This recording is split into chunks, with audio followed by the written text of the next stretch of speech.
Hey everyone, welcome back. Quick thanks to the patrons who keep this channel alive. Your requests are what I narrate next. If you want to join them, you can try Patreon free for 7 days, then it's starting with just $3 a month. Links in the description. Now, let's get into the story. Outside, seeing Ash easily capture Suicune, Serena, and Sunday's eyes widened and their mouths opened wide. No, it was captured like this, wasn't it? What are you two thinking? This Suicune must have felt my personality charm, so it took the initiative to follow me. Ash gave them a small head bang and laughed.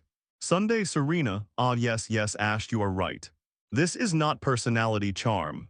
This is clearly full of martial virtue. The scary humanoid Pokémon behind Ash.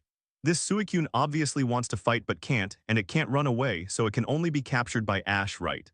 After capturing Suicune, Ash summoned the system to check Suicune's attribute panel. Pokémon, Suicune. Level IV.75. Qualification abilities Psychic. The skills: Water Gun, Water Pulse, Bite, Calm Mind, Roar, Ice Fang, Tailwind, Crunch, Extrasensory, Blizzard, Extreme Speed, Sheer Cold, etc. Carrying items none. 17. This gave Ash a big surprise. The Suicune he captured actually has a hidden ability Psychic. Except for the contest condition that does not enter the shrinking condition when facing the exception, Mega Voltage, and Turbo Flame. It is not bad, not a very bad ability. But in Ash's opinion, at least it is much better than the oppressive feeling ability that is generally recognized as lagging. Of course, it would be best to have the opportunity to awaken a new ability for Suicune. The skill pool is nothing to say, it is all the skills that Suicune of this level should master. The intimacy is a bit low, basically at the passerby level, and should be the lowest intimacy among the Pokémon Ash has captured so far. Maybe it has something to do with the reason why Ash used force to subdue it. But it doesn't matter. As long as the intimacy is not so low that it may rebel, it will be cultivated slowly from low to high. I believe that after enjoying the benefits of being Ash's Pokémon, Suicune's intimacy will soon be improved. Zapdos was not like this when Ash subdued it. Later, Ash equipped it with carrying props and fed it with various rare candies, and it became as close as possible. The variables caused by Suicune's arrival disappeared invisibly. Ash and the other two calmed down and continued to prepare for camping. Come back, Golduck. Sunday put Golduck back into the Pokeball. Then he and Serena treated the frog defeated by Golduck. The frog's injury was not serious, and the treatment was relatively simple. The two women treated it in 2 or 3 moves. Quack tilde tilde. Since the potions Ash bought were all top-level special effect potions, instead, it obediently retreated to the pond and went somewhere else. Okay, Meowth, Professor Elm is just a researcher, and his trainer level is a mess, so you can rest assured. These 3 figures were none other than the Rocket Trio that Ash had not seen for a long time. Not long after applying potion to the frog was already smelling salts. Professor Elm has made an appointment with Nurse Joy. He is too busy to leave, so he asked her to come and pick up Totodile herself or send someone to do it. The next morning, thousands of people continued to move towards New Bark Town. Anyway, they would have to leave at dawn, and it would not be too late for it to sneak back then. Acknowledged that its territory had been occupied by Ash. Of course, Jesse's plan was also very good 550. If it succeeds, it can indeed take away all the Pokémon inside without any effort. James was once a young master of a big family, and his vision was very broad, so his words were more credible. Meowth fell into deep thought, stretched out his cat paw and scratched his head. James, get promoted and get a raise, enjoy life. Jesse James, are we really going to steal the Pokémon in the Johto laboratory? New Bark Town outside the Kongmu laboratory. Jesse nodded and agreed. That's right, Meowth, we are not here to rob, didn't we agree? Just dress up as Nurse Joy and trick all the Pokémon away. After they received the warning from the organization in Kanto, they had not bothered Ash for a long time. Meowth, humph, I want to replace that Persian, only Meowth can serve the boss. Meowth stretched out his paw and licked it, saying with some hesitation, the Rocket Trio's plan is officially launched. This also led it to subconsciously think that the Pokémon professors in the laboratory were all very capable Pokémon trainers. After all, it had followed Giovanni for a while, and knew that Professor Oak of Kanto Region was the retired champion of Kanto Region. Jesse, become an executive, let everyone look at me with new eyes. The defense level of the laboratory is very high, Meowth. One night passed. Before joining Team Rocket, James, who was once the young master of a well-known big family in Kanto Alliance, patted his chest and made a guarantee. 2 people, 1 pet, and 3 figures were hiding stealthily at the wall. Because it was defeated by Sunday's Golduck, the frog was not as excited and irritable after waking up. The enemy was too strong and could not be defeated at all. Not far from him, a Totodile is dancing with his mouth wide open, having a lot of fun. In the Sora Wood Laboratory, Professor Elm, who is wearing thick glasses and a white coat and is obviously a senior Pokémon researcher, is doing an experiment there. Meowth clapped his paws at this thought. Okay, it's decided. The battle plan to steal the Pokémon in the Sora Wood Laboratory will officially begin now. This Totodile is the Earl Dervish Pokémon that will be released tomorrow as a rookie trainer. It could only leave with humiliation. Of course, not causing trouble for Ash doesn't mean they can sit back and do nothing. This time they just happen to focus on Professor Laboratory in Johto Region. The main reason for releasing it now is that it will be sent to the Pokémon Center for the final inspection before departure. It was surprisingly easy to sneak in. The plan was a complete success. You two idiots shut up, don't let it show. On the other side, the Rocket Trio, who were carrying out the action plan, relied on abstract disguise props. They disguised themselves as medical staff and easily sneaked into the Kongmu laboratory. You are finally here, take this Totodile away quickly, this little guy is too noisy next to me, and it interferes with my research ideas. Just when the Rocket Trio was planning to explore one room after another, to find the location of the laboratory Pokémon, they unexpectedly came to Professor Elm's laboratory. After hearing someone open the door, Professor Elm, who was busy with the experiment, waved his hand behind him without raising his head. What is going on? The Rocket Trio looked at each other in surprise. You looked at me, I looked at you, and saw incomprehensible confusion in each other's eyes. Professor Elm is not mentally ill. No matter what, such a good opportunity, Totodile, one of the 3 great Pokémons in Johto Region, let's take it away first. It's a God-given opportunity, so take it if you don't. Seeing Totodile, one of the 3 great Pokémons in Johto Region, jumping around in the laboratory, the Rockets took out the sacks they had prepared for a long time. Regardless of anything, they put the little guy on, carried him on their shoulders, and ran away. They didn't even continue with the previous plan. Find the place where the Kongmu laboratory stored Pokémon and pack up all the other Pokémon and take them away. It can be said that the idea of getting a bargain and running away was fully utilized. The main reason was that they had suffered too many losses because of greed before, which ruined many of the benefits they had obtained. Every failure makes you wiser, and you can't always make the same mistakes. In fact, in the original plot, apart from dealing with Ash, the Rockets were still quite powerful in many cases. If they had no ability at all, they would not be able to create those strange machines with different functions. Carrying the Totodile sack, they quickly left the Kongmu laboratory, knowing that they would definitely be wanted by Officer Jenny of New Bark Town. So James suggested that everyone hide for a few days, and wait until the storm passed before finding the nearest rocket base to hand Totodile over to Boss Giovanni. At the same time, Ash, who was heading towards New Bark Town and could vaguely see the outline of New Bark Town in the distance, suddenly heard a system prompt in his mind. Ding, trigger the plot task. Go to rescue Totodile kidnapped by the Rocket Trio. Task completion reward, top quality mystic water, Totodile intimacy, full value points, 50W. Rocket. I have to say that he hasn't seen these 3 funny guys for a long time. After being sent to the police station several times by himself, the Rocket Trio was silent for quite a long time. Unexpectedly, they are suddenly active again now. Ash raised his eyebrows and was looking forward to this moment. The Rocket Trio was indeed his lucky star. They gave him money in the early stage, and now they met again and gave him tasks. The best mystic water can increase the effect of attribute moves by 50% after carrying it. Ash had just captured Suicune, and his intimacy with him was not very good. It was just right to give it this best mystic water as a present. I don't believe that this guy can still be reserved. Ash, who has a golden finger, doesn't have much else, but he has the most various best carrying props as rewards. Any of them can make Pokémon undergo a reborn change, and Ash treats it sincerely. Even if the means of capturing it seemed a bit humiliating to Suicune at that time. But who hasn't had the really fragrant moment of cutting with the past self? There is nothing much to say about the point reward, but the intimacy increase of this Totodile is also very good. With the increased intimacy from the mission reward and the life-saving grace, it should be enough to move Totodile to the point of being completely moved and follow him wholeheartedly. I believe Professor Elm will also take Totodile's strong will into consideration. Change a Water-type Earl Dervish Pokémon to the unlucky trainer who should have received Totodile. For the Pokémon that was captured in the original plot, Ash will naturally not give it to others. Otherwise, wouldn't his trip be in vain? Dong ding dong. Professor Elm, I'm here to take Totodile for a checkup. Sorry, there were too many trainers Pokémon that needed treatment at the Pokémon Center just now, so I'm a little late. Hey, why can't I see Totodile? Professor Elm, haven't you released it yet? In the Sorawood laboratory, Nurse Joy hurried here after finishing her work. She asked Professor Elm in confusion when she failed to find Totodile. Didn't you just send someone to pick it up? I heard more than one person's footsteps. Professor Elm stopped what he was doing and looked up at Nurse Joy, also with a puzzled look on his face. Professor, you can't be unaware of how busy the Pokémon Center is. Even if I really sent someone over, I couldn't have called more than one person. Nurse Joy complained speechlessly. Oh no, if you didn't call anyone who took Totodile away just now. Professor Elm slammed the table with a serious look. Don't care who it is, just ask Officer Jenny for help. Nurse Joy touched her forehead helplessly. DEARDE.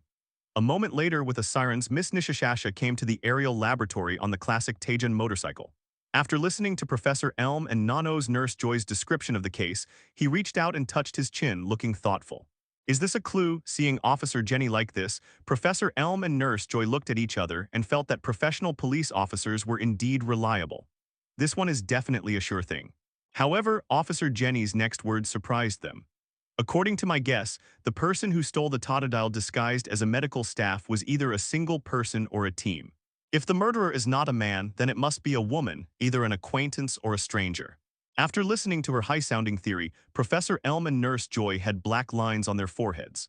Listening to your words is like listening to your words. It's the same as saying nothing. It's hard to imagine how she passed the internal assessment of the Jenny family and became a working police officer. Are you sure it's not a personal relationship route? After Officer Jenny's analysis. At this time, Professor Elm and Nurse Joy have begun to seriously suspect Officer Jenny's internal promotion assessment. Okay, just a joke, I actually found a clue outside just now. As if she couldn't stand the two people looking at her like a fool and full of doubts, Officer Jenny hurriedly explained and took out the photos of footprints she had just taken outside. It was obviously left by the Rocket Trio when they escaped. Professor Elm and Nurse Joy finally breathed a sigh of relief when they saw this. Then please, Officer Jenny, bring the murderer to justice and rescue Totodile by the way. This is the Earl Dervish Pokémon that will be distributed to rookie trainers who are going on a trip tomorrow. As soon as these words came out, Officer Jenny, who was originally full of smiles, immediately showed an embarrassment on her face. It's definitely no problem to catch the person, but today is definitely not enough time. How about you prepare an extra Earl Dervish Pokémon for the child? Professor Elm, I'll issue a wanted order as soon as I get back to the police station, and try to bring the 400 bad guys to justice as soon as possible. After saying that, Officer Jenny immediately got on the Taijin motorcycle, stepped on the throttle, and left the laboratory at lightning speed. Only Nurse Joy and Professor Elm were left looking at each other. Professor Elm shook his head helplessly. It seems that he can only prepare one more. I hope Totodile can return safely later. The more he thought about it, the more he felt that the mistake he made before was really stupid. Knowing that the Pokémon Center is too busy every day when O might send a team of more than one person to pick up Totodile. There is definitely a problem here without thinking. It can only be said that his attention was focused on the experimental ideas at the time, and he was anxious to send away the little saw cod that disturbed him. Under the blessing of various negative conditions, I saw the bad guys. Tilda finally arrived at New Barktown. Ash, let's go and register for you to participate in the Silver Conference. Hey, it seems to be a wanted poster. Wanted poster bad. Who's a wanted poster? The wanted posters are basically guys from evil organizations, which is also very common in our Kanto region. On the other side, Ash and his 3 companions who had seen the outline of New Barktown walked for 2 hours, and finally entered the interior of New Barktown. Sunday reached out to wipe the fine sweat from her forehead and said to Ash. As they chatted, her attention was attracted by a wanted poster posted on the bulletin board. For a lady from a noble family like her, such things are quite common. Ash followed Sunday's gaze and was immediately amused. Wanted the criminal who stole the Soragi laboratory Totodile. Isn't that the Rocket Trio he is looking for? His tone immediately became a little playful. Sunday, not only that, the wanted person has been in the prison of our Kanto region before. Sunday, huh? The only evil organization in Kanto that I can think of that is relatively well known in the Johto region is the Rocket Team. Because the Johto region not only does not have a regional champion, but even the strength of the Elite Four is far inferior to that of the Kanto region. So the security problem in the region is also very big. If it is the Rocket team, then it will be troublesome. Sunday came to the conclusion with a solemn expression. It is said that the Rocket team's strength spans Kanto and Johto region, and the east is their base camp. But she was born in an ancient family after all, and she knew a lot of things from what she saw and heard. Ash responded with a smile. At this time they were hiding in a forest on the outskirts of New Bark Town. Unlike the Rocket team, which has 4 champion-level elites, Giovanni can only do things secretly in Kanto. Since they were all old acquaintances, Ash easily and accurately located the 3 members of Team Rocket. Go on a trip to meet all kinds of people, experience different things, and experience the customs of various places. Don't worry, it's just the Rocket team's lower-level members who came this time. It's quite easy to deal with them. I didn't expect to encounter an evil organization as soon as I arrived in New Bark Town. Well, we have found it, let's get ready to go. He held one hand each. Yes, these 3 guys are actually worth 10W. Although Ash is not short of money now, he must accept the reward that is delivered to his door. Her expression was visibly silly. Serena listened to the conversation between the two. Although they talked about things she had never experienced, she also understood the general situation of the incident. Ash smiled and nodded, then held their hands in the surprised eyes of the 2 girls. Great, next teleport start. Ah, did you find it already? Is this true? He went all out to include the entire New Bark Town, including the surrounding wild land, into his detection range. Isn't this an experience I have never had before? Found it, Sunday, Serena, it's time to go. Ash looked at the reward on the wanted poster, nodded slightly, and then spread his psychic. This has always been what she has been looking forward to and yearning for since she was a child, having been trained as a boring Rhyhorn knight. Serena was immediately excited and looking forward to it. The life she longed for was now being realized little by little while traveling with the person she loved, which also made Serena feel particularly fulfilled physically and mentally. Serena, who was still thinking about the clues in her mind, unraveling the mystery and deducing the whereabouts of the criminal based on the current situation, was obviously a little slow to react. The weak top-level strength of the Johto region has led to the Rocket team's power being particularly rampant here. The Rocket team's special executive can stir up all kinds of trouble. But the evil organization member who committed the crime in New Bark Town is only a lower-level member of this organization. According to Ash's meaning, it should not be a problem to deal with it. In general, the evil organization that is well known in Ash's hometown is also very powerful in the Johto region. It was just like a bird leaving an iron cage, flying freely in the sky. I think they also understand that the entire Johto region is now wanted for them. 10W Pokémon coins. Her mood was also indescribably comfortable. Jessie Meowth, I found the wanted posters for the 3 of us when I sneaked into New Bark Town just now. In a field near New Bark Town, James distributed the purchased food to Meowth and Jessie, who had been waiting there for a long time. As if he had discovered a new world, he shared the things on the wanted poster with the 2 of them. Jessie clenched her fist and said proudly, "Ha ha ha, we haven't appeared on the wanted list for a long time. It's such a nostalgic feeling. Meowth. Okay, this is our landmark event in the Johto region." The Rocket Trio was quite excited about being on the wanted list again, saying that they had found the feeling they had back then. They used to think of themselves as elite members of the Rocket team, able to help boss Giovanni solve problems. But after they first encountered Ash in Takua City and were severely captured by him during the operation, they felt that nothing went well. Now that they have finally started the operation again, they have beautifully captured Totodile, one of the 3 major families in the Johto region. And the key is that they have also been listed as Officer Jenny's wanted poster made him feel a little proud. Wanted poster, actually I just saw it. At this moment, a familiar voice of a young man came from behind the Rocket Trio, which scared the owner. When did someone come behind them, and they didn't notice it at all? As a professional bad guy group, the Rocket Trio is still quite capable. The anti-reconnaissance ability is very good, otherwise they wouldn't have been caught for so long. Now someone has unknowingly touched behind them. If they hadn't spoken out, they would have discovered it at all. This made them think about it in detail. However, why does this voice seem to have been heard somewhere before? It's you, little brat. The 3 shouted in unison. Although Ash is not entangled with the Rocket Trio like in the original plot, he is still an old acquaintance who has dealt with them several times. Soon the Rocket Trio noticed Ash's identity and turned their heads in unison. But when they saw Ash, they suddenly felt a sense of fear. This had never happened before. What was going on? They looked at the little brat as if a mouse saw a cat. At this time, the 3 members of Team Rocket were frightened and couldn't help but murmur. Ash's title Rocket Nemesis also played a role at this moment. It had a deterrent effect on the three members of Team Rocket in front of them, and the effect was very obvious. Why don't you recognize me? Hand over Totodile quickly, and then follow me to Officer Jenny to admit your mistake. Ash's tone was absolutely majestic. You are so ridiculous, how can we listen to you, a little brat? That is to say, we are all big bad guys, and bad guys can't just surrender. The three members of Team Rocket were very disdainful of Ash. How could they be scared by such a scene? Just as they were about to carry the loaded when Totodile's sack left, they found that their legs were completely out of control and could not move. No matter how their brains gave commands, they could not move at all. It was as if a powerful force was pressing on them. The three of them looked at each other in surprise. Stop, little brat, I'm convinced. Let Totodile open his mouth quickly, my hair is going to be ruined. After confirming the eye contact, it's you, Totodile. It was actually Ash's psychic that made the three of them unable to move.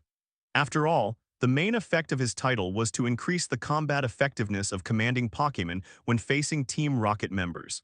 This guy Ash is simply a devil. When seeing this Totodile, a familiar feeling came over Ash. This is too insidious. The effect on the Rocket Trio was better because their status in Team Rocket was not high. If they were facing high-level elite members or executive backbones at this time, there would definitely be no threatening effect. Why didn't she notice it before? Decisively lowered her head and asked Ash humbly. James and Meowth breathed a sigh of relief in their hearts. Fortunately, their hair is not long. Its mouth was wide open and its big eyes were full of wisdom. Although Ash has not yet tamed Totodile, it has become very close to Ash because of his life-saving grace.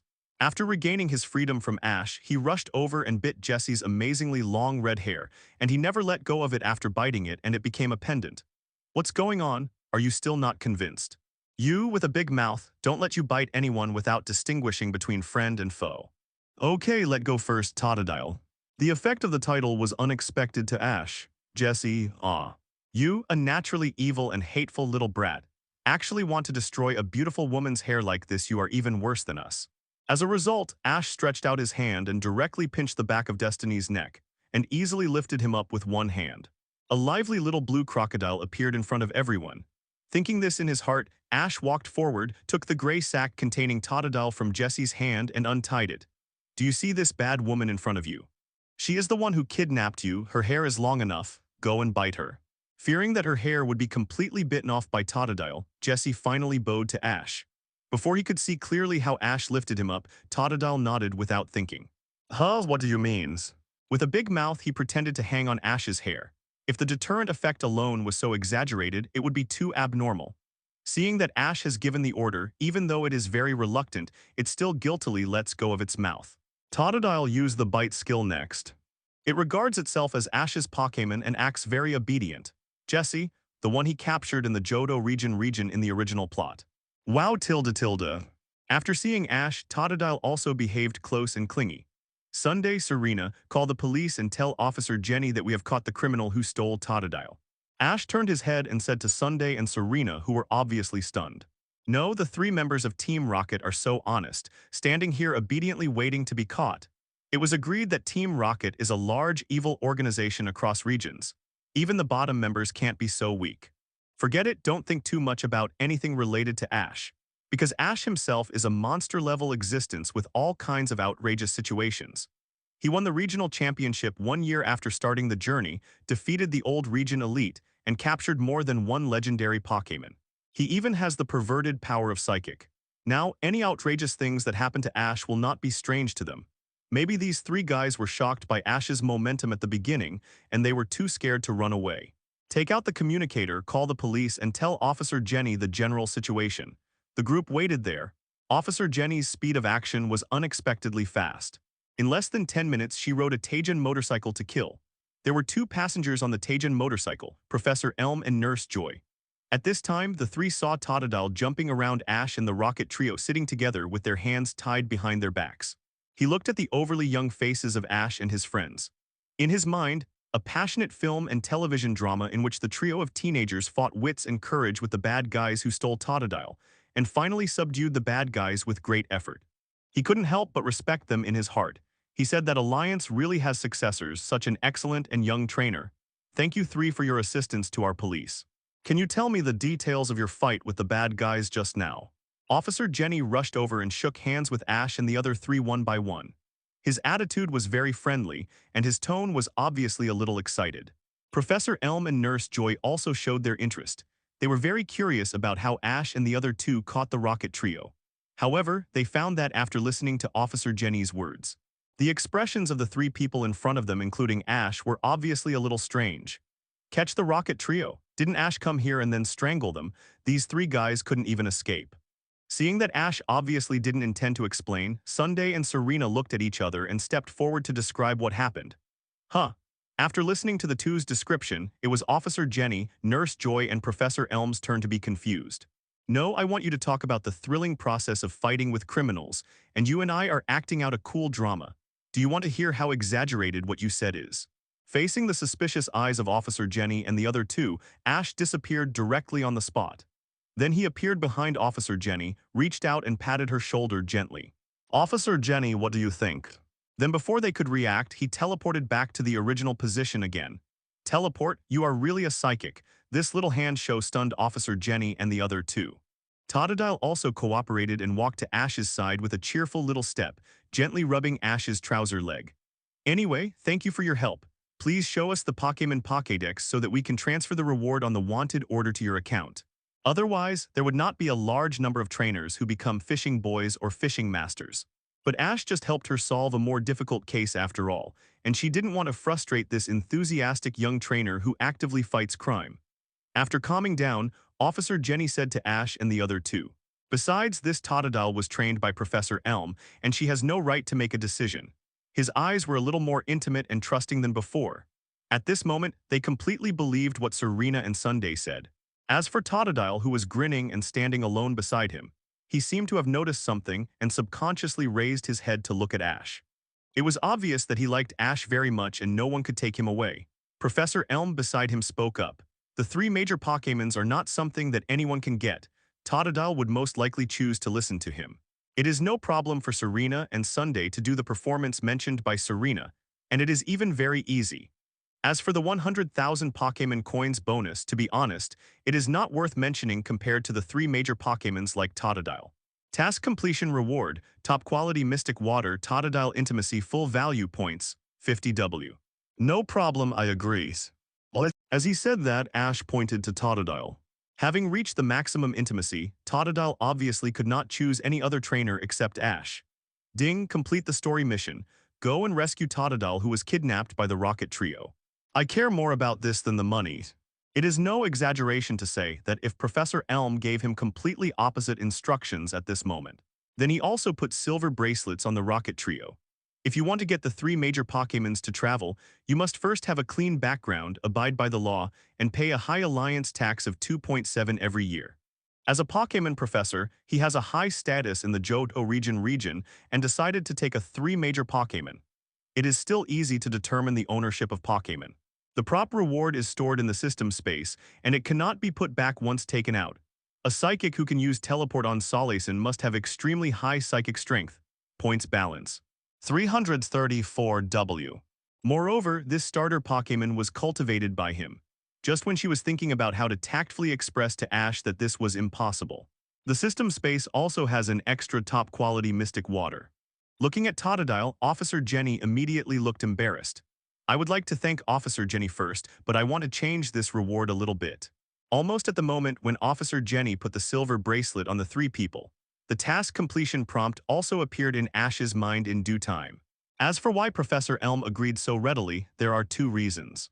The first is that Ash rescued Totodile and recovered the loss. The second is mainly because Totodile is now in a very close relationship with Ash. Even if he forcibly took it back, it would probably be difficult to give it to rookie trainer as Earl Dervish Pokémon.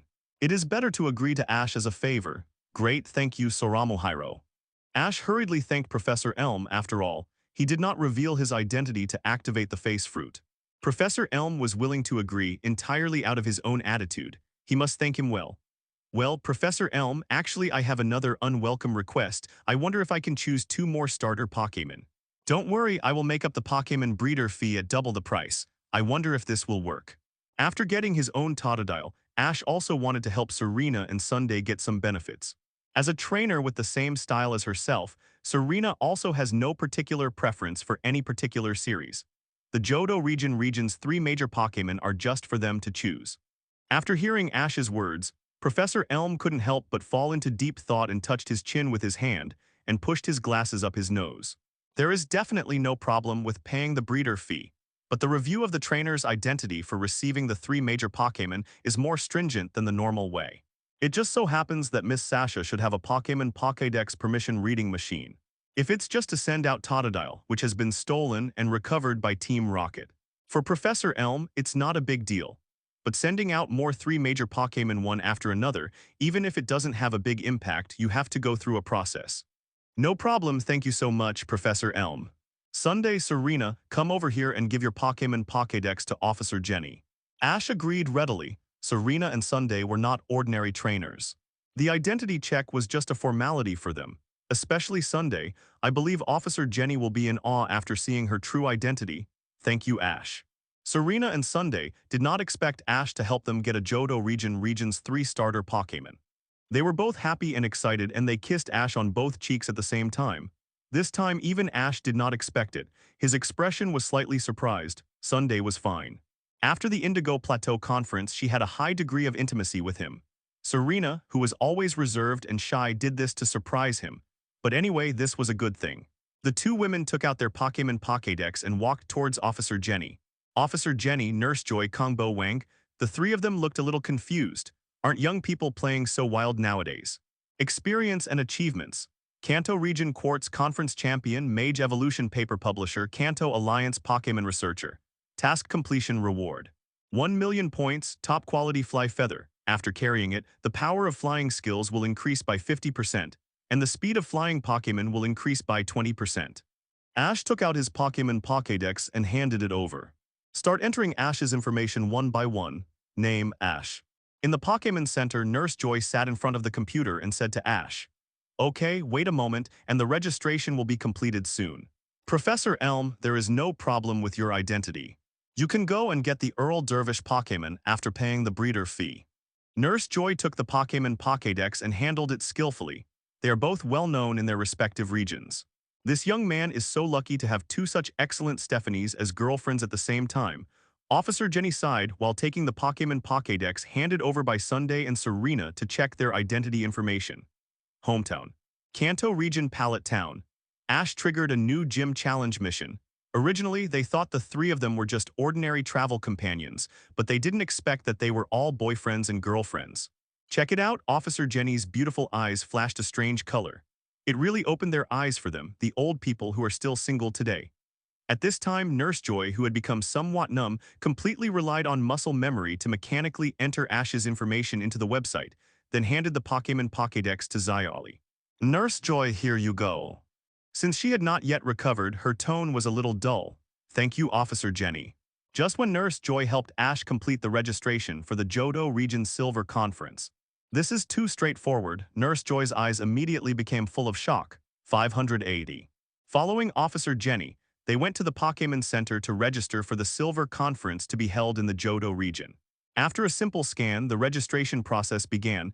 What shocked her even more was that the Pokédex showed that Ash had only just completed a year since he left to collect the Earl Dervish Pokémon. "Ash, I've registered for you. All you need to do next is collect 8 gym badges recognized by the Johto Region Alliance through traveling, and you will be eligible to participate in the Johto Region Silver Conference." In other words, all of his exaggerated achievements were achieved within this year. After the matter was over, Ash and the other 2 followed Officer Jenny to the police station to make a simple record of the case of the Rocket Trio. "Ash, please show me your Pokémon Pokédex. We need to verify your trainer information before you can register." The identities of the 2 women are not simple. Serena is not an ordinary trainer. Her mother is a famous Rhyhorn knight in the Kalos region, and Sunday is the eldest daughter of an ancient family in Kanto. Ding, trigger the Chain Gym mission. Use Flying Pokémon 3v3 to defeat the 3 Pokémon of Violet Gym Faulkner, and get the Zephyr badge. Ash's series of achievements, any one of which is something a normal trainer would never know if he could achieve in his lifetime. The task is not difficult to complete, you just need to use all Flying-type Pokémon. Counting, Ash has quite a few Flying-type Pokémon. Pidgeot, Charizard, Aerodactyl, Zapdos, etc. After he evolves Dragonair, he will have 1 more. Oh no, has he become a flying elite? Ash suddenly found that he and Dodo have a high degree of overlap in Pokémon. Except for Flash's Gyarados, he has almost everything Dodo has. Fortunately, Ash has quite a few Pokémon of other attributes. He can't be labeled with such an unlucky title. Putting aside the topic of Dodo, with the flying-type Pokémon lineup in Ash's hand, it would be too easy to get 3 to clear the flying-type gym. Moreover, each Pokémon is too strong. Even if Faulkner, the gym leader of Violet, sends out his trump card Pokémon Pidgeot, it will not be Ash's rival. Completing the task is a piece of cake. Despite this, the rewards for the task are still quite a lot. The best flying feather can not only increase the speed of flying skills, but also increase the speed of flying Pokémon. It is more powerful than other best items. No matter which flying Pokémon equipment is given to you, it is a good choice. Ash took the task and then looked at Nurse Joy. Thank you, Nurse Joy. No, you're welcomes. After taking back the Pokémon Pokédex, Ash took Serena and Sunday out of the Pokémon Center and went to the breeding house designated by Professor Elm in New Bark Town. Ash, what kind of Pokémon do you think I should choose later? On the way, unlike the Sunday that was already prepared in her mind, Serena was still very hesitant about which Pokémon to choose. Totodile is very good, Cyndaquil is also good, and Chikorita is very cute, which made her a little confused. So she wanted to ask Ash's opinion. Ash smiled and pinched her pouting mouth because of the entanglement. Just pick the one you like later, Tilda. Each of the 3 Pokémon has its own strengths. Of course, if you really can't decide, you can tell me and I'll help you pick one. To be honest, although Ash's system cannot scan the detailed data panel of Pokémon that does not belong to him, it can only check the basic level. However, after he started his journey and continued to learn, especially after awakening Psychic, his perception has increased exponentially. Ash himself is not inferior to the champion-level trainer in Trainer Command. Now he can even be called a master in Pokémon training. His eyesight is naturally impeccable. Although it is impossible to restore all the data of Pokémon with 100% certainty like the system, there is still a 90% probability of judging the talent potential of a Pokémon. If Serena really can't choose, then it is quite reliable for him to choose for her. Yes, I'll leave it to you, Serena nodded seriously. She absolutely believed in Ash's vision. Quartz Champion helps me choose Pokémon. I want it too. I want it too. Sunday raised her hand like a primary school student to join in the fun, saying that she also wanted Ash to help her choose a Pokémon from the 3 starter Pokémons with extraordinary talent and potential. Although she had a goal before, she thought she still didn't have the vision to pick out the one with the strongest overall ability among the same type of Pokémon. Hello, is it Ash, Serena, and Sunday? I didn't expect that Professor Elm looked like a science and engineering man who didn't understand the ways of the world, but he was actually quite thoughtful. After walking for about 10 minutes, the 3 of them arrived at the door of the Alliance official breeding house in New Bark Town. Totodile's ability is forced. When using skills with additional effects, the power increases by 30% and the additional effects are cancelled. Professor Elm has already greeted us in advance. Please come in. The clerk made a please gesture Wang News. On the way to the Pokémon breeding house, Ash also deliberately checked the attribute panel of Totodile that he had captured. Shaking his head, Ash began to think about Totodile's future training methods and combat system. Ash smiled and nodded.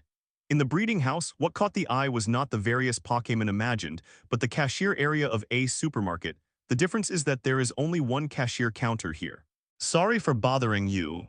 In terms of skills, there is nothing surprising. They are all what Totodile of this level should master. No trouble, it's all my duty. Attribute. Water. Looking at the polite clerk, Ash's eyes flashed with surprise and then nodded to him. Level IV.15. After seeing Ash and his group of 3, his eyes fell on Ash in the middle. Under his leadership, Ash and the other 2 walked into the breeding house. After all, compared to some of the 3 major Pokémon, it is a pity that Totodile's final form cannot be mage evolved. No problems, leave it to me. Of course, the value of a Pokémon cannot be measured by talent alone. Ability is also a key link. As if confirming something, he looked at the 3 people with a smile. Qualification. Gold. The clerk led Ash and the other 2 to the smiling, beautiful clerk in uniform and said to him, "Hello, please pay the breeder fee here, and you can go inside to choose your favorite Pokémon." Skills. Catch Leer Water Gun Bite Scary Face. It has its own advantages compared to the more common Riptide of Totodile. It is not particularly outstanding, but it is pretty good in general. Pokémon. Totodile. The talent is gold, which is not bad, and it has reached the general level of Ash's team. At this time, a uniformed staff member was standing at the door, seemingly waiting for them. The clerk's smile looked even more sincere, carrying props, none. In summary, it is definitely no problem to cultivate it as a second-team Pokémon in Ash's existing Pokémon team. Of course, if it evolves to the final form and can master new additional abilities, it also has a chance to rise to the first team, but the probability is not too high. Ability, Force. $789. Ash nodded and took out the Pokémon Pokédex, which integrates multiple functions, including bank card function. After some operations, a total of 4 million Pokémon coins were deducted from Ash's account. Yes, you read it right. Originally, if you wanted to get a starter Pokémon as Earl Dervish Pokémon partner, you had to pay a cumulative breeder fee of 1 million Pokémon coins to the Alliance. And Ash also promised Professor Elm that he would pay double the fee. Normally, if you pay 100,000 per year, you need to pay for 10 consecutive years. Previously, Delia had to pay a huge breeder fee for Ash, and her income level was not too high, which made her life a little tight. It was not until Ash set off to travel that he had the financial ability to not only not need the family to provide travel expenses, but also be able to send money home from time to time, that her life became better and better.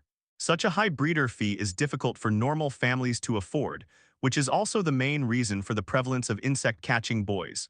Moreover, not just anyone can pay this money. First of all, you must have a clean family background and no criminal record within 3 generations of your family, otherwise you will have no way to pay the money. Point 440. Hear the crisp and familiar reminder sound of 4 million Pokémon coins being deducted. Sunday is a little better. She comes from an ancient family and this money is nothing to her. She was touched by Ash's gift, that's all. Serena was shocked and had a hesitant expression on her face.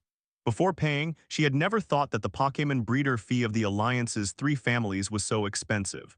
She had always been in charge of the training fee for Fennekin by her mother. She thought it would be at most 100,000 Pokémon coins. This way, she only spent 10,000 on travel expenses every month, and the rest was spent on getting up. She could still make up the money to Ash relatively quickly. But 4 million Pokémon coins, even if she was sold, she probably wouldn't be worth that much money. Thinking of this, Serena's face turned pale. She reached out and quietly tugged at the corner of Ash's clothes and said timidly, "Ash, why don't you forget about my one? Just go out and capture a Pokémon at random. There's no need to choose here. Let that sister return the money." In her opinion, Ash is not her boyfriend yet. Even if he becomes her boyfriend in the future, it's just a relationship of lovers. But a relationship of lovers is not a dependent relationship, let alone a one-sided economic poverty alleviation. There must be give and take between 2 people, and it must not be based on one side paying while the other side is like a leech-life ghost. The 3 Pokémon that Ash is going to give her now are already Pokémon that she can't afford to pay back at all. The key is that Ash has spent so much money on her and Sunday. What should he do if he is short of money in the future? Thinking of this, Sally was not sure about choosing a new one. The anticipation of Pokémon was almost gone. He began to dissuade Ash from taking the money back. "It's okay, Serena. This is just a small amount, it's nothing to me. Just accept it. If you really feel bad, it would be great if you could give me a massage every night for the next month." Looking at the considerate Serena, Ash smiled and touched her head. Afraid that she wouldn't believe him, he even displayed the Pokédex of his experience to the interface of the Pokémon coin balance in front of Serena. Looking at the long list of numbers, Serena's eyes were a little dazed. I can't count them at all." Ash really didn't lie. The 4 million Pokémon coins Phi breeder fee was really just a small number for Ash. In addition, Ash made another suggestion which made Serena feel that she didn't accept it in vain. Ash's efforts. She felt relieved. Her expression became a little hesitant. When she saw the affirmative look from Sunday beside her, she nodded to Ash and stopped talking about the refund. Putting aside all her concerns, she was still very interested and looking forward to being able to choose a Johto region's 3 major Pokémon. "3 of you, please follow me." After paying, the staff took Ash and his party to the breeding house where they could actually choose Pokémon. Behind the cashier counter, there was a courtyard full of various plants. There were all kinds of young Pokémon living in it. Because it was the official breeding house of the Alliance, the quality of Pokémon was very good, and at first glance, there was basically no such thing as something that was common on the street. The most of them were undoubtedly the 3 major Pokémon, and most of them were used to supply rookie trainers who paid a huge fee. In addition, there were many rare Pokémon of other races. Ash took a rough look and found that they were all in good condition. They looked at least purple and could achieve quasi-elite strength in the future. Don't think that Pokémon with such potential are worthless just because all the Pokémon in Ash's hand are of gold qualification and can easily cross the threshold of elite level. Most trainers travel for several years, and they probably only have one or two elite Pokémon as trump cards. It is no exaggeration to say that the 3 starter Pokémon that many trainers receive when they travel. To a large extent, it will be the Pokémon with the highest talent and the strongest power in his entire trainer career. Do you really think that you can easily capture Pokémon with amazing potential in the wild? Then why do people still pay millions of breeder fees? Isn't that a pure scapegoat? After all, if you can capture them all, you can just casually cultivate a weak wild Pokémon in the early stage for transition, and then catch it in the wild when it becomes stronger in the future. In the final analysis, when everyone's perspective is focused on Ash, the Pokémon world they see is too narrow. Little did they know that his experience was undoubtedly the absolute protagonist-level treatment, and he was one of the few people standing at the top of the pyramid in the Pokémon world. He could not represent the general public, it was that simple. After a careful selection, Ash helped Sunday pick the only golden qualified and best-looking Cyndaquil in the entire breeding house. According to his guess, this Cyndaquil has at least the potential of the elite level, and there is even a certain probability of being promoted to the champion level in the future. If the breeder is good enough, it will become the trump card Pokémon in Sunday's hand. Serena, who also has no obvious preference, likes the appearance of all 3 Pokémon. Ash helped him pick the one with the best talent and potential, Chikorita, which is on par with Sunday's Cyndaquil. Ash was surprised to find that in this breeding house, each of the 3 starter Pokémon has a top-notch existence. Considering that Serena's Fennekin is a fire type, it is best to choose from the water-type Totodile and the grass-type Chikorita. After careful consideration, he finally chose Chikorita, which has a more docile personality. The staff who originally thought that Ash and the other 2 were just picking randomly saw the 2 Pokémon that Ash picked. Although she remained calm on the surface, she was already shocked in her heart. The Chikorita and Cyndaquil that Ash chose were not simple. Their relatives were all trump card Pokémon of elite trainer. As the saying goes, like father and son, like mother, like son, the son of a mouse can dig holes. The words were rough, but the truth was true. Although it was not an absolute truth, the strength and qualifications of the parents' relatives were the highest, and the children born from the combination would most likely be very talented and might even be better than the parents. There was only a very small chance that they would be poor. Therefore, Chikorita and Cyndaquil, who had a good background, had always been the top-notch existence in their breeding house. They didn't expect Ash to pick them both at once. Not just one, but both were picked by him. This basically ruled out the element of luck. Ash definitely has a way, not to mention anything else, his eyesight is really too sharp. Combined with Professor Elm's special greeting and Ash's easy swipe of 4 million Pokémon coins to pay the Pokémon breeder fee without blinking an eyelid, the staff's attitude became more respectful, helped Sunday and Serena complete the registration procedures, and even gave the 2 girls some extra Pokéballs and related supplies. It can be said that he gave the most benefits within his authority. Leaving the breeding house, Sunday and Serena couldn't let go of the Pokéballs of Cyndaquil and Chikorita that they had just received. Especially Sunday, since she liked Ash, this was the first time that he gave her a present. The 3 walked on the street. Are we going to Violet's gym next? No hurry, follow me first. As he said, Ash led the 2 girls to an open space beside the street. Previously, there were only 3 or 2 teenagers of the same age as Ash and his friends chatting in the open space. The arrival of Ash and his 3 people attracted their attention. Oh my god, what a pretty Stephanie. This guy is so lucky. Boss, should we go up and chat with him? As if they had noticed the obscene looks from the guys, the 2 girls' faces changed a little. Ash also frowned slightly. He was just planning to find an open space for Dragonair to complete its evolution. Unexpectedly, he ran into a so-called bad boy. Come out, Dragonair. Ignoring the bad boy who cast a malicious look at them, Ash threw the Pokéball. A white light flashed and Dragonair appeared in the open space. This Pokémon is Dragonair, a super rare dragon-type Pokémon. On the way, Ash spent a lot of time on training plans and leveling up Kartana and Totodile. Accompanied by a shrill growl, the 3 bad boys were swept into the sky by the Twister, achieving the meteor achievement of the Rocket Trio. After completing the evolution, Dragonite cast a nuclear good look at the 3 bad boys. Ash looked at the confused Dragonair. Okay, Dragonair, I believe you have been biting for a long time, it's time to evolve. Ash and his group set off towards Violet City, aiming directly at the Violet Gym. As for whether they have the same good luck and strong physique as the Rocket Trio, Ash didn't know. Since he had offended himself, he would have to pay the price. This is because Ash did not actively look for Pokémon groups, otherwise their levels would have increased even faster. With his current level of being a top Pokémon trainer and an excellent breeder. After all, you don't need to be the main force, just participate in the battle and make contributions to gain a lot of experience points. Time flies, and 2 days have passed since Ash and his friends set out from New Bark Town to Violet City. After all, she had already had a good impression of Ash during the Indigo Plateau Conference. After a period of precipitation, this feeling has not only not disappeared, but has become even more intense. Experience the feeling of starting from scratch when just starting from Pallet Town. However, in addition to teaching and answering questions, Ash also did not forget to enhance his relationship with the two girls. No. Wow, is Dragonite evolving so easily? Flapped his wings and blew up a fierce cyan twister. Woo woo woo tilde tilde. He pulled the two girls who were confused and hesitant to speak.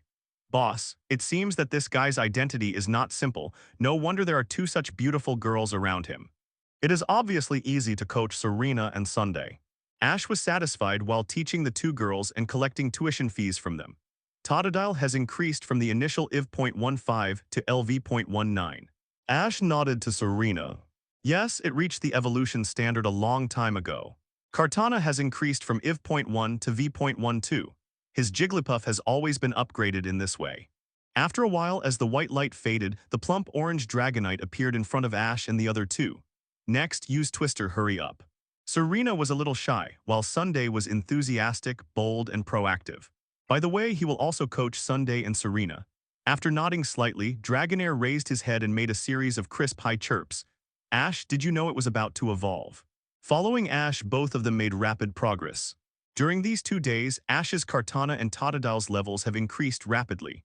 Immediately afterwards, the whole body was wrapped in the dazzling white evolution light. The three of them arrived at a forest. Loud whistles were heard from time to time in the forest.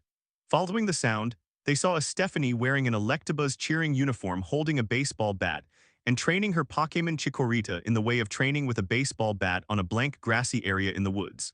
Ash, look at Stephanie's trainer, how unique it is. Serena looked at the long leaves on Chikorita's head waving along with the baseball bat in Stephanie's hand and found it very interesting.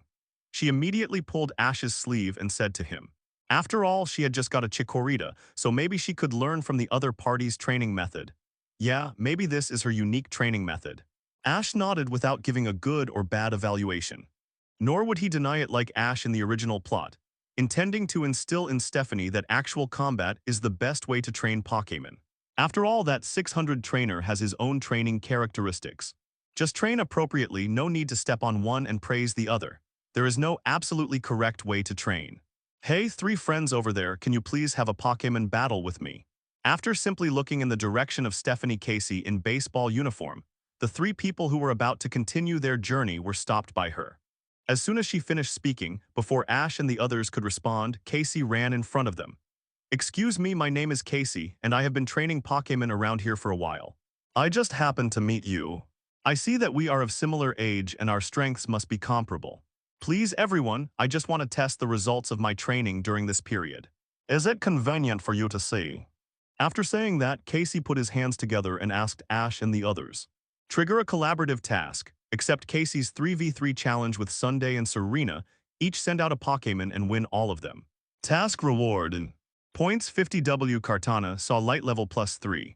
Just after Casey made a request to Ash and the others, Ash's mind also had a reminder of the system task triggering. Taking the task, Ash nodded slightly for the reward. Of course, no problem. Casey is very weak. In the original plot, Ash also sent Charizard to beat her so hard that she almost doubted her life. This time, for the reward, Ash planned to give her some pointers. Although Totodile and Kartana are not at a high level at this stage, it is still very attractive to be able to get a free task reward to upgrade 3 levels. It can save him some time to level up. In fact, I only have one Pokémon of the right level in my hand. How about this? There are exactly 3 of us here. Each of us sends a Pokémon to fight you. It will be a 3v3 duel. How about it? Ash made a suggestion to baseball Stephanie Casey. Of course, no problem. I was worried that you were too strong. After I defeated one person, the Pokémon would have no physical strength. Casey agreed without hesitation. For her, being able to fight with 3 trainers with different fighting styles will definitely bring her much more than fighting with only one trainer. There was no reason to disagree, and she nodded repeatedly. Sunday, Serena, do you have any questions?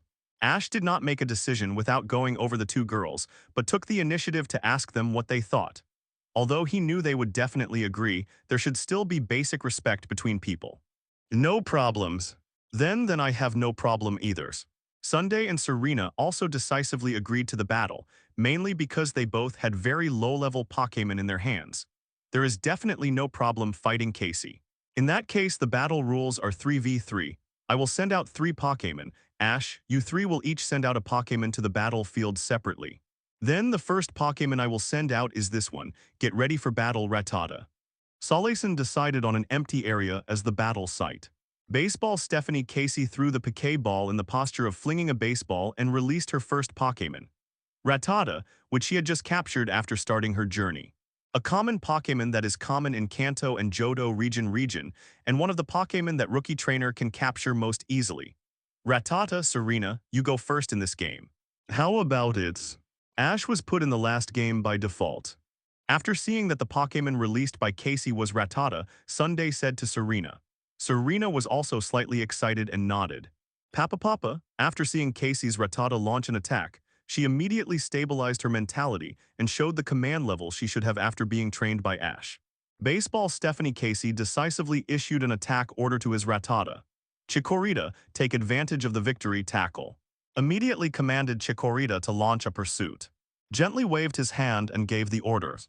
Serena's Chikorita was obtained directly from the breeding house. Because its parents are both very powerful, its level is also IV.15. After saying that, she imitated Ash and threw the Pokéball in a very professional manner. The Vine Whip hit Rattata and caused obvious damage. For Serena, who was battling Pokémon with other trainers for the first time, it was a very suitable rival.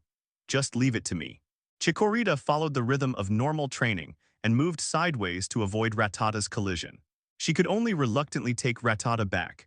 This Rattata was just captured not long ago, and its level was pitifully low, and it did not cooperate well with the trainer. On the other hand, Casey's Rattata is not only common, but also has poor qualifications. She let out a whimper. Pokémon, Chikorita, level V.15. It can be seen that his fighting style is not very cautious, and it is very similar to the stupid things who just set out on a journey in the original plot. Usually, they are the type of flat-headed brothers who start fighting as soon as they disagree. Chikorita, who was originally a little flustered when facing Rattata's tackle, immediately calmed down after receiving the command from the trainer. Baseball Stephanie Casey didn't expect Serena to be so decisive and sent her little Raphael away directly. It's you, go ahead, Chikorita. But it did not directly make Rattata lose his combat ability. Then 2 1.8 Vine Whips extended from her neck and quickly whipped Rattata, who had not yet stood firm. Rattata used the tackle trick. This is how they win the 3v3 game. Rattata, cheer up. Then she looked at Ash and Sunday, who were watching the game, and vowed to win the next 2 games. Successfully knocked Rattata, who had not yet stood firm, out again and lost his combat ability after falling to the ground. Serena was quite nervous when she fought against other trainers for the first time, but she was more excited and excited. Damn it, come back, Rattata. Pokémon Rattata level V.12. Chikorita moves sideways to avoid and then use Ember attack on Rattata. It is very different from the normal and delicate Stephanie. Serena, who received Ash's true teachings, also understood the wise saying of taking advantage of his weakness to kill him. Come back, Chikorita, you've worked hard.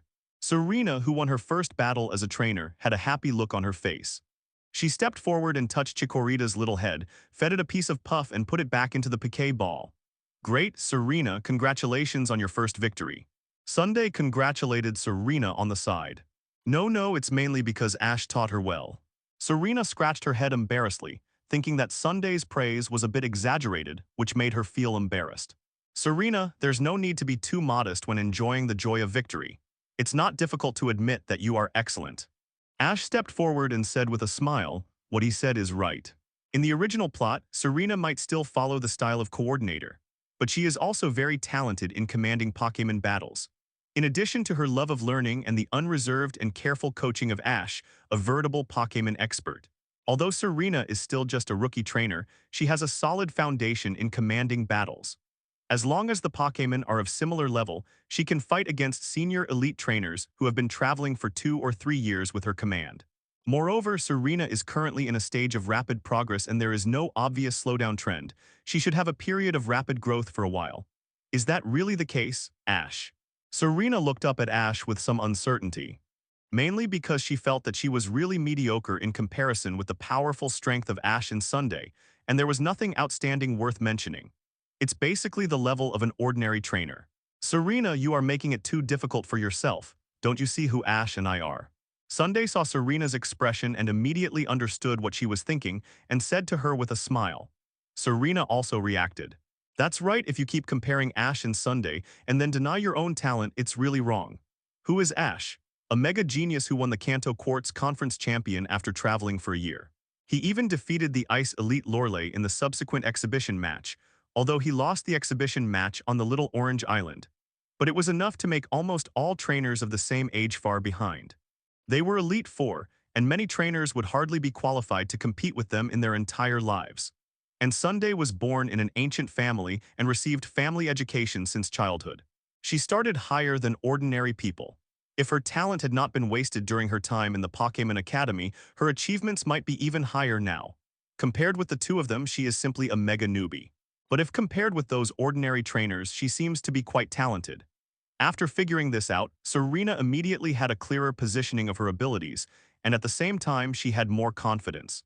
Serena is also very smart and powerful. Even if she can't reach Ash's level in the future, she can at least be able to follow him and not fall too far behind. As long as Ash doesn't leave her further and further behind, she will keep following him. Thinking of this, Serena's smile also had a hint of happiness in it. However, people's happiness is not always the same. Looking at Master Ash's happy appearance, baseball girl Casey not only did not feel anything but felt that they were uproar. Hey, that's enough, can we start our second game? Of course, no problem, Casey, your second match's rival is me. Sunday responded decisively, taking Serena's position and standing on the opposite side of Casey. Next, it's up to you, Pidgey. Pokémon Pidgey level IV.15s. Baseball Stephanie Casey released her second Pokémon Pidgey, which is known as the home bird of the Kanto region. It is also a rookie trainer, the easiest to capture, and also one of the most popular Pokémon. Although the final evolved Pidgey species strength is pretty good, it is considered a relatively powerful existence among flying Pokémon. But most Pidgeys have limited potential. In the end, it is likely to stay at the level of Pidgeotto. It is impossible to evolve into Pidgeot. Pidgeotto's evolution level must reach IV.36 to evolve into Pidgeot, but many Pidgeys may not have the potential to reach this level. Normally, there are very few wild Pokémon groups that have the talent and qualifications to support them to complete the final evolution. Take Ash's initial journey as an example. He often saw that in small and medium-sized Pokémon groups, only the leader reached the final form. Even in those groups that are naturally warlike and the competition for the leader position is extremely fierce, it is possible for two Pokémon in the final form to be born at the same time. So it is not an exaggeration for Ash to say that some Pidgeys are difficult to evolve throughout their lives. Casey's Pidgey's fur color is not as dull as that of ordinary Pidgeys, and it has a little luster. Its body shape is also better developed than that of ordinary Pidgeys. If she works hard, she can still help this Pidgey evolve into the final form of Pidgeot. At the same time, this Pidgey's level is also higher than the Rattata that was just released, but not much higher. It is only level IV.15. Pidgey, let me test your strength. Come on, Cyndaquil. After seeing Casey's Pidgey, Sunday decisively took out the Cyndaquil Poké Ball that he had just captured in the breeding house and released it. Pokémon Cyndaquil level IV.15. The levels of the two Pokémon can be said to be completely evenly matched. On the way here, Sunday has been helping Cyndaquil level up and improving his tacit understanding with it. At this time, Cyndaquil is very close to leveling up. It's just right to use this evenly matched duel with Casey to help it level up. Pidgey, use Sand Swing. Baseball Stephanie Casey commanded Pidgey to use Sand Swing to interfere with Cyndaquil's vision and gain a certain advantage in vision. However, her little trick as a rookie trainer was too immature for Sunday, who ranked among the top in the Indigo Plateau Conference and whose main Pokémon were almost cultivated to the elite level. Cyndaquil, aim at the direction where the sand is coming from and use Flame Wheel. Upon receiving the order, Cyndaquil immediately jumped up and turned into Flame Wheel to hit the center of the sand. Cyndaquil is worthy of being the signature of the fire type in the breeding house. It's not enough to master Flame Wheel so early, but her keen observation ability in battle is also particularly rare. She clearly judged Pidgey's position just by the direction of the sand. The flame wheel came at a high speed, and Pidgey was hit before he even had time to spread his wings, and the flames flickered. Without a doubt, Pidgey lost his ability to fight. To be honest, if Casey hadn't been so smart and let Pidgey try to use sand moving to plot against Cyndaquil. With the aerial advantage of flying Pokémon, he might not have been able to fight with Sunday's Cyndaquil for a few more rounds. After all, no matter how high Sunday's command level is, Cyndaquil's current means of fighting the enemy are really limited. It is definitely not that easy to deal with a flexible aerial unit.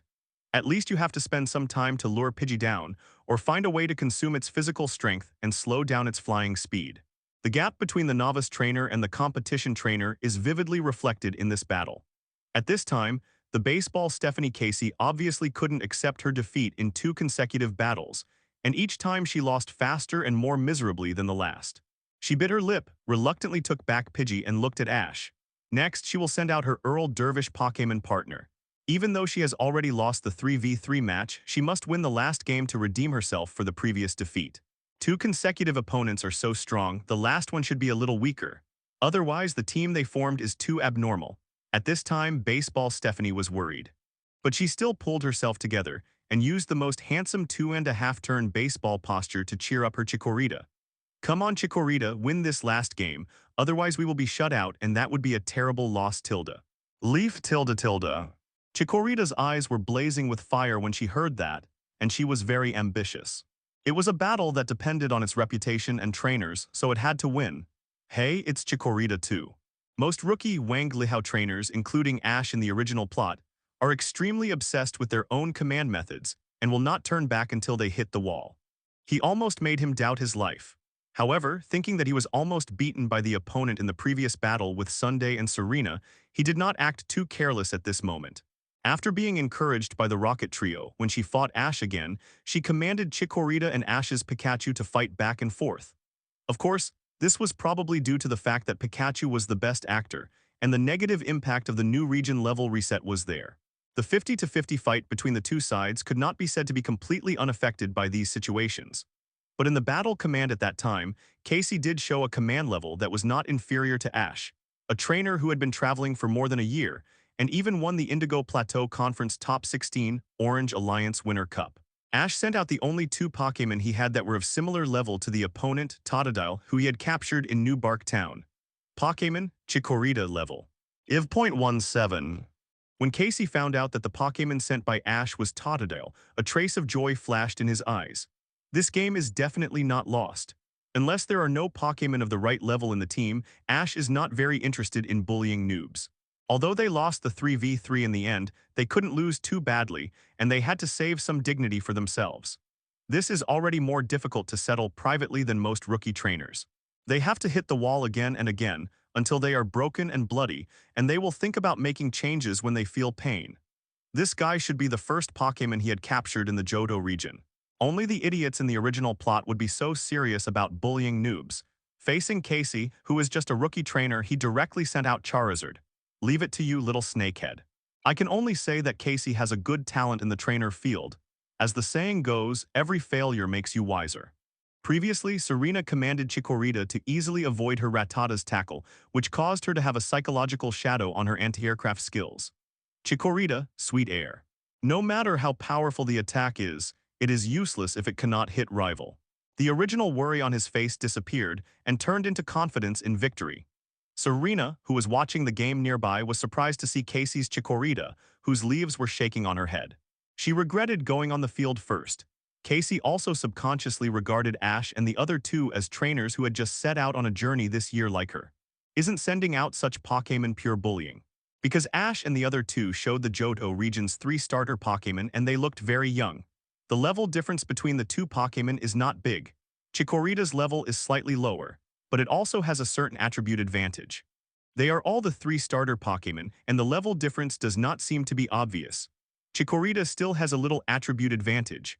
No wonder in the original plot, Casey lost to Ash's terrifyingly high-level Charizard for the first time. Instead, she used the sweet scent, which can fascinate rival and reduce his evasion ability. He even became more cautious and did not launch a reckless attack as before. Except Kartana, Ash's other Pokémon start with close to gym-level strength, and the slightly stronger ones are already elite or even champion. Pokémon, Totodile level V.19. At this time, Casey was also somewhat glad that the Earl Dervish Pokémon that Ash received when he set out on his journey was not Cyndaquil. Otherwise, she would be in danger in this battle.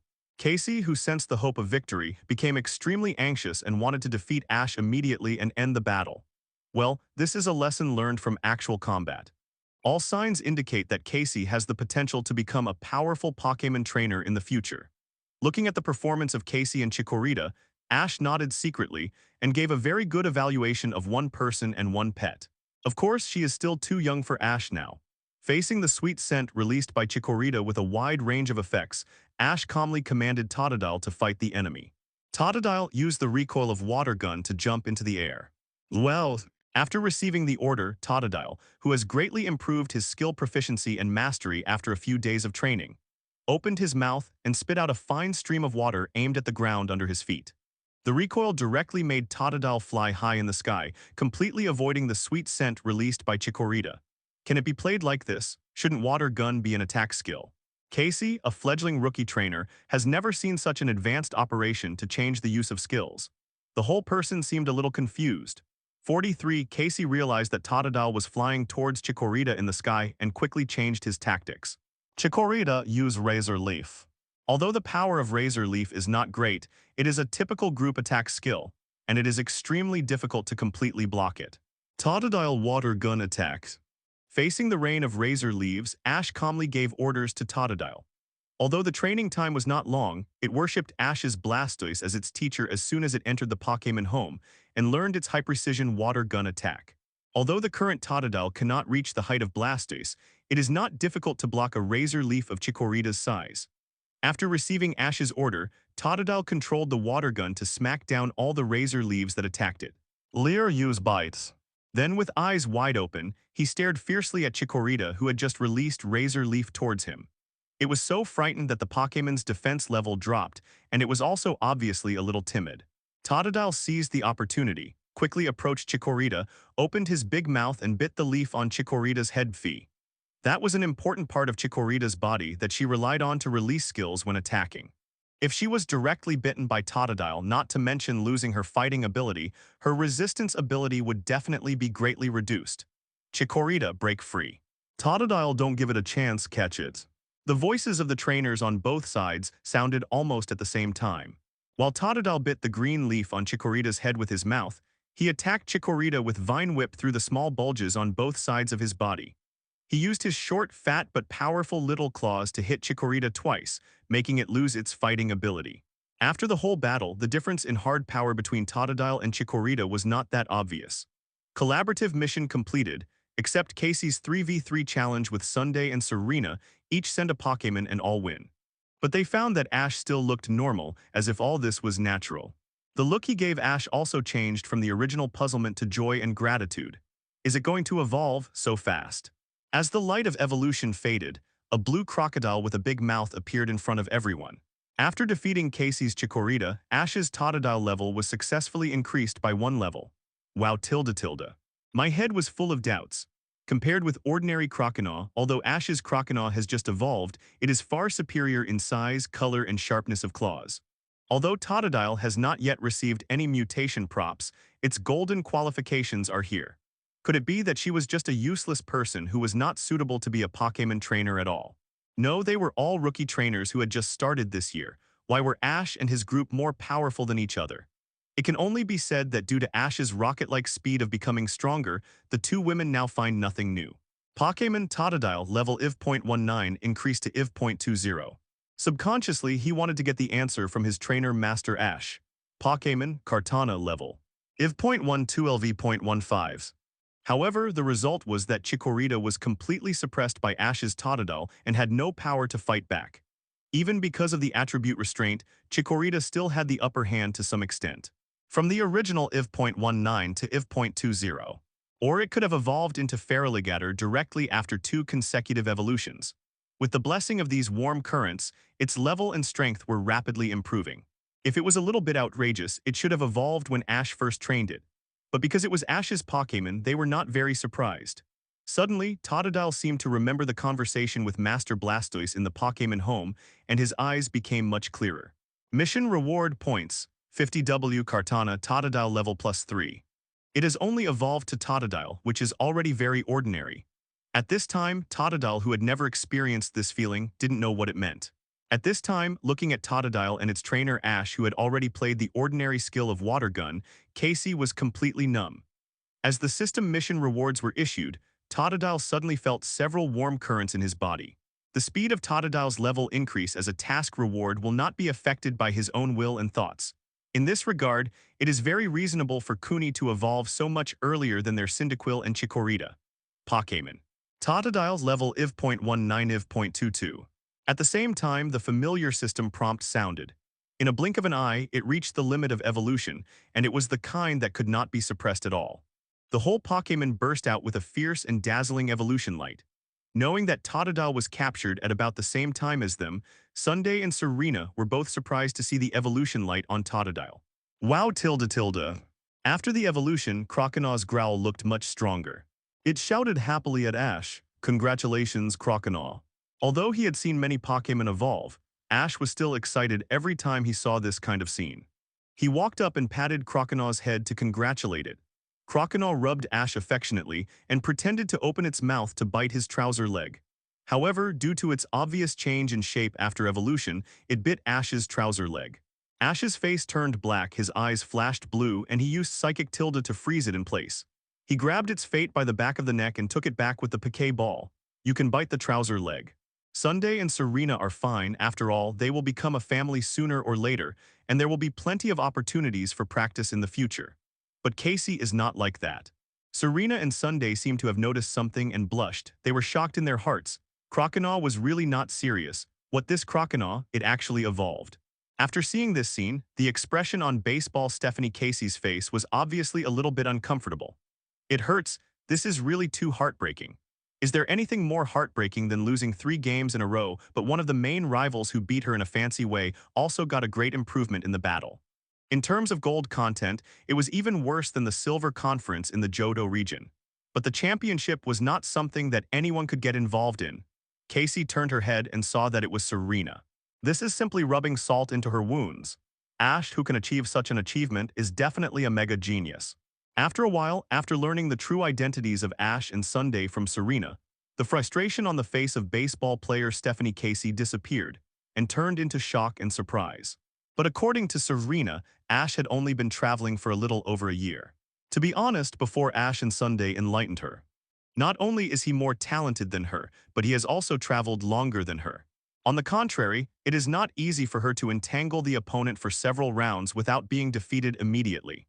The key point is that when he participated in the Indigo Plateau Conference, his trainer career was less than a year. He is also not comparable to ordinary Pokémon trainers. The same is true for Casey. Of course, she is not as lucky as herself and can receive Ash's patient teaching. The command ability is better than mine. But among the normal trainers, she can also be called a leader. At least after losing to her and Sunday, she quickly changed her fighting style, which is worthy of recognition. It has surpassed most rookies and even some senior trainers who don't have such awareness. Really? Is it really like this? But aren't you all rookie trainers who just started traveling this year like me? As a result, all of you can easily defeat me.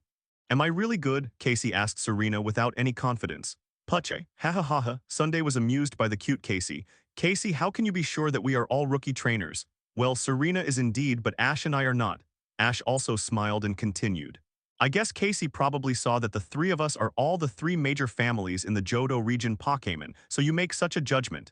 Hearing this, Sunday nodded in sudden realization, thinking that he-she each has an Earl Dervish Pokémon from the Johto region. It is indeed easy to give people the illusion that the 3 of them are all rookie trainers who set out from the local area this year. Hey, aren't you rookie trainers? Ash and the others' words almost burned Casey's CPU. She just thought she was fighting against 3 rookie trainers.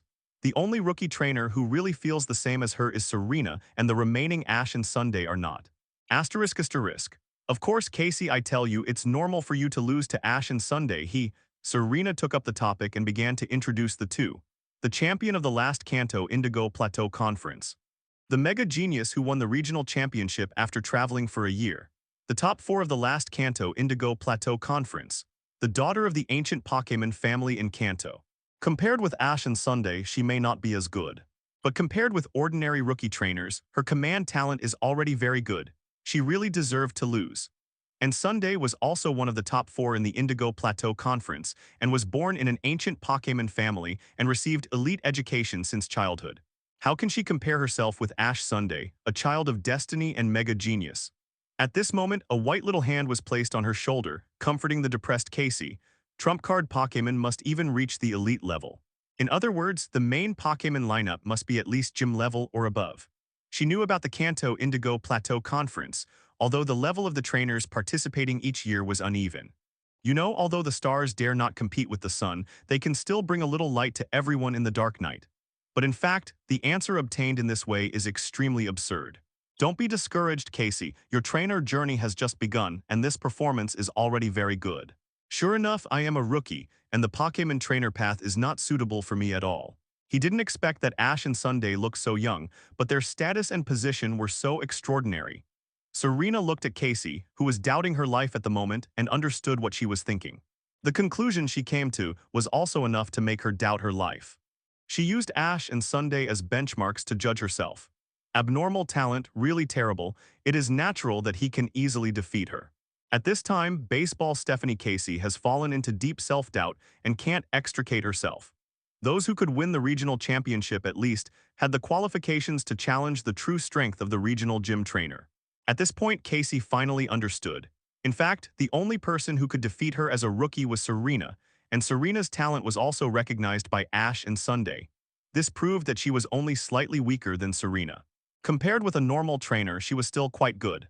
At this time, Casey's extremely unconfident mood had completely disappeared, and she turned into a curious baby. Sunday, I heard that ancient Pokémon families have extremely strict requirements for their children and descendants. Can you tell me what kind of education you received when you were a child? Ash, will winning the regional championship 1 year after starting your journey affect your future journey? Do you think the Silver Conference Championship is not that important? The way, Ash, don't underestimate our Johto Region Silver Conference. It is very difficult. What is your expected target ranking this time?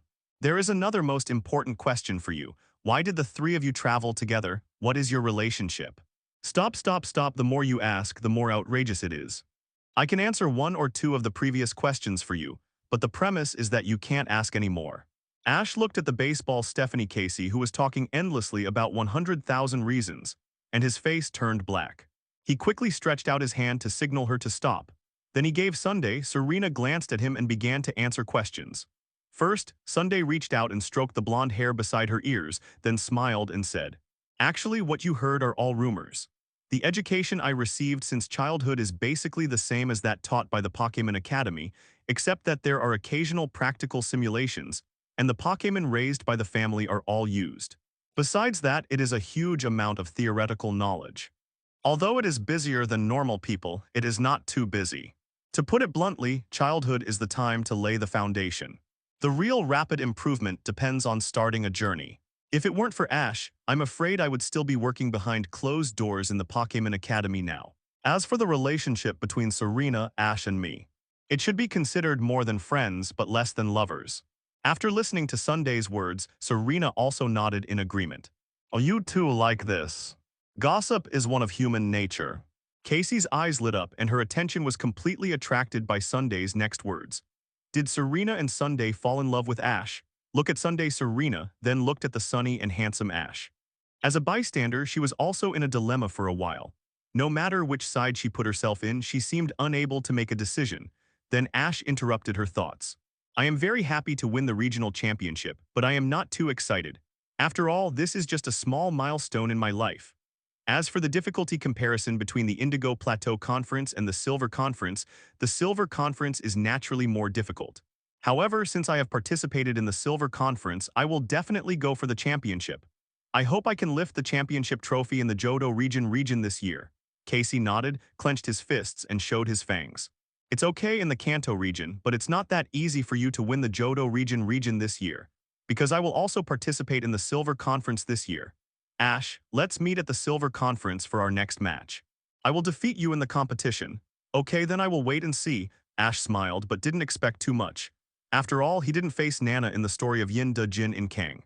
Ding, trigger the story mission, defeat baseball Stephanie Casey in Silver Conference.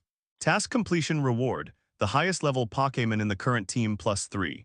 At the same time, the prompt sound of the system task triggering resounded in Ash's mind, making his eyes light up. The highest level Pokémon in the team gets the level upgrade reward.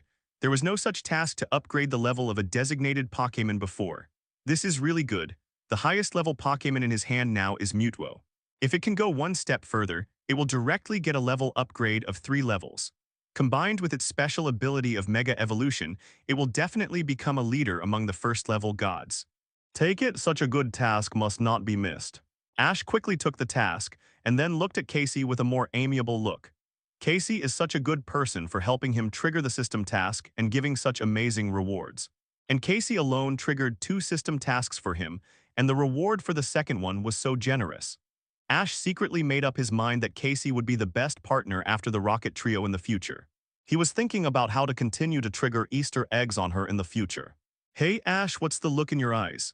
I just want to have a Pokémon battle with you, don't get me wrong. Casey couldn't stand Ash's lamb-like gaze and trembled in her heart, and couldn't help but take 2 steps back. Oh no, Ash is not going to hit on me. Although he is really handsome, he already has 2 suitors after all, and he is very fickle, not suitable for me, Casey muttered in his heart. What are you thinking, little girl? It's okay now. It seems that he understands that Casey misunderstood him. Ash decisively retracted his gaze and waved his hand indifferently. In the Pokémon world, Stephanie, who can appear in front of Ash, is definitely 1.9 in terms of looks. Casey is no exception, but she is still a little different from the mega beauties like Sunday and Serena. Ash has no evil thoughts about her. After that, Ash left with Sunday and Serena. That's the best. Ash, wait, I will beat you fair and square at the Silver Conference and wash away today's shame. The carefree baseball player Stephanie Casey shouted at the backs of Ash and the others. At the same time, she swung the baseball bat in her hand vigorously. Wait, she must get back at the Silver Conference. Not to mention beating Ash, at least she must beat him. At the very least, even if she loses, she must lose spectacularly. She must let the other party see that she is not easy to mess with. Late at night, after confirming through Psychic that both Serena and Sunday were asleep, Ash got out of the tent and got up to make himself a pot of cold tea and gulped down a few mouthfuls to suppress some of the anger in his heart. As Psychic became more proficient and his perception became stronger, every time he wanted to confirm whether the 2 women were asleep, he would inevitably see some erotic scenes. However, the relationship between Ash, Serena, and Sunday was not that close, and it was obviously very uncomfortable at this time. Walked out of the tent and walked into an open space in the forest. Come out, Waters. This arrogant guy has been left alone for a long time, and it's time to take out the top-quality mystic water obtained in New Bark Town and use it. It's going to mold if it's been kept in the system space. Suicune, who is elegant and handsome, appeared in front of him. His attitude was not too close, but he didn't mean to be deliberately alienated. Although he recognized Ash's strength, whether it was his personal combat ability or his command level as a trainer. At the same time, he also recognized his character.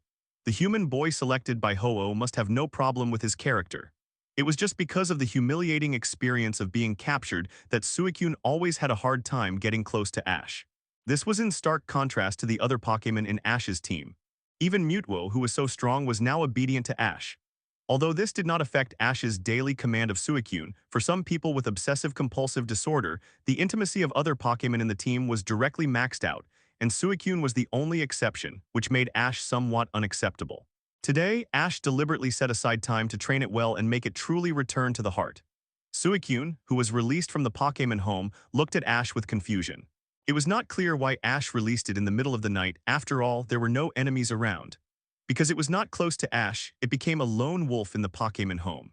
Although other Pokémon in Ash's team would not deliberately isolate it, they would not be as enthusiastic as they were to other Pokémon. They don't usually communicate much with Suicune. So it didn't know that being called out by Ash in the middle of the night was a good thing for its transformation. Looking at Suicune's puzzled eyes, Ash also guessed that it didn't seem to be very popular in the Pokémon home. After all, in the Pokémon world, as the incarnation of the North Wind, it could attract the admiration of countless ordinary Pokémon wherever it went. As a result, no one was interested in it after arriving at its Pokémon home. This contrast, it is probably a bit unacceptable to it. Ash was both helpless and touched about this. The helpless thing was that the Pokémon in his team seemed to have a very bad impression of Suicune. The touching thing was because of their attitude, mainly because Suicune's attitude towards him was not close. Of course, this trouble will no longer exist after tonight. The face lost when being humiliated and conquered. Compared with the actual improvement in strength, it is simply not worth mentioning. Most of the Pokémon he captured were arrogant at first, but soon they were convinced by his sugar-coated bullets. Isn't Zapdos a typical example? Ash believed that Suicune would be no exception. If he failed to capture it this time, he would just think that he had made a mistake. At worst, he could think of other ways to improve Suicune's favorability. If it really didn't work, forget it. Anyway, there would definitely not be only one Suicune in the huge Pokémon world. He could definitely capture other Suicune, right? But by then, the good things sent by the system would not be the turn of this Suicune. People always treat others with empathy. If you're not close to me, I will not be so warm to you. Why should I leave all the good things to you and Pokémon DP who is closer to me? For a moment, the two choices of dignity and strength were placed in front of Suicune, making it hesitate a little. However, such props are extremely precious. Even for humans who have traveled all over the Pokémon world, the attribute-enhancing props on the market are in a scarce contest condition. How much is the so-called face worth? Suicune's eyes were immediately entangled. To be honest, it lost its face when it was subdued by Ash as a legendary beast. Naturally, it understands Ash's obvious intention to recruit him by taking out the top-quality mystic water at this moment. Later, it has been trying to find a way to improve its long-lost strength. Ash has always admitted to being called honest names such as scumbag and water balance master. He hates negative words such as dog and warm man. As a legendary Pokémon of water type, he is very sensitive to this kind of carrying props that can enhance the power of water type skills. Ash subdued it, that's because he thinks highly of himself. And Ash is the boy chosen by Lord Ho-Oh. There is nothing shameful in bowing to him and recognizing him as the master. Ash just wants to let himself put aside the grudges when he was captured before and serve him as a Pokémon wholeheartedly. It is very smart and has traveled in the human world for many years and has rich experience. Suicune's watery eyes suddenly sparkled. Among them, Mutwo is at the same level as Ho-Oh and has reached the true first-level God level. Hearing the familiar system prompt, Ash's mouth slightly raised and he gave the top-grade mystic water in his hand to Suicune. Facing Suicune's puzzled eyes, Ash took out the top-grade mystic water that had been stored for several days from the system space. In its joyful and grateful eyes, it was taken back to the Pokémon Home King. Now it actually saw it here with Ash. It is a champion-level ordinary legendary Pokémon, what is there to be proud of? It will even be of infinite benefit to it. Not to mention it, which has been searching alone all the time. He is not the kind of dog who is willing to do shameless things. And in its perception, the terrifying water elemental power contained in the effect of this string of mystic water is several times stronger than all the mystic water it has seen before. After a moment, Suicune made his own decision. 877 lowered his proud head and walked to Ash. The moment the top-grade mystic water appeared. And to be honest, Ash's team already has legendary Pokémon such as Zapdos, Lugia, and Mutwo. Then he returned to the tent, used Psychic to suggest himself to calm down and fell into a dream.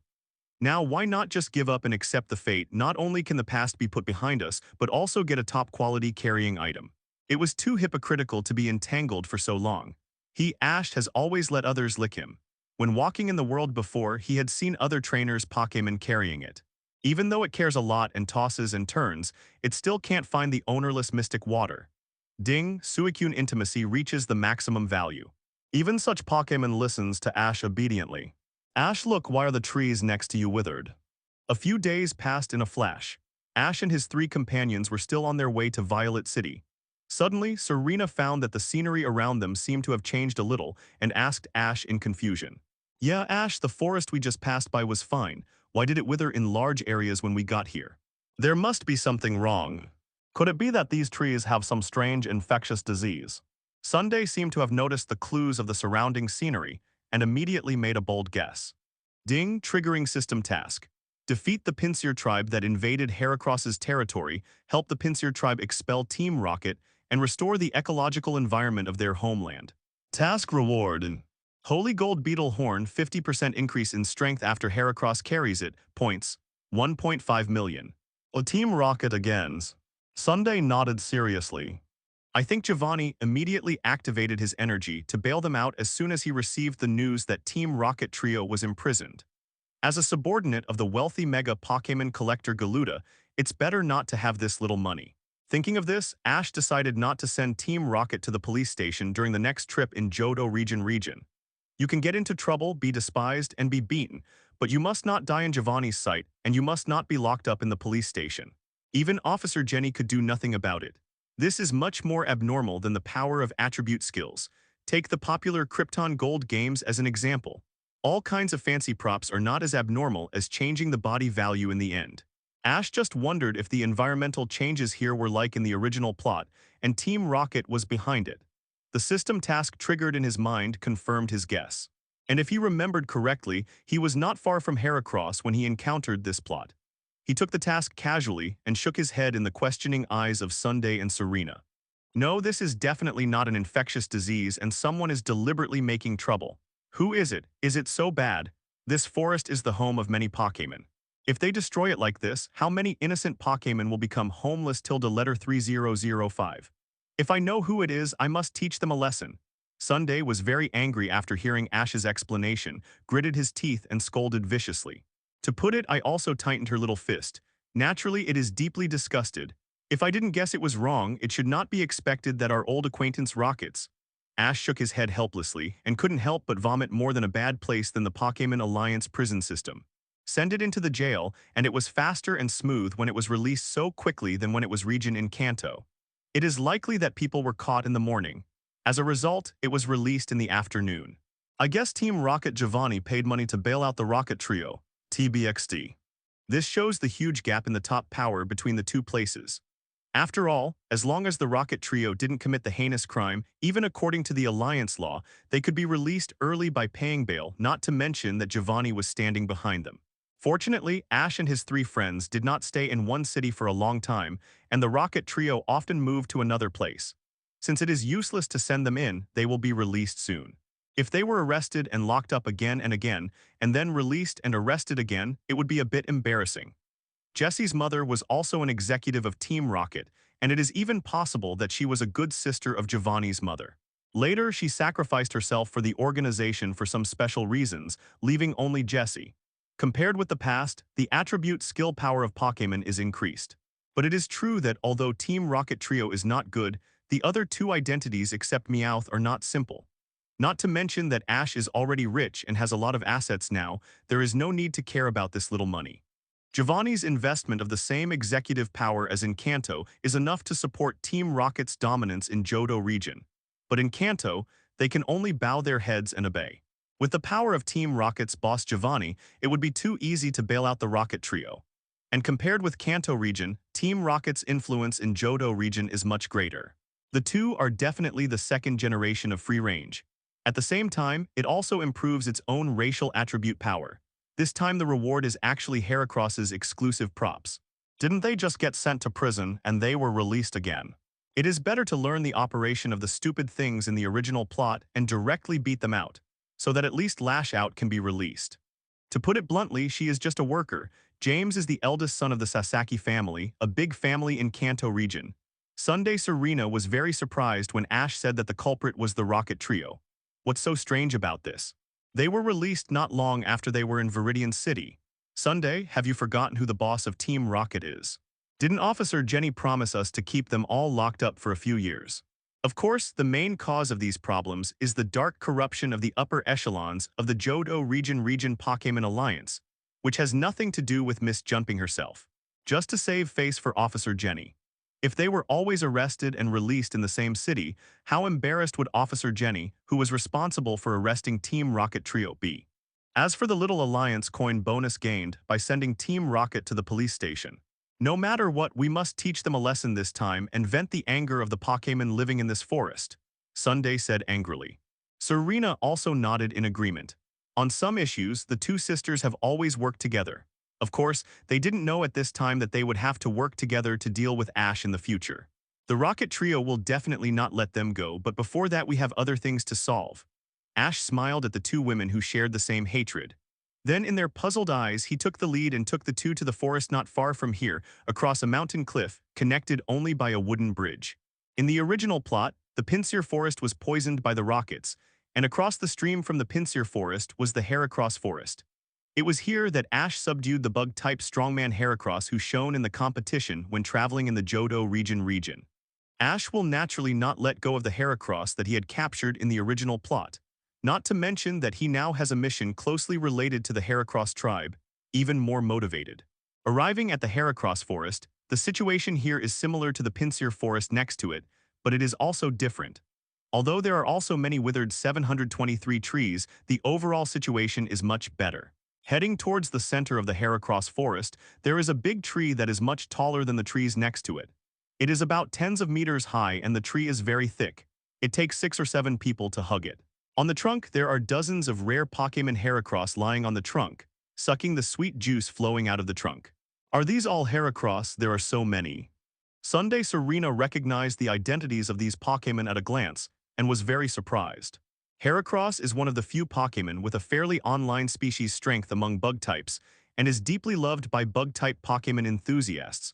However, due to the extremely rare number in the wild, few trainers can capture it. The Heracross that appeared in front of them at this moment, just a rough estimate, actually reached dozens of them. They were really surprised. Sure enough, the place that Team Rocket was thinking about must have its own outstanding features. The more than 10 Heracross in front of them alone are enough to make bug-type Pokémon fans crazy. Ash's eyes swept over the Heracross sucking sap on the tree trunk and soon confirmed the identity of the Heracross he captured in the original plot. This guy was hugging the tree trunk on a branch, sucking sweat with a happy face. According to his careful observation, the shell of this Heracross is deeper and more transparent than the ordinary individuals next to it, and the long horns on its head are also thicker. Although the eyes are gentle, compared with the more gentle and even cowardly fellows, it has a little more determination. Obviously a qualified insect Pokémon warrior.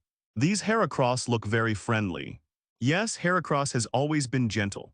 Although it has a thick horn suitable for fighting, it actually doesn't like to fight with other Pokémon. At this time, a group of Butterfree flew from a distance, heading straight for the big tree where the Heracross tribe was squatting to suck sweet sap. Many Heracross took the initiative to give up a better position to Butterfree, which attracted the onlookers such as Sunday and Serena to exclaim in amazement. And behind the 3 people, a rather rough voice came. Everyone looked in the direction of the voice, and it turned out to be 10 members of the Forest Guard team wearing uniforms similar to firefighters. Excuse me, 3 people, my name is Sen Nan, and I am a member of the Forest BHFG Guard team that guards the surrounding forests. Due to the recent large-scale tree death phenomenon, I came here to investigate. Sorry to bother you. Seeing the 3 people looking at him in confusion, Sen Nan took the initiative to explain to Ash and the others. It's Mr. Moranen. Hello, my name is Ash. The 2 of them are my travel companions Serena and Sunday. The 3 of us also saw the trees withering around us, and thought that this must not be an ordinary natural phenomenon, and there must be some unknown reasons, so we came here to investigate the Japanese anime. Ash smiled and replied to Moranen. Is that so? Thank you so much. Moranen seemed very happy after hearing that Ash and the other 2 actually took the initiative to investigate the cause of the withering of the forest trees. As the saying goes, one more person means one more strength, let alone 3 people. Even if the 3 of them are just rookie trainers who just started traveling this year, they are enough to give him a lot of help in this investigation. You're welcome. Protecting the Pokémon home is the duty of each of us trainers. Ash smiled and replied, thinking of other things in his heart. Since Team Rocket is making trouble this time, can he take advantage of the trio's trouble to recruit the 2 insect Pokémon tribes of Pinsir and Heracross in the forest? Just now, he looked around and saw that there were 2 red-qualified Heracross among more than 10. The one he originally captured was a rare Pokémon with the best gold qualification. The Heracross tribe is so powerful, and the Pinsir tribe that opposes them can't be much worse. Although the forest here looks large, it is still incomparable to the trackless forest environment in his Pokémon home. Not to mention that every tree contains rich and delicious sweet juice. He believes that as long as Heracross has been to the Pokémon home, he will definitely be happy. Getting Ash's affirmative answer, Moranen immediately stood in awe. There are not many trainers who can have such a high level of awareness these days. Especially Ash and the other 2 seem to be just rookie trainers, which is even more rare. In fact, most Pokémon trainers would take a nonchalant attitude when encountering such things. Sometimes, the desire to capture Pokémon even hinders the work of the forest guards and rangers. And this group of people is also very difficult to serve. Asking them to provide help for a trivial matter, or complaining to the Alliance official, etc., seriously wasting their patrol power. This forest has been in this situation for several days. The reason why he delayed coming now is not that he deliberately neglected it, but there were other things to deal with before Tilda. If the trainers who had been pestering him before had the same awareness as Ash and the other two, he would have finished his work long ago and rushed over to start the investigation. Judging from this situation, Zyali and the other two obviously came much earlier than him. I wonder if they can find out something useful. Suppressing his thoughts, Senan asked Ash and the others with a smile on his face. However, he did not have much expectation for whether he could ask for valuable clues. It depends more on whether the hard-earned power of the three people can be reasonably utilized in the subsequent work. To be honest, we have found some clues, and we know who is the one who has completed the tree trap. But before that, we need to deal with some things before we can punish the murderer. Ash said with a smile to Sen Nan, who asked him, "What are you telling the truths?" Ash's answer made Sen Nan, who did not have much hope for them, overjoyed. Just when he was about to ask Ash what else he needed to deal with, he saw Ash shook his head slightly and pointed to the distance. Following the direction of Ash's finger, several people saw smoke and dust rolling in the distance and heard chaotic and heavy footsteps. It was a group of Pinsir running towards this side. They bared their teeth and claws and protested with the big horns on their heads. They were about to drive away all the Heracross and Butterfree tribes that were sucking juice. The Heracross tribe was gentle and timid by nature and did not dare to conflict with the Pinsir tribe. Many Heracross left in fear. The same is true for Butterfree. Only some of the slower Butterfree were blocked by the Pinsir tribe before they could leave because they were greedy for the last sweet juice. When they were about to be taught a lesson by the Pinsir, the Heracross that Ash had taken a fancy to stepped forward and tried to protect the Butterfrees that were surrounded. It's the Pinsir, they don't live in the other forest, how could they run here? Could it be that they are the culprits that caused the forest to wither? When seeing the Pinsir tribe, Senan made his own reasonable guess. Yes and no, it can only be said that these Pinsir are actually forced to act. Charizard Flamethrower. Come out, Charizard. Ordinary trainers would not be able to handle it, so Ash chose to send Charizard to fight quickly. Charizard Seismic Toss. Go Pokeballs. This basic trainer principle, any trainer with a little common sense will not make a mistake. There are quite a few of these Pinsir, and the average level is above level 35. They should be the elite backbone of the Pinsir tribe in this forest. Chikorita Vine Whip. Of course, before explaining this problem, let's help the Heracross tribe to repel these aggressive Pinsir. You know, if you get a little bit of Ash Charizard's fire, you will definitely be seriously injured. It seems that this year's Silver Conference will be exciting. Grass was restrained by fire. If she chose the same target as Ash's Charizard, she would be easily injured by its fire skills. Among them, Ash's Charizard acted as the main C, and Golem was responsible for dealing with the Pinsirs that were swept to the ground by Charizard. Ash reached his hand to his waist and said loudly, not only could they not help each other, but they might also put Chrysanthemum in danger. Following Ash's command, Charizard grabbed the leader of the Pinsir from among the many Pinsirs and threw the powerful seismic toss to the ground. Seeing that the leader was captured by humans, the remaining Pinsirs could only leave the Heracross forest in disgrace. Thinking that Ash was just an ordinary passerby trainer, Morinan nodded repeatedly, expressing his approval of Ash's Charizard's appearance. Could it be that he is a trainer who traveled from the neighboring Kanto region? After being hit by the Pokeball, the Pinsir leader was captured by Ash without any struggle. In fact, this is just their usual operation to quickly level up when traveling in the Johto region. At the same time, he did not forget the principle of catching the leader first. Since he wanted to target the two major bug-type Pokémon tribes, the attitude of the leaders of these two tribes was very important. She was trained by Ash seriously, so she naturally couldn't make such a low-level mistake. On the tree trunk, Heracross, who was struggling to resist the Pinsir's attack, saw Ash and others helping. Ash planned to capture it and the Heracross he liked first and let them visit the scenery in the Pokémon home, and then release them to persuade his tribe partners to join the Pokémon home. Looking at the powerful momentum of Charizard, this trainer named Ash may have a chance to enter the top 16. When facing groups of wild Pokémon, Ash's Pokémon has always been the main output, and the two of them assist from the side. Golem's rollouts. She also gritted her teeth to restrain her gentle nature and bravely launched a counterattack against the Pinsir tribe. Together, they commanded the battle, hoping that their Pokémon would quickly improve their combat levels. Serena and her Chikorita were responsible for attacking the Pinsir on the trees that Ash's Charizard could not reach. As for Senan, the Pokémon Ranger when necessary, Mutwo can use the ability to delete memories to make him forget what happened here. Is this guy really a rookie trainer? He has the final form of Charizard so soon. Seeing Ash take action, Sunday and Serena also released their Cyndaquil, Chikorita, and Golem, ready to fight together with Ash. Ash and the other two had a clear division of labor, attacking the Pinsires that climbed up the trees. After driving away this group of Pinsir and successfully protecting the home of Heracross, Sunday's Cyndaquil and Serena's Chikorita's levels were raised by 2 levels respectively. Although the battlefield was dominated by Ash's Charizard, the Pokémon of the two also made great progress. More importantly, after the successive level increases, Serena's Chikorita burst out with a violent evolution light. Is it going to evolve?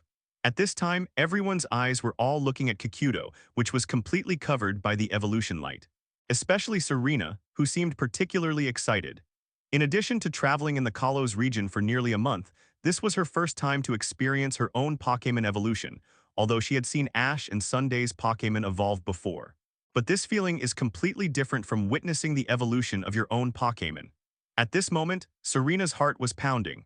Although she knew that there would be no accidents in the evolution, she still couldn't help but have a little worry about this or that.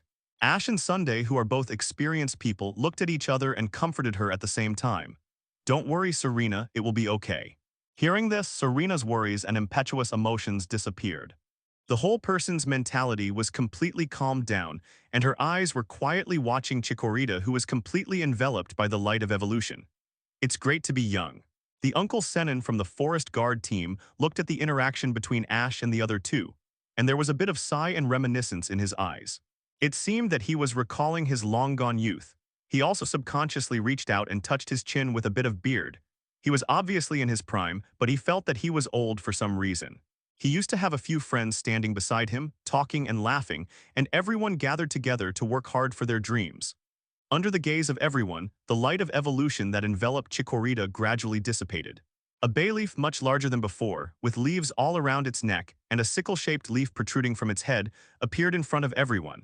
The whole Pokémon changed from being quirky and cute to being a little naive. Great Bayleaf, congratulations on your successful evolution. Serena couldn't hold back her excitement and hugged Bayleaf's neck. She buried her cute little face in the soft and silky leaves of the laurel and rubbed it, looking very happy. Bayleaf's expression seemed a little helpless, and she stretched out the big leaf on her head and patted Serena's back. It was obviously a Pokémon, but why did it look like an older sister taking care of her younger sister? After rubbing against Bayleaf for a long time, Serena realized that her actions seemed a little childish. She quickly raised her head and shyly tidied up the messy hair around her ears. Her little face blushed and she silently retreated behind Ash, as if using Ash as a wall to block the strange eyes of others. This cute move also made Ash smile knowingly, and he subconsciously reached out to stop her and held her waist. How can Serena's wife be so cute? Hey, Serena is too cunning. No, I can't fall behind the master. On the other side, Sunday, who saw that the situation was not right, also came up immediately. Took Ash's other hand. Ash smiled slightly, followed Sunday's guidance and held her slender waist, becoming a master of water cutting. Uncle Senin was also stunned by this scene. Thinking that he was still a single dog at this age, he felt very sad. Holding his violently trembling heart, he turned his head away. As the saying goes, out of sight, out of mind, as long as he didn't see it, just pretend it didn't happen. At the same time, he didn't forget to complain in his heart. These young people nowadays are really not taking advantage of their youth to work hard for their careers, but always entangled in these love affairs. But when will the god of love knock on his door? He has been working in the wild for more than 10 years. When will he meet his ideal Stephanie? I wonder if there is a legendary Pokémon that controls love in this world. If there is, I must capture one, after a while. Ash looked at the Heracross, who was happily sucking tree sap with the flying back tribe members and Butterfree after the Pinsir tribe was driven away. The corners of his mouth slightly raised. Some help is not for nothing. You have to use your body to taste it. Yes, I am talking about you, Heracross. Be captured and bring your tribe to join our Pokémon home family. You should know that the leader Pinsir, who was just captured by Ash, is probably enjoying himself in the Pokémon home now. Thinking so in his heart, Ash walked towards the giant tree. Ash accurately found the one he just helped from a group of Heracross. Its superb qualifications were particularly conspicuous in Ash's eyes. Heracross, you are not interested in becoming my Pokémon and traveling with me. Faced with Ash's invitation, Heracross cast a grateful look, thanking Ash for the help he just gave, and then nothing happened. Heracross turned around and continued to suck the sweet juice from the tree trunk. It didn't want to be a human trainer's Pokémon, it just wanted to suck the delicious sweet juice comfortably. Faced with Heracross's reaction, Ash was not surprised at all. Although this Heracross is a little more resolute than the timid Heracross of the same race. But overall, its temperament is still gentle and it doesn't like fighting. Just now, it chose to stay because it was forced to fight with the Pinsir tribe in order to protect Butterfree. Besides, it is a complete foodie. Even without Butterfree, as long as there is enough sweet tree juice, it can do anything. It is obviously unrealistic to want to subdue it directly with just the little bit of kindness of helping it. But it doesn't matter, Ash has already prepared. Ash took out a can of high-concentration perfect sweet sap from his backpack after several refinements. He bought it at a Pokémon store at a small town before coming to the forest of Heracross. This perfect sweet sap is much higher in quality than what Heracross is sucking at this time, and it is more tempting. The trees in the Pokémon homeland are basically guaranteed to have the same level of sweet sap. Ash slowly unscrewed the can lid, and a sweet and fragrant smell floated out of the can in his hand. The Heracross who were sucking the sap paused, and their green eyes like hungry wolves looked at Ash. To be precise, they looked at the can in Ash's hand. They wanted to rush over and snatch the can from Ash right now. However, they were timid by nature after seeing Ash's great power just now, so they didn't dare to make a rash move. They had to suppress their greed and drooled. Even the sap in their mouths, which they thought was extremely delicious, was a little tasteless at this moment. Compared with the rich aroma in Ash's hand, the sweet sap they sucked was not as good as it could be. Although it was not completely dregs, it was at least the difference between a home-cooked side dish and a full banquet made by a 5-star chef. The Heracross that Ash had his eyes on was even more greedy than the other Heracrosses of the same tribe. This was also reflected vividly in the original 17 plots. Now it was almost hooked by the can of premium sweet sap in Ash's hand. What do you think, Heracross? If you become my Pokémon, you can eat premium sweet sap like this every day, and it's the kind of forest scale. Looking at Heracross's reaction, Ash said with a smile. These days, if you want to get someone, you don't have to use force. This method is somewhat hurtful, so it's better not to use it unless it's absolutely necessary. The correct approach is to lure them with benefits. Anyway, the Pokémon home is his unique advantage and the ideal place for Pokémon to live. Heracross looked at the premium sweet sap in Ash's hand, then turned back to look at his own tribe and the ordinary sweet sap flowing from the trunk. It only took a 10,000th of a second to think, and then he ran to Ash and surrendered to him. As expected, he took the sweet sap in Ash's hand and drank it all, not even leaving the last drop on the edge of the can. He licked it so clean that even dogs would shake their heads. It's easy to capture a foodie like Heracross who has a clear goal. Both sides got what they needed and were happy. As a partner on the journey, Ash needed it to fight for him. After Heracross moved into the Pokémon home, he could taste the perfect sweet sap every day. If he hesitated for a second for such a good thing, it would be a great disrespect to the food. As for other members of the same tribe, if there is enough sweet sap, it would be good for Ash to capture them all. After all, the characters of its members are a bit cowardly.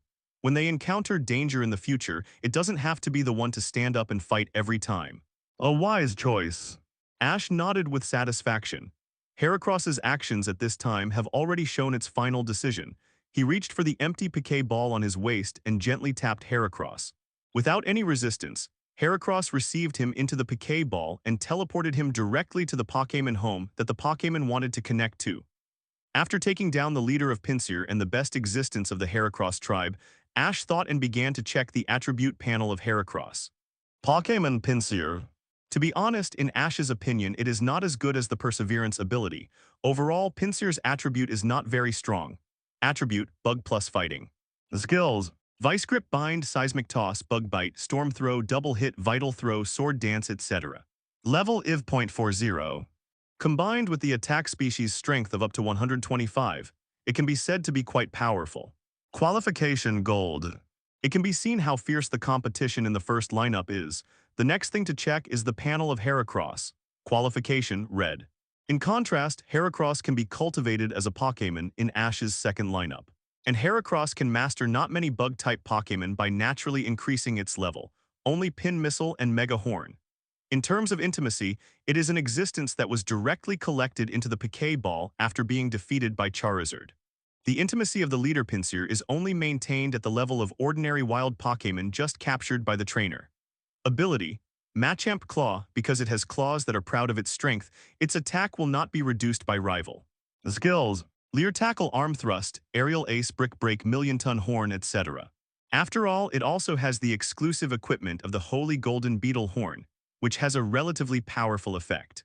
If it can mutate the second ability, it may squeeze into the 10th lineup. Pokémon Heracross. Carrying items: none. The Perseverance ability is also quite good, and it can increase the attack by 50% when it falls into the status condition. Ability Perseverance. When in a status condition other than near death, the attack is increased by 50%. Gold qualification, slightly lower level than Pinsir but also quite good. Ash had expected this in advance. At this moment, he captured it and planned to use the influence of the leader Pinsir to attract the entire Pinsir tribe to the Pokémon home. At least it's more satisfying to Ash than the Bug Premonition ability. It can only be said that the natural fate plus Ash's bribery made Heracross reach the maximum intimacy as soon as he was captured. What surprised Ash was that Heracross's intimacy with him was close to the maximum value. Heracross's talent obviously does not meet the rigid requirements of the first lineup, but it does not mean that it has no possibility of promotion. Its talent is only red. In Ash's opinion, as a hatched pet, it must have the golden top grade qualification. Only in this way can the probability of the cubs born with golden qualifications be higher. Attribute: Bug. You should know that the Pokémon that can be included in the second lineup by Ash are all Pokémon with excellent qualifications. As for the more powerful first lineup, carrying items, none. In addition to the legendary beasts, there are those Pokémon that have powerful second abilities or special abilities. Level: IV.35. The effect of the Bug Premonition ability is that when the health value is less than 1-3, the power of Bug-type skills is increased by 50%. It is not easy for a gentle Pokémon like Heracross to train to such a high level in the wild. Please come out for a moment, Heracross. After a while, Ash summoned Heracross from Pokémon home again. A white light flashed, and Heracross, who looked unsatisfied, appeared in front of everyone, with sap still on the corner of his mouth. Ash really didn't lie to it. As soon as it entered Pokémon home, it got lost in a trackless forest full of perfect sap. It was like heaven for it. Hera tilde tilde. At this time, it waved its claws at Ash eagerly.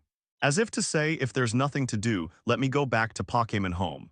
Heracross, please explain what you saw and heard to your companions, and ask them if they are willing to live in the place you just went. Since Senon was still beside him, Ash also communicated with Heracross through telepathy. Hearing this, Heracross's expression was obviously a little surprised. Is there such a good thing, being able to bring all the tribesmen into Pokémon home? In this way, its people can also taste the perfect sweet sap every day like it. At Ash's signal, Laris ran towards his Pokémon companions. Following this, he gave them a sincere persuasion. Ash, what's going on? This scene was also confusing after seeing it. Ash smiled slightly and replied, I asked Heracross to negotiate with its companions. Don't worry, if it succeeds, it will be of great benefit to me. The perfect sweet sap is very captivating for all Heracross, but it's a pity that this group of Heracross is too timid, so that after Heracross persuaded them for a long time, they still acted quite hesitant. Seeing this, Ash simply interrupted the conversation between the two sides. He explained his intentions to them directly through telepathy. Let them all live in the Pokémon home, enjoy the best natural environment and delicious food, and they only need to pay a few offspring. Ash may take the better offspring to the outside world or train them himself, or entrust them to a good enough Pokémon trainer to help them find a better future. All of the above are beneficial to the Heracross tribe, and they are not opposed to becoming partners of human trainers. Soon, more and more Heracross agreed with Ash's idea and volunteered to be captured by him into the Pokémon home. The timid Heracross also has a strong herd mentality. After the first one, more and more Heracross volunteered to be captured by Ash. Not long after, the Heracross in the entire forest completed the migration of the tribe. All of them lived in Ash's Pokémon home. On the other side, Senon, a member of the Forest Guard, witnessed the whole process of Ash's enticement to capture Heracross and all its tribe partners, and was already dumbfounded at this time. No, is this okay? The foodies in the Heracross tribe are too outrageous. Although Ash's act of directly conquering an entire Heracross tribe at this time is suspected of destroying the Pokémon ecosystem, these Heracross were conquered by him voluntarily. As a forest guardian, he has nothing to say. However, he is more curious about the perfect sweet sap that Ash took out, which can be bought in many Pokémon stores. But the price is very expensive, and the price of 10 cans requires a full 1,000 fine coins. His salary is already high among ordinary people, but a month's salary is only enough to buy 15 cans. Ash conquered so many Heracross at once. Even if each one only consumed 1 can a day, the accumulated amount would be an astronomical figure. He couldn't imagine how Ash was going to support an entire Heracross Pokémon tribe. As for whether Ash was deceiving the Heracross tribe, Senon never thought that doing so would not be of any benefit to Ash. Most Pokémon have simple personalities, which makes them very stubborn. If Trainer makes a promise but does not intend to fulfill it, it will be very difficult for them to get along with each other in the future. Moreover, this is a whole group of Heracross. If Ash deceives them, I am afraid that many defectors will appear immediately. With Ash's strength, it is also very easy to defeat Heracross and kill them all. There is no need to use sweet sap to deceive Heracross's trust and then subdue it. That means that Ash can definitely support the entire Heracross Pokémon group. What an amazing expense that would be, hiss. After a simple calculation in his mind, Senon took a breath of cold air. I just feel that the current rookie trainer is really more perverted than the other. Unlike poor Senon, Sunday and Serena are not surprised that Ash can subdue the entire Heracross group with a can of sweet sap. Since they set out on a journey with Ash, the two of them have been well informed. You know, Ash feeds the big eater Snorlax without blinking an eye, and the energy cubes that Snorlax eats are several times more expensive than the sweet sap of Heracross. None of these are problems. The matter in Heracross Forest has been temporarily resolved, and it is time to go to the Great Good Hao Armor Forest to punish the Rocket Team, the culprit. Ash put away the Heracross Piquet ball in his hand with satisfaction, and then came to Serena and the others. Let's go to the Pinsir Forest. The Pinsirs broke the pattern formed over the years, and came to the territory of Snatch Heracross to suck the sap of the trees, causing the ecological environment to be destroyed. The culprit of the main tree withering should still be in the forest of that force now. Sunday and Serena nodded and were about to follow Ash's pace. But they found that the Uncle Sen Nan from the forest guard was still standing there blankly, as if he had not come back to his senses. Uncle, it's time to come back to his senses. Sunday stretched out his hand and waved in front of Sen Nan's eyes, successfully calling his mind back. The group of people went straight to the forest where the Pinsir lived. A group of people crossed a wooden bridge, crossed the valley that separated the Pinsir Forest and the Heracross Forest, and came to the Pinsir Forest.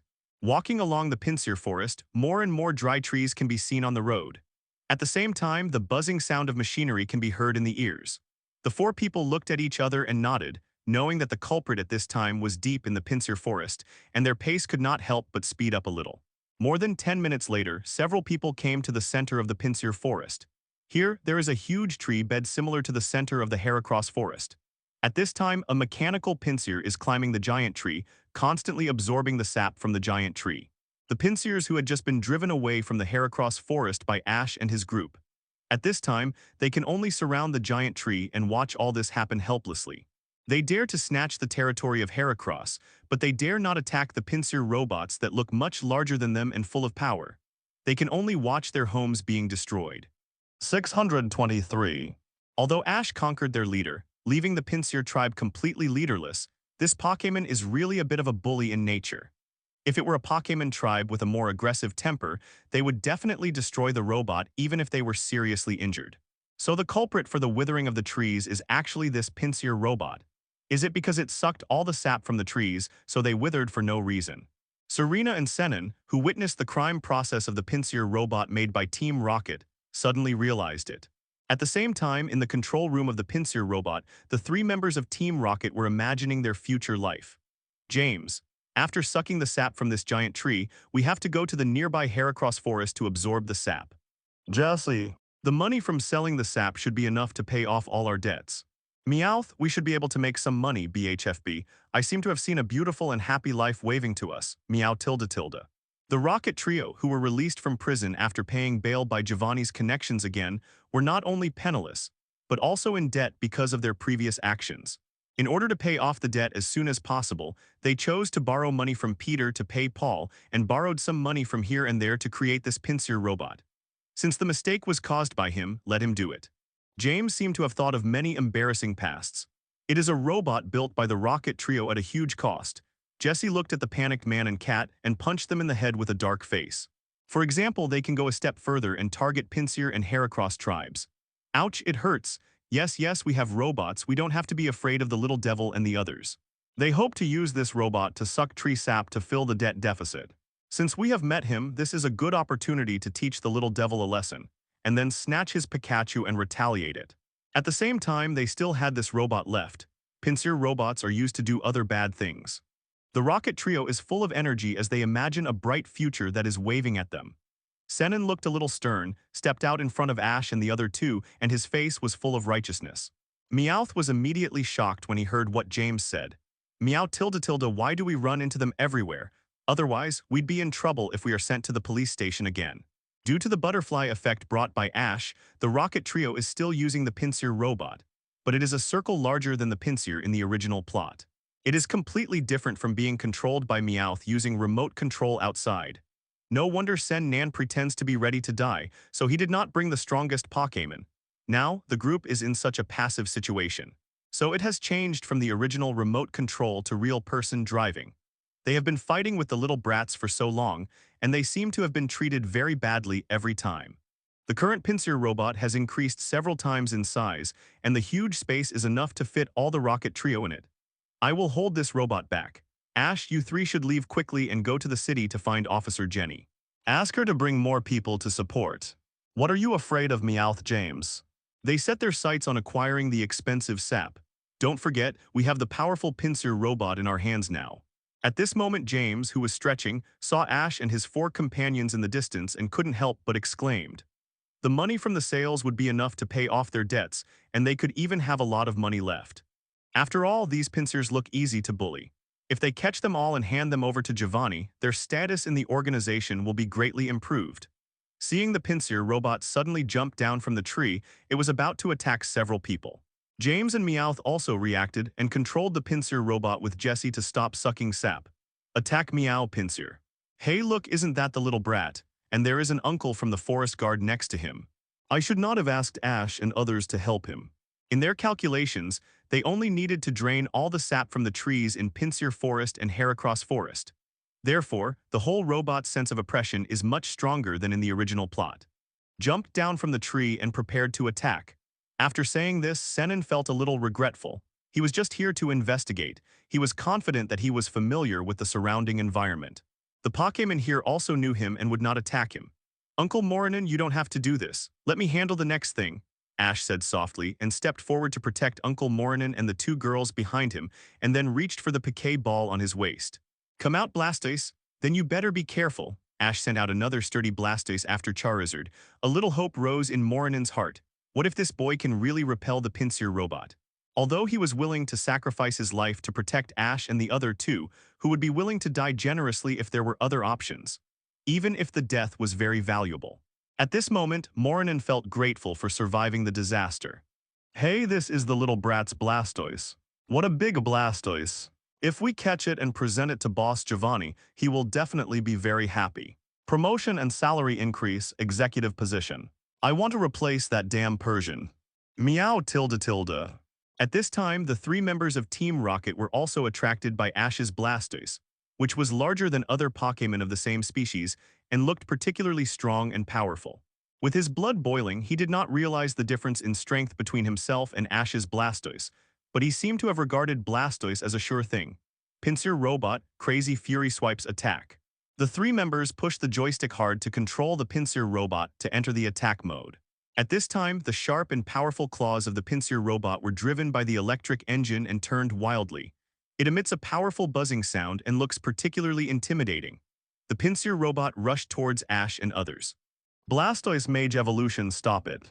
Seeing that the Rocket Trio did not retreat but advanced, Ash also smiled. Although the Rocket Trio's Pinsir robot looks intimidating, it is actually just a paper tiger. It is okay to deal with normal Pokémon. For those high-level Pokémon, it is really vulnerable. Ordinary human technology weapons are still a little weak against supernatural forces such as Pokémon. Otherwise, the Pokémon trainer profession would not have become the mainstream of the continent, and it would be normal for each region to continue to compete with overheat weapons. Of course, it is not that there are no human weapons that can threaten high-level Pokémon. For example, not long ago, Shamodi Island, the Pokémon collector Gilroda, who had been brainwashed by Ash as a servant through Psychic, built a mega airship. The capture device on it is enough to catch the second-level god at the level of the Divine Bird. The Rocket Team's top brass also have some weapons that can threaten god-level Pokémon, similar to the evil organizations in each region, and the Pokémon Alliance has its own trump cards. However, the Rocket Team's trio obviously has no access to such high-level technology. Kami tilde tilde. After receiving the order, Blastoise's body lit up with the dazzling light of Mega Evolution and transformed into Mega Blastoise. He did not use the huge hydro pump on his back, but adopted the same attack method as the Pinsir robot. With heavy steps, he approached the Pinsir robot step by step, and the fierce collision between the two beasts was about to break out. Boom, then Blastoise slightly stockpile and threw the Pinsir robot directly into the sky. Kami tilde tilde. According to his estimation, Ash at least has the strength to make it to the quarterfinals. The thick muzzle behind released a huge high-pressure water column, which was the ultimate move of water-type Pokémon Hydro Pump. It was incredible. Uncle Mornin stared at Ash's Blastoise with amazement, and his expression was extremely shocked. In addition to Charizard, which had appeared before. This is the hottest topic in the Pokémon world recently. It is said that Mega Evolution Stones are extremely precious and there are few ways to obtain them. The seemingly solid shell of the Pinsir robot hit by the powerful hydro pump became tattered. Accompanied by the sound of tackle that resounded through the world, Ash's Blastoise and the Taishan robot controlled by the Rocket Team fiercely tackled together. After all, even trainers who have been traveling normally for several years rarely have the strength that Ash has now. The two thick front paws also clasped each other. He felt that the strength shown by Ash's Blastoise was already stronger than the trump card Pokémon of the normal gym leader. Who knows, Ash might have a Venusaur hidden.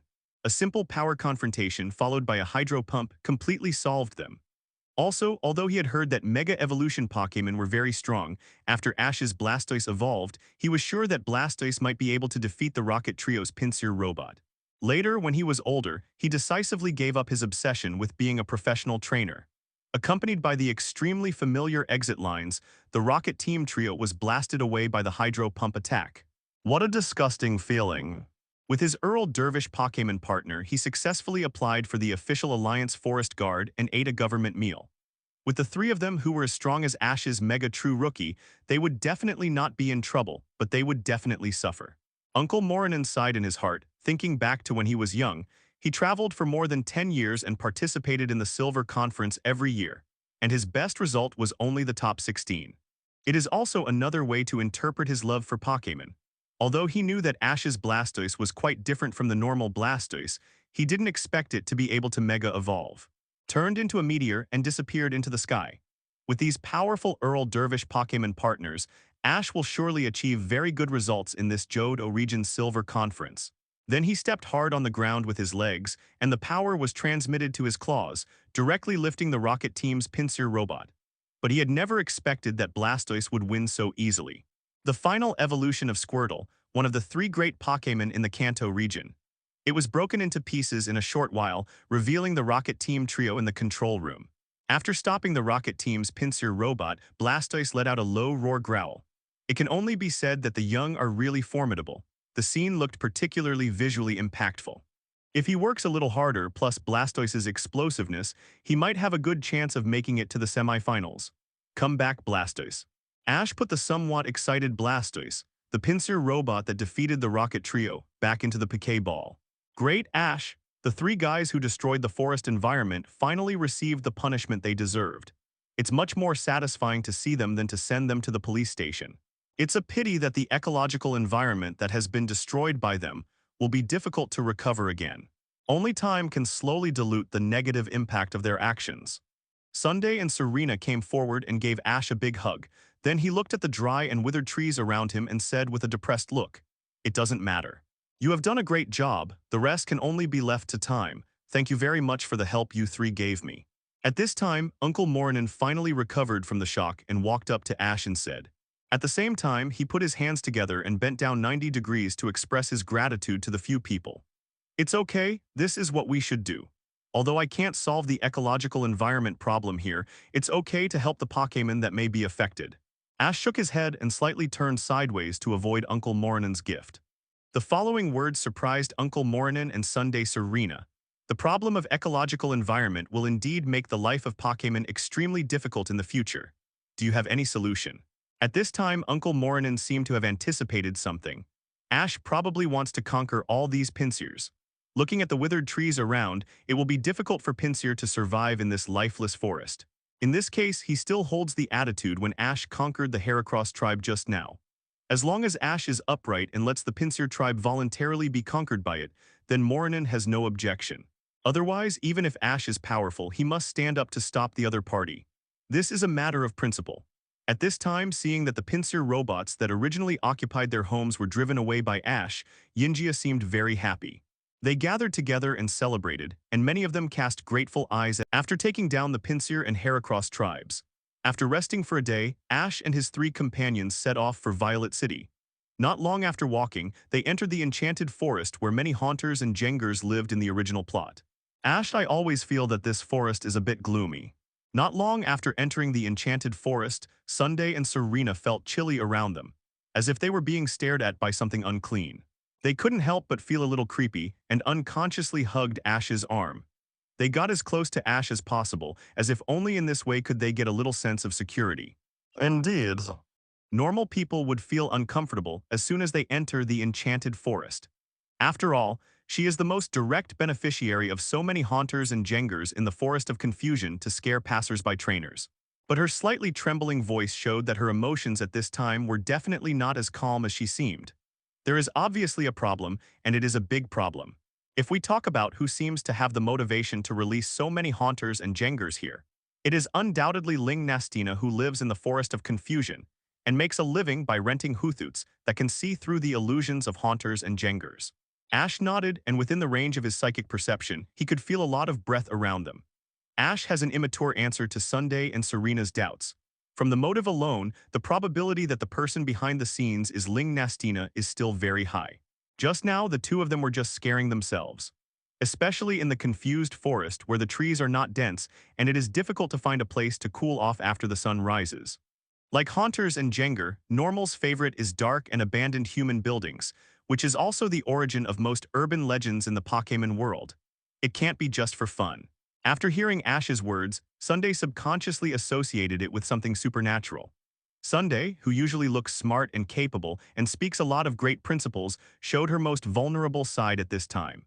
Don't be too scared, it's not a ghost, it's just a ghost Pokémon. Ash smiled and touched the heads of Sunday and Serena and said to the trembling girls. Then his eyes lit up with psychic blue light. The powerful psychic easily broke the gloomy environment and caught the haunter and jenger who were hiding in the dark and preparing to play a prank on the 3 people. They were neatly piled on the ground. The scene looked somewhat spectacular. Was it them? Fear comes from the unknown. After Ash caught all the haunter and jenger hiding in the dark, the haunter and jenger who knew the object of fear just now, the fear in Sunday and Serena's hearts disappeared immediately. Since it's not a real ghost, there's nothing to be afraid of. Aren't they just haunter and jenger who want to play a prank?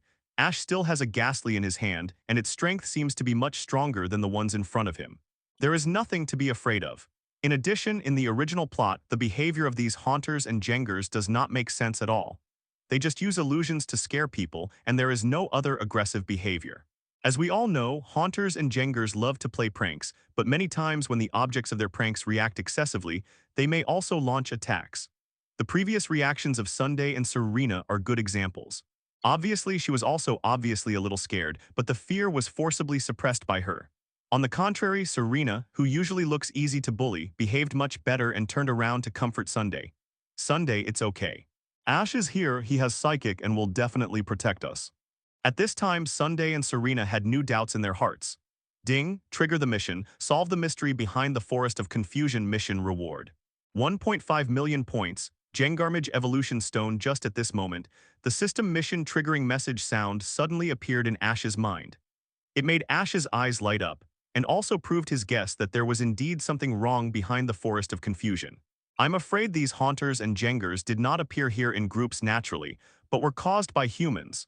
Since the mission has been triggered, it is necessary to meet the people behind the Forest of Confusion.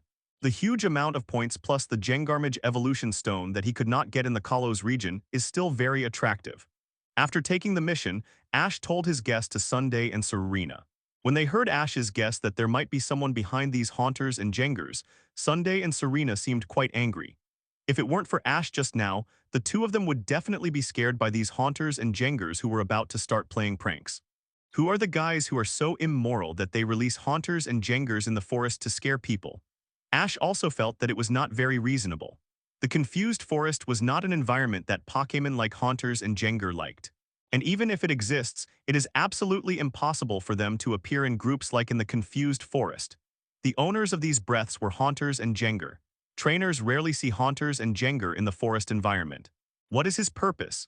But why are there so many Haunters and Jengars living in this forest? However, with so many Haunters and Jengar in the Forest of Confusion, there has never been any report of anyone getting hurt, which is very unusual. Really, is that true? Ash, don't scare me. The hand holding Ash's arm became stronger, and the whole person shivered. With so many ghost Pokémon hiding in the dark and staring at them, how could it not be gloomy? Ash touched his chin and fell into deep thought. In other words, Ash's blood was strong enough, and with the psychic applied to him, he didn't feel much. The key is that after renting Hoothoots from Lingnastina, you only need to see through their illusions to safely pass through the Forest of Confusion. After passing through the Forest of Confusion, there will be a Jin Ling grandmother, who claims to be Lingnastina's sister, waiting outside the Forest of Confusion to take back the rented Hoothoots. Such a professional set of procedures, the doubts in it are really too big.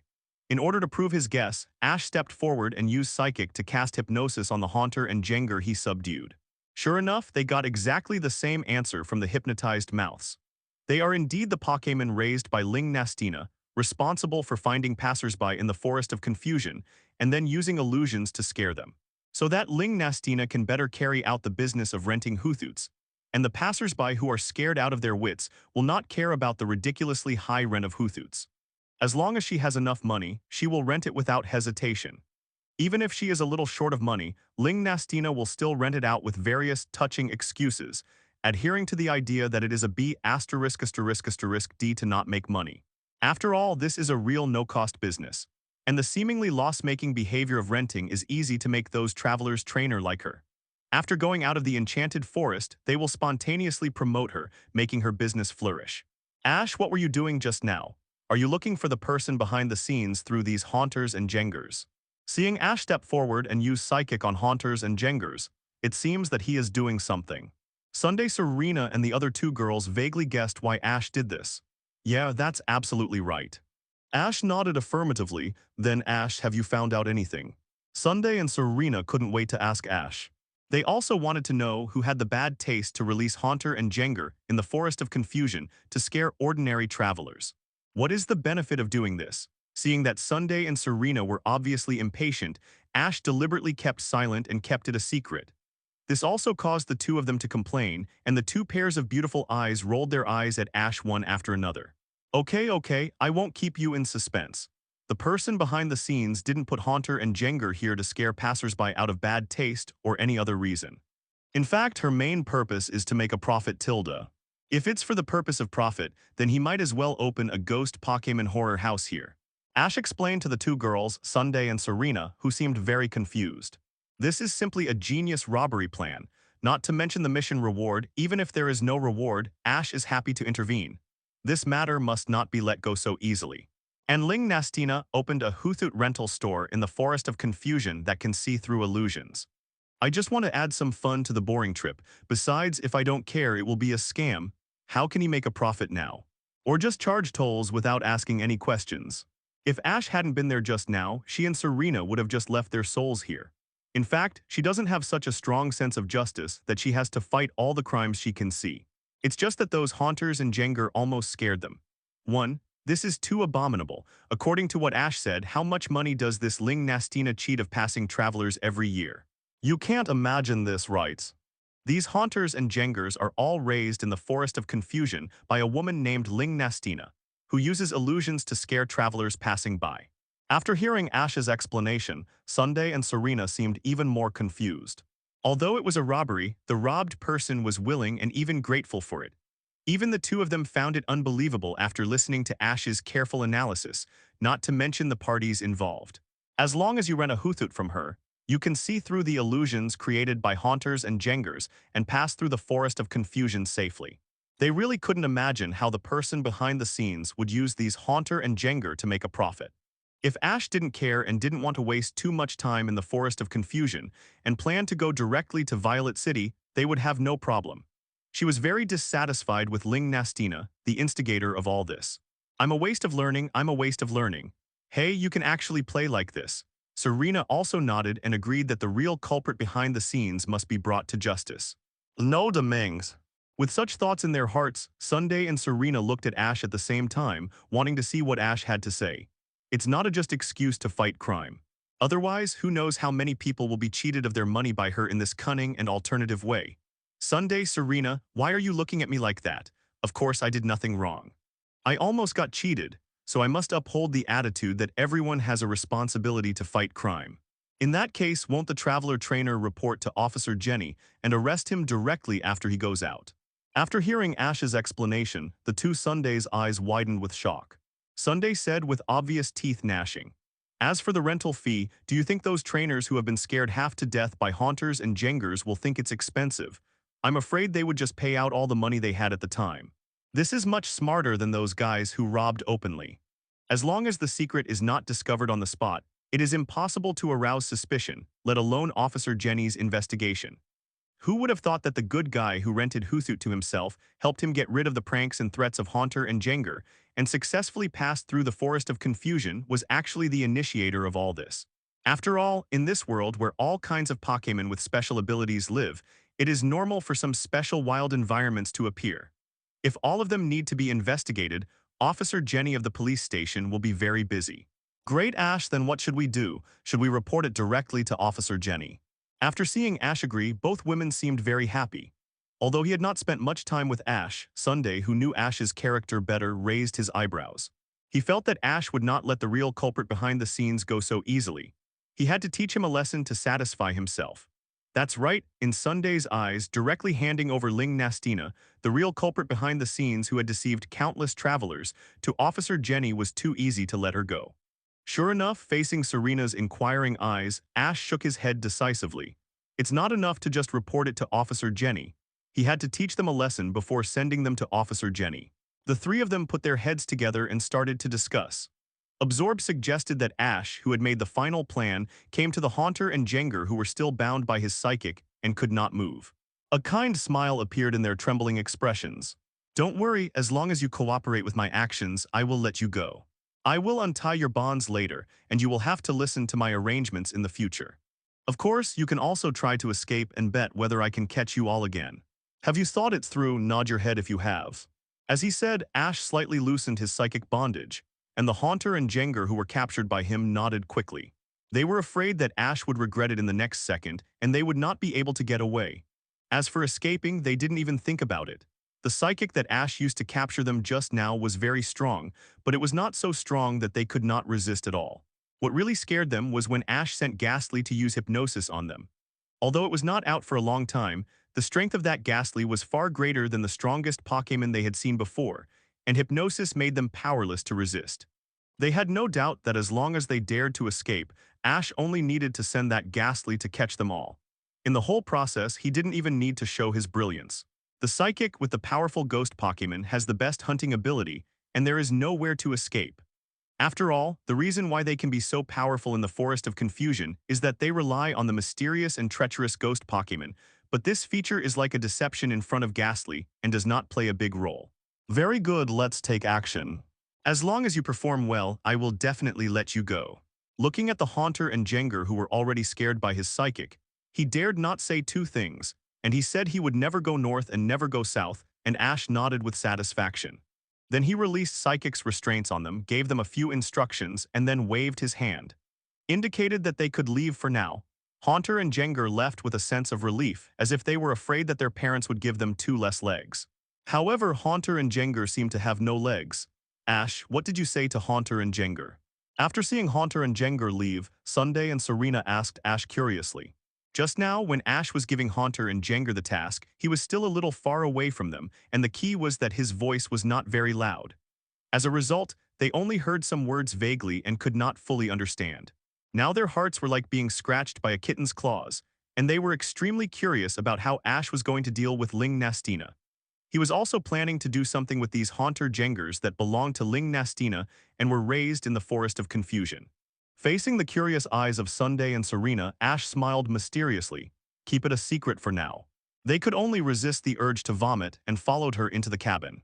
The cabin was simple and plain, giving people a warm and relaxing feeling, and looked like an ordinary person living in the Forest of Confusion. According to what Haunter and Jenger said, every time they encounter a travel trainer entering the Forest of Confusion, Ash and the other three felt a little nauseous. Looking at the panicked Ash, Sunday, Serena, and the other two nodded imperceptibly, secretly happy that they could make a lot of money again. Then they all pretended to be panicked, walked up quickly and knocked on the wooden door. Sunday and Serena, who thought Ash would tell everything, snorted in unison and did not continue to ask. They will use illusions to drive them intentionally or unintentionally to the direction of Ling Nastina's wooden house. After a while, Ling Jin, who claimed to be the most beautiful woman in the Forest of Confusion, opened the door. Tisk tilde what a bummer. It was a pity that those travelers who had long been frightened by the Haunter Jengers saw this cabin, probably like a drowning person grabbing a life-saving straw, and they had no time to think about it. Spoilers about immortals are the most shameful. They were not too obsessed with looks, but Ling Nastina was really ugly. Why don't you come into my room and have a cup of tea? Let's go, Sunday Serena, let's go over and meet the culprit behind this time. It is about 5 or 6 kilometers away from here, so that Ling Nastina can easily harvest these fat leeks by waving the scythe in her huthut. When approaching Ling Nastina's cabin, Ash and the other two looked at each other and nodded at the same time. She was short and old, with obvious wrinkles on her face, so many that she could kill countless flies. And after Ash and the others knocked on the door, a somewhat old and hoarse voice came from the house. Even if she fed a large group of huthuts that could see through illusions, the Forest of Confusion, which was rampant with ghost Pokémon, was not a place for people to live. Fie, but Ash and the others couldn't complain right now. To be honest, when they saw the real culprit behind the scenes, Ling Nastina, who claimed to be the most beautiful woman in the Forest of Confusion, Ash waved to Sunday and Serena, and the three of them walked towards Ling Nastina's wooden house. It had to be said that the old woman's tricks were actually very crude. What's wrong? You are so panicked. Did you encounter something terrible? After walking for a while, Ash Shixing could already see Ling Nastina's cabin not far away. As she said that, Ling Jin invited Ash and the other two to come in. However, how could ordinary people live in a forest full of ghost Pokémon? But there was no expression on her face, but she looked extremely concerned. If she went in person, why wouldn't she need Haunter and Jenger to help scare the travelers? Habitually expanding the psychic perception range to the maximum, Ash easily found the location of Ling Nastina's wooden house in the original plot of the Forest of Confusion after completely covering the entire Forest of Confusion. Just like following anime, since it is a plot that they will soon see with their own eyes, it is definitely okay to keep the mystery appropriately. It can also make them look forward to the development of the plot. Who is it disturbing the most beautiful woman in the Forest of Confusion to rest? Don't you know that sleep is very important for women? After listening to your description, I seem to understand. It should be the ghost Pokémon that often teases travelers in the Forest of Confusion. These ghost Pokémon are extremely unfriendly to humans. They just tease people at the beginning, but they are likely to attack travelers later. There was a trainer who was sent to the Pokémon Center after coming out of the Forest of Confusion. As a result, the rescue was ineffective and the young life came to an end. After hearing the experience of Ash and others, Ling Nastina laughed secretly in her heart, calculating how much money she should extort from the three people while pretending to help them analyze. She also deliberately exaggerated the aggressiveness and danger of Haunter and Jenger in order to make Ash and the other two more afraid, so as to increase the probability of her huthut being rented out. How dare she let Haunter and Jenger hurt people? If it was just a prank and intimidation, the Pokémon Alliance might just regard it as the trick of naughty ghost Pokémon. But once a vicious incident occurs in the Forest of Confusion, Officer Jenny and the Alliance will definitely send someone to investigate, regardless of whether anyone calls the police or not. Her relationship with the Haunters and Jengers cannot withstand scrutiny. Every day, she only dares to find time to go out secretly to feed the Jengers. As long as you observe her closely for a period of time, you can find out what she does. So in order to avoid unnecessary trouble, she has repeatedly told the Haunters and Jengers that they can only scare people and must not actively attack passing travelers. It is nothing more than a little performance when the unlucky guy finds her here. The gain does not outweigh the loss and there is no need to do it at all. Well, if Ling Nastina is willing to go and take us out of the Forest of Confusion, we can add another 5,000 Pokémon coins to the original amount, Ash said hesitantly with a look of pain on his face. It's only 5,000, it's really too little.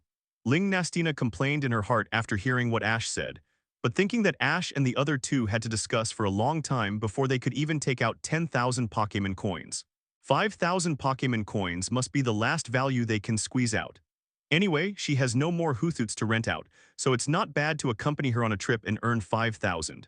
As the saying goes, it's a B asterisk asterisk asterisk D who doesn't take advantage of a bargain. As for danger, all the haunters and Jengar in the Forest of Confusion are raised here by her personally, so what danger can there be? Why don't you go out with us? After all, you are the owner of this ant, right? As expected after she said the slightly threatening words, Ash and the other two had fear and worry on their faces. Ling Nastina grinned. Ash said to Ling Nastina in a slightly embarrassed manner, "It's good to have 5,000 Pokémon coins in a normal month. Many bug-catching boys and karate boys pay for their own profits and losses. This set has been successful for her over the years. In principle, it is not absolutely impossible." Ash and the other two cursed him in their hearts as a profiteer. This was already a month's travel expenses for an ordinary trainer. Ash can also understand the meaning behind Ling Nastina's words. But these Hootsuits are cultivated by me with a lot of effort, and now all the other Hootsuits here have been rented out, leaving only the last one. The rental fee may be a bit expensive. You should consider whether to rent it. Then Ling Nastina, what should we do? It seems that this boy is really scared by my haunter Jengars, which makes it easier for me to control them. When Ling Nastina heard Ash's doubts and the obvious worry on his face, she was secretly happy. Anyway, she can make money, so why should she choose a more dangerous path? Ash's acting skills are also very good, pretending to be panicked. If Officer Jenny spots them, it will be a big problem for her to feed the haunters and Jengars. We have urgent matters to attend to. We must pass through the Forest of Confusion as soon as possible and go to Violet City to challenge the gym. Ling Nastina is really black-hearted. 10,000 Pokémon coins, this is the lowest price I can offer. Well, please wait a moment, we need to discuss it internally. Don't worry about this. You can rent a Hootsuit from me to pass through the Forest of Confusion. The special ability of Hootsuit can just break the illusion of ghost Pokémon. Ling Nastina finally showed her true colors. After hearing Ling Nastina's offer, Ash and the other two's faces changed and they all looked a little embarrassed. There is no problem in the short term, but if it takes a long time, there is no guarantee that the haunters and Jengars who are not fed will not do what she expected. Ling Nastina thought to herself that the fish had taken the bait, and her smile became even bigger. She was very shrewd and gave a price that she thought was high enough after looking at the clothes of Ash and the other two. In principle, I will definitely not act with the guests who rent Hootsuit. Yes, of course, I'm just asking how much is the rental fee. It's just that you have to pay more. It's okay, you guys try to discuss it. Ling Nastina tried to make her smile amiable, but her old and gloomy face made her look not amiable at all. Instead, she looked like an old witch. For a single person, it would be very painful to take out 10,000 Pokémon coins at once, but Ash and his group were 3 people. If they put together, according to her experience, they would definitely be able to take out 10,000 Pokémon coins. Sure enough, from Ling Nastina's perspective, Ash and the other two gathered together to discuss with Hootsuit for a long time, and finally put together the coins and handed them to her. Ling Nastina, who received the money, immediately smiled and pointed to the last Hootsuit standing on one leg not far away. Ash and the other two looked at the Hootsuit in the corner in the direction of her finger. There was a bit of hesitation in their eyes. But Grandma, that Hootsuit doesn't look very reliable and it doesn't seem to like to listen to people. And it was the travel expenses level that only trainers who could get Earl Dervish Pokémon from Alliance could have. Of course, according to Ling Nastina's idea, haunters and Jengars are not allowed to come after paying. Since the guests have spent money, they must feel that they are getting value for money. Otherwise, what if they regret and want to refund the money? It must be said that the trap set by Ling Nastina is a perfect grasp of the weaknesses of human nature.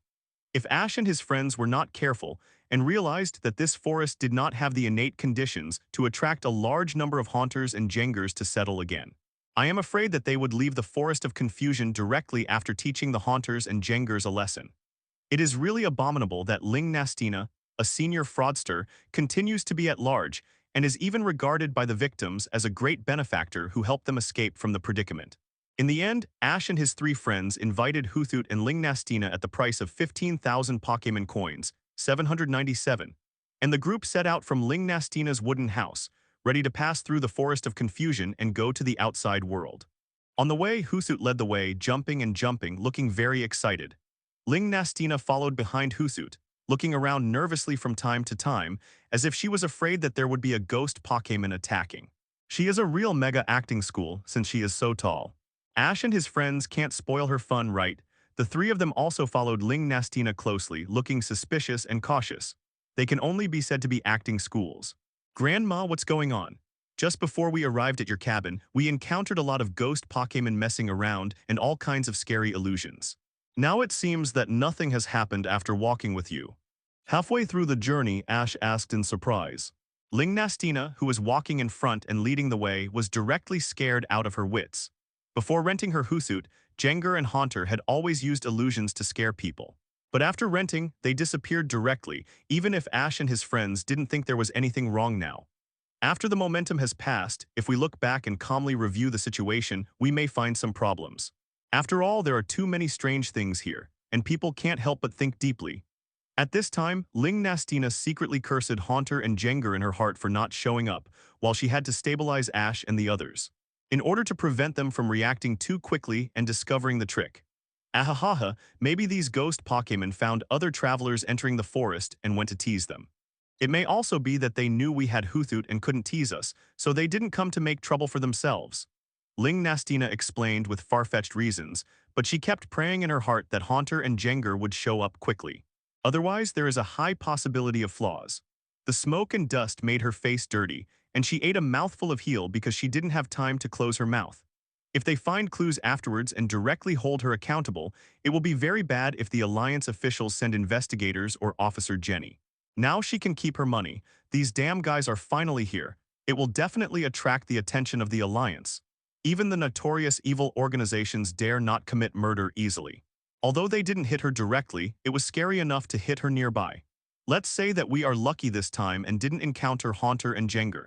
It's embarrassing to accept their money. 0.014110017 Philo 0943322220. In this way, with a nervous mood, Ling Nastina led the way with Hoothoot, and the group walked towards the outside of the confused forest. According to her idea, Haunter and Jengar should use illusions to scare Ash and his friends, and then Hoothoot will use the foresight illusion. How come it didn't go according to her script at all? Damn, her 15,000 Pokémon coins. If she had known that she would work in vain today, she might as well not come. However, until they were about to leave the confused forest, the imagined attack of Haunter and Jengar still did not come. I thought that I must teach them a good lesson after this incident was over. Seeing the increasingly confused expressions on the faces of Ash and the other two, Ling Nastina's back was covered with cold sweat, and her clothes were almost soaked. At that time, Ash and the other three should not continue to investigate further because she and Hoothoot accompanied them through the Forest of Confusion for free.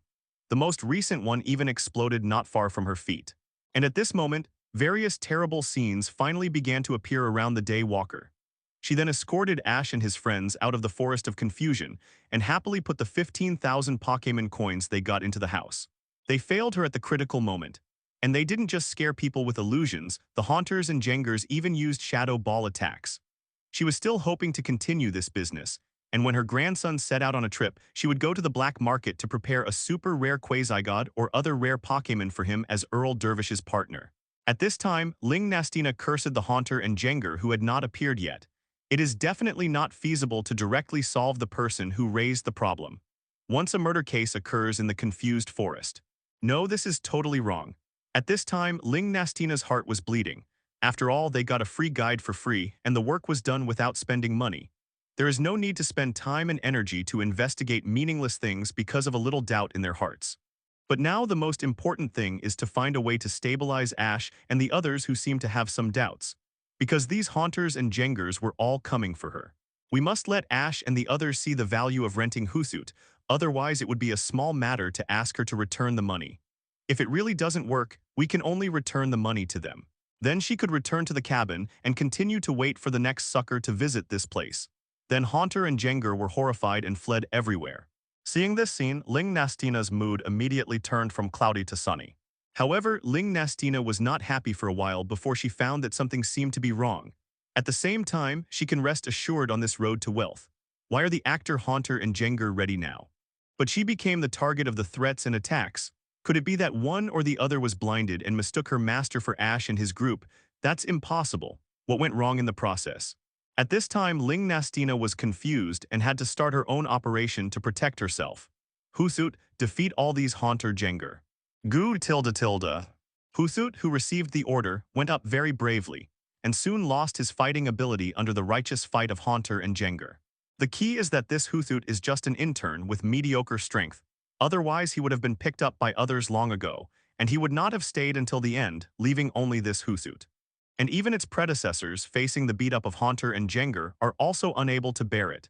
Seeing Huthut being thrown back without the ability to fight, Ling Nastina was completely confused.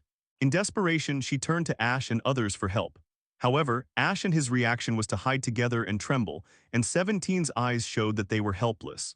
Ling Nastina, we don't have any way. Otherwise, we wouldn't have paid to rent Huthut and you to escort us out of the forest of confusion. Why don't you hold on for a while, and we will escape and find Officer Jenny to help. After hearing what Ash said, Ling Nastina was even more bitter. Let's not talk about whether Officer Jenny will investigate her relationship with these Haunter Jengers and completely cut off her financial resources. Looking at the appearance of these Haunter Jengers who don't recognize their relatives, I'm afraid that before Officer Jenny comes, she will have to be beaten up by these rebellious Pokémon. Thinking of this, Ling Nastina gritted her teeth slightly. In the face of great threat to her life, she did not care about exposing her relationship with Haunter and Jenger in front of Ash. She screamed and roared in her hoarse voice. Stop, stop, stop, what are you doing? I am your master. After she revealed her identity, Haunter and Jenger really stopped attacking. This also made Ling Nastina breathe a sigh of relief, thinking that her life was finally saved. At the critical moment, these rebellious Pokémon can still recognize her as the master. Haunter, Jenger is ready to use hypnosis on them.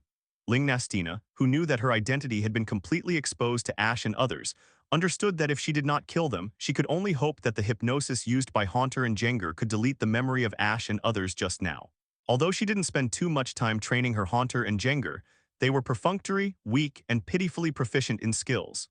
She was not sure whether she could accurately delete the memory just now without causing irreversible damage to Ash's other memories or even the brain. But now she was at a dead end, and she didn't care whether it would cause sequelae to Ash and the others. The most important thing was to keep her own money. The key this time was not just about money. If the situation could not be controlled, after Ash and the others went out to report, she would not only be unable to make money in the future, but also have to spit out all the money she had earned before. Moreover, at such an old age, she would have to go to jail and be included in the Alliance's blacklist. In the future, no matter how much money her family paid to the Alliance, they would not be able to receive the Pokémon of the three families. Her grandson was completely useless in the future. So for the sake of the whole family, Ash and the others could only make some sacrifices. After all, her behavior of earning money from travelers by setting up private road cards has touched the bottom line of the Alliance to some extent. It can only be said that Ash and the other two happened to run into the abnormal riot of the Haunter Jengers. This is not her fault. Everything is arranged by God. However, what made Ling Nastina confused was that after she issued the order, the Haunter Jengers not only did not follow her orders. Instead, they stayed away from Ash as if they were hiding from the plague god Normal and did not dare to get close at all. Ash's eyes were enough to make them tremble, and Ash and the other two did not act directly. Sunday made an okay gesture to Ash, indicating that the scene where Ling Nastina told the truth just now was recorded by her with Pokémon Pokédex. With this video, Ling Nastina will definitely not escape the sanctions of the Pokémon Alliance. Ash nodded and waved to the Haunters and Jengers. Okay, you can all leave now, don't scare the travelers anymore. Ash had asked Psychic about this when he subdued them all. The relationship between Ling Nastina and these Haunters and Jengers is mainly that of breeders and breeders. There is no solid relationship between the two using Pokéballs, so there is no need to waste time looking for their Pokéballs to release them. Just leave here. 360 of course, you will have to rely on yourself to find food in the future. Hearing Ash's words, the Haunters and Jengers were like death row prisoners who had received a gold medal of immunity from death, and they almost cried with joy. They all made a thank you expression to Ash and fled the forest of confusion. Since she would cut off all ties with Ling Nastina in the future, she would not continue to provide them with Pokémon food. And they don't feel comfortable living in the forest of confusion, so it's better for them to leave as soon as possible and find a new home. Because these Haunter Jengers are too low in level and their qualifications are not very good, there is not even one golden top grade one, so it is difficult for Ash to have the idea of introducing them to the Pokémon home. This situation directly stunned Ling Nastina. Thinking of the fact that Haunter and Jenger just failed to show up at the last moment, and the target of attack strangely changed from Ash and the other two to her. Combined with Ash's current performance, Ling Nastina instantly realized that she was fooled by Ash, and it was a very miserable trick. She will pay a heavy price for this, and all the Pokémon coins she has defrauded so far will be confiscated, and she may even have to go to jail. Ling Nastina pointed at Ash, her voice trembling. You're kidding me. How can I get evidence without you? Ash nodded with a smile, and then took the Pokémon Pokédex that had been in the recording contest condition from Sunday. The video of Ling Nastina exposing the relationship between Haunter and Jengar breeders was played. Sunday also recorded the video of her tricking Ash and others into paying to rent Huthut in the cabin. This formed a complete chain of evidence. Ling Nastina's old, wrinkled face immediately entered the red temperature contest condition when she heard this. She didn't care that she didn't have Pokémon on hand at all and rushed towards Ash with a strange cry. Delete the video for me. However, before she ran halfway, she was bound by Ash's psychic and was frozen in the middle of the road, unable to move. Super, psychic, you are actually a psychic. Ling Nastina was shocked. At this moment, she finally understood why Ash could foresight her trap and why he could easily make Haunter and Jengar turn against her. It turned out that Ash was an out-and-out psychic, and his strength was terrifying. This time, she lost with conviction. She had set her sights on the toll of Ash and the other two, but she never thought that Ash would directly smash her rice bowl. And not only did he smash her rice bowl, but he also had to spit out all the benefits she had eaten before and then sent her to the police station. At this time, Ling Nastina, who watched Sunday call the police, was like a bereaved mother. She thought to herself, how could she be targeted by this little evil star? Doduo beep. Officer Jenny's actions were very fast. About half an hour after Ash used Pokémon Pokédex to call the police, the sound of sirens could be heard by her ears. Soon, Officer Jenny, who lived in the city closest to the Forest of Confusion, rode a familiar Taejun motorcycle. Under the double pressure of the bloody video recorded by Sunday with Pokémon Pokédex and the silver bracelet brought by Officer Jenny, Ling Nastina, who was known as the most beautiful woman in the Forest of Confusion, finally couldn't bear the pressure and pleaded guilty. According to her account, she had made a total profit of 20 million Pokémon coins through this method over the years. Trainers with money would cheat more, and those without money would cheat less. Because I wanted to go to the black market to get a quasi-god or a Pokémon as rare as a quasi-god for my grandson as Earl Dervish's partner. So I kept it all and never spent it. I lived frugally in the Forest of Confusion, and I would send my extra money to my grandson who was still in Pokémon school. Now, it's good, and I've returned to the time before liberation. All the stolen money she cheated was confiscated by Officer Jenny, and all the money will be returned in full after the investigation of all the victims. As for Ash and his team, they also got back the 15,000 Pokémon coins they had paid to Ling Nastina not long ago. By the way, since this case was basically solved independently by Ash and his team, Miss Junping only played the role of arresting people and preparing for trial in the whole process. So Officer Jenny applied to the Alliance for a reward of 10% of the amount involved in the case, which is 2 million Pokémon coins. And this money will naturally be paid by the Alliance officials. Looking at Ling Nastina, who was handcuffed and held in front of Taejun's motorcycle with her face crossed, Ash and his team were in a particularly good mood. Although this amount of money was not much for him, it was also an unexpected fortune. Looking at Officer Jenny Taejun Sanlun carrying Ling Nastina away, Sunday and Serena said with a little emotion. And she is thinking about buying a quasi-god Pokémon as Earl Dervish's partner and enjoying the grandson of a great start. She will also face the situation of having no way to obtain the 3 major Pokémon from the Alliance, and can only become a trainer who starts with a bug catcher. Ling Nastina's amount involved was several times more than the Rocket team. Officer Jenny was really a kind person. The reward from the Alliance was distributed so quickly. It was estimated that Officer Jenny had helped him as soon as he left the Forest of Confusion and was still on the way to the police station. As the saying goes, under avalanche, no Icarus is innocent. After all, she doesn't have such a strong backing as the Rocket Trio, and no one will be willing to pay a huge bail to bail her out. It can only be said that some criminals in ancient times were executed by the whole family, which is not completely unreasonable. This matter was concluded without any room for maneuver, and she was sent to prison to cry behind bars. Ding tilde tilde. In fact, this amount of money was nothing to him, but the main point was an emotional value. Ling Nastina finally got the punishment she deserved, and those trainers who were deceived by her can also recover their losses tilde. Even if this guy has connections, it's probably not very useful.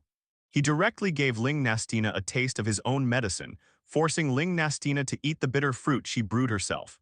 If nothing unexpected happens in the future, Ling Jinpo will probably spend the rest of her life in prison.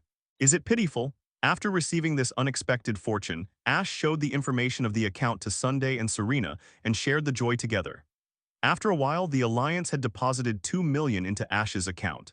Otherwise, with the slow work style of the Johto Region Alliance, it would be considered efficient if it didn't delay Ash for 10 days or half a month. I have to say, Ash's trick is really smart. When he took the living expenses sent by his mother-in-law every month, did he ever think about those trainers who were scared to death by Haunter and Jengar? And at the end of the day, they were cheated of a month or even several months of travel expenses by Ling Nastina, the mastermind, but had to be grateful to her. Isn't it pitiful? Or Ling Nastina exposed herself when she had no choice and directly obtained the most powerful evidence. The key is that her crime is not just to pay the bail to be released. It can only be said that the Wheel of Fate is reborn and everything is destined. I can only say that it is worthy of Ash, who is really damn meticulous, who made her have such a mother-in-law, and Ling Nastina did this mainly for him. Even if the Rocket Trio kidnapped and sold Totodile, one of the 3 major Pokémon in the Johto region, the amount involved was only 1 million Pokémon coins. At the same time, the doubts about what Ash said to Haunter and Jengar were finally solved. After receiving it, he felt very happy. Actually, it is not pitiful at all. After the 3 of them were happy for a while, they decided to wait until Violet City to have a good meal to celebrate the good mood of Ash and the other 2. The key is that the Forest of Confusion will no longer be a dangerous place that travelers are afraid of in the future. Since you have enjoyed the wealth and glory brought by your family's crimes, you must be prepared to be implicated. The grandson of Ling Nastina, who had the hope of getting a quasi-god start, became a bug-catching boy who had to find a way to catch Caterpie or Weedle to support his early trainer career. Ding, complete the mission, solve the mystery behind the Forest of Confusion, and personally send Ling Nastina to prison. Mission reward 1.5 million points, Jengarmage Evolution Stone. After receiving the bonus from the Alliance, the system's rewards also followed one after another. Compared with the former, this reward also made Ash happier. Soon after leaving the Forest of Confusion, Ash and his 3 companions came to a town famous for juggling. The residents in the town basically make a living by performing Pokémon. When Ash and his companions arrived, a street performance competition was being held here. The 3 companions of Ash, who were not in a hurry to travel, simply stayed here for an afternoon just to watch the Pokémon performance. Especially Serena, who was very fascinated. It can be seen that she has a very strong interest in Pokémon performances, which is much higher than her interest in battles. Ash looked at Serena's slightly open mouth and surprised expression, and thought to himself that Serena might be going back to the old path in the original plot. In the original story, after parting with Ash, Serena went to the 55B Edge region to challenge the contest there. Ash, the Pokémon performances here are so interesting. What do you think of becoming a street artist who specializes in Pokémon performances in the future? It feels much more interesting than being a Pokémon trainer. During the short break between the programs, Serena tugged at Ash's sleeves and said to Ash with little stars in her eyes, "It's a good idea, but I know there is a more formal and cooler profession than street artists, and it is also based on Pokémon performances, and the main purpose is to show the charm of Pokémon itself." Ash smiled at Serena. "Ash, do you mean Pokémon coordination trainer? I heard that this profession has recently become popular in the Hoenn region." "Correct answer, but there is no reward." Ash snapped his fingers as if you got it right. Serena rolled her eyes and snorted, but there was nothing wrong with what he said. It is said that led by Hoenn champion Wallace, Hoenn Alliance is vigorously promoting the Pokémon contest to other regions. Similar to the trainer challenge gym, the coordination trainer needs to challenge the contest to win the ribbon medal to participate in the Grand Festival for all outstanding coordination trainers in the region degrees. Thinking that such a competition is really suitable for her. After having a powerful Ghastly in the team, he would not put the cart before the horse and cultivate 10-song Jengar from scratch for a Mage Evolution Stone. At this stage, Johto region has not yet formally coordinated the performances of these street artists, which are very novel to them. She was afraid that if the atmosphere continued, she would not be able to hold on. So he had to make sure that everything happened naturally, and Serena accepted him wholeheartedly without reservation. The performance in front of him can only get a pretty good evaluation from Ash at most. Ash also did not integrate it into the Mage Bracelet, and the use of the Heracrossmage Evolution Stone he got in the Kalos region before. Ash also integrated the corresponding Mage Evolution stone into the Mage bracelet after taming Heracross. As girls, they have little resistance to these cute Pokémon. Ash has another performance. Come and watch the performance. I can only say that Ash is really good at teasing people. He can keep talking nonsense when watching a performance. No wonder he can attract so many Stephanies who are devoted to him. It only takes a certain amount of time to achieve the goal of mass production of top-quality Pokémon. Those top coordination trainers have played Pokémon contest performances to perfection. Okay, please welcome our next performer, Maymay and Huahua from the Lily Group. Compared with the battle, it can be said to be a different flavor. The three of them focused their attention back on the open space that served as a temporary stage. It is no exaggeration to say that the hatching efficiency in his Pokémon home is much higher than those of the well-known breeder houses. There is no problem with intimacy, so the problem of Mage evolution is not big. In contrast, he is more concerned about the Jengarmage evolution stone he just got after completing the task of Ling Nastina. Ash also understood that too much is as bad as too little. His relationship with Serena was close to that of lovers. He believed that even if he sneaked into Serena's bedroom tonight, she would half-heartedly obey him. Heracross has not been with him for a long time, but because Ash prepares the best sweet tree sap for him every day and provides it with the perfect habitat of Pokémon home. Before the atmosphere between Ash and Serena completely turned into a love bubble. Serena hurriedly pulled Ash's arm, raised her smooth chin towards the empty space that served as a temporary stage, and quickly changed the subject. What's more, Maymay and Huahua look almost exactly the same, and their movements are surprisingly consistent. This performance touched their hearts and won the love of the two girls. At this time, the two Bellossom twin sisters who looked almost identical, even the delicate conversions on their bodies were extremely similar, were dancing under the command of a tall Stephanie. Even if it is a ghastly of top quality, he has to think twice. Spinning, jumping, waltz steps, every move of the Lily Group Maymay and Huahua was completed in perfect sync. As for Jengar's Mage Evolution Stone, considering that Ghastly, who has the Everstone, has no intention of evolving at all, this stone seems to be useless. There are top-quality Pokémon in the Heracross tribe and the Pinsir tribe, plus the two egg-hatching artifacts Volcarona from the Unova Alliance. Ash is not very interested in these. After all, he has seen countless visual feasts in the contest performances in his previous life. Sunday and Serena, who were following Ash, couldn't help but have stars in their eyes. It attracted warm applause from the surrounding audience. But there would be some grudges in his heart, and Ash naturally didn't want to see such a thing happen. The words of the temporary host of the street performance broke the ambiguous atmosphere at this time. After all, what he lacks the least now is top-quality Pokémon. On the other side, outside, listening to the praises from people around, Ali, as the trainer of Maymay and Huahua, smiled particularly sweetly. She felt very proud and a little proud for a while. She was ready to try the difficult moves that she had practiced with the two Pokémon for a long time, but was still not very proficient in. She had a hunch that Maymay and Huahua, who were in hot contest conditions at this time, might be able to successfully use that move. Maymay Huahua next is the Flying Moon. With Ali's order, Maymay and Huahua both jumped onto the prepared prop trampoline. According to the essentials of the training, they began their performance, but this time there was a fatal mistake. One of them did not cooperate well, and Huahua flew out directly. It came straight towards Ash, and it was about to hit Ash's head. Ali on the stage had to cover her eyes with both hands and dared not look. As a result, a psychic blue light flashed in Ash's eyes, weakening the impact force around Huahua, and he caught it quickly. This scene shocked many viewers. Catching Huahua, who lost balance in the air with one hand, Ash's arm strength is simply terrifying. What's even more rare is this sudden reaction ability. I'm so sorry, I shouldn't have directed Maymay and Huahua to perform unskilled performances in public. I'm really sorry I didn't hurt you.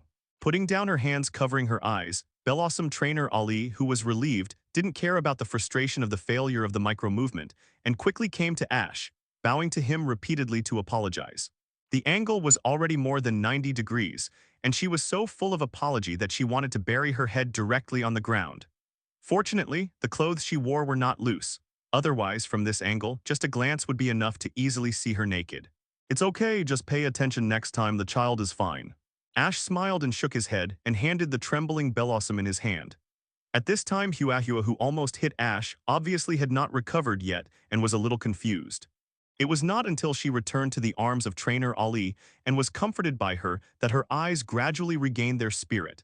It seemed that she did not have any psychological barriers because of this failure. Ali, who had been observing Huahua with the corner of her eyes, was relieved to find that its contest condition had been completely restored. She looked at Ash with gratitude.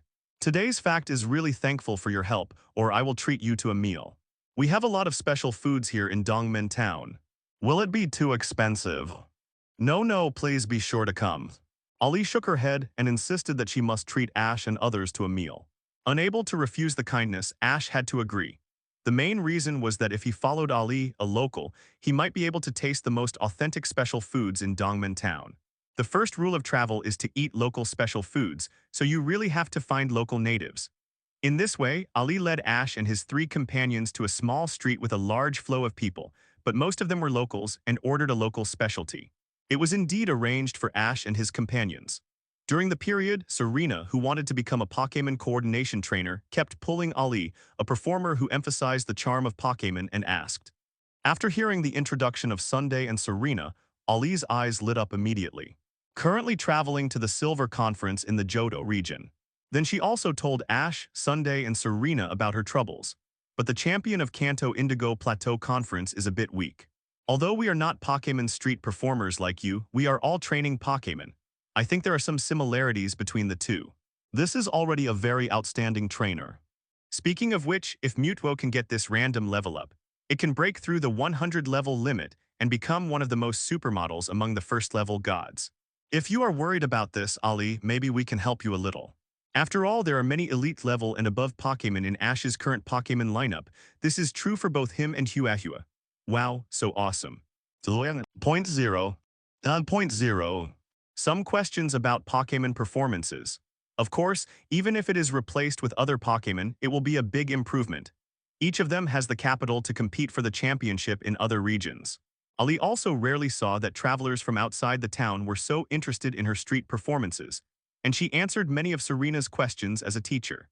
It's strange to say that the Elite Four of the Kanto region are all terribly strong, and their level of battle experience is almost equal to that of the Johto region. It can be seen that Serena really likes Pokémon performances.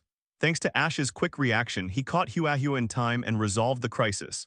Task completion reward. 100 W points, any Pokémon level +5. After taking the task, Ash looked at Ali, who was obviously a little worried. Ash's eyes lit up when he received the task information prompt flashing in his mind. It was really a long-awaited level-up task. Although she is not a trainer, she knows a little about the grand event of each region trainer.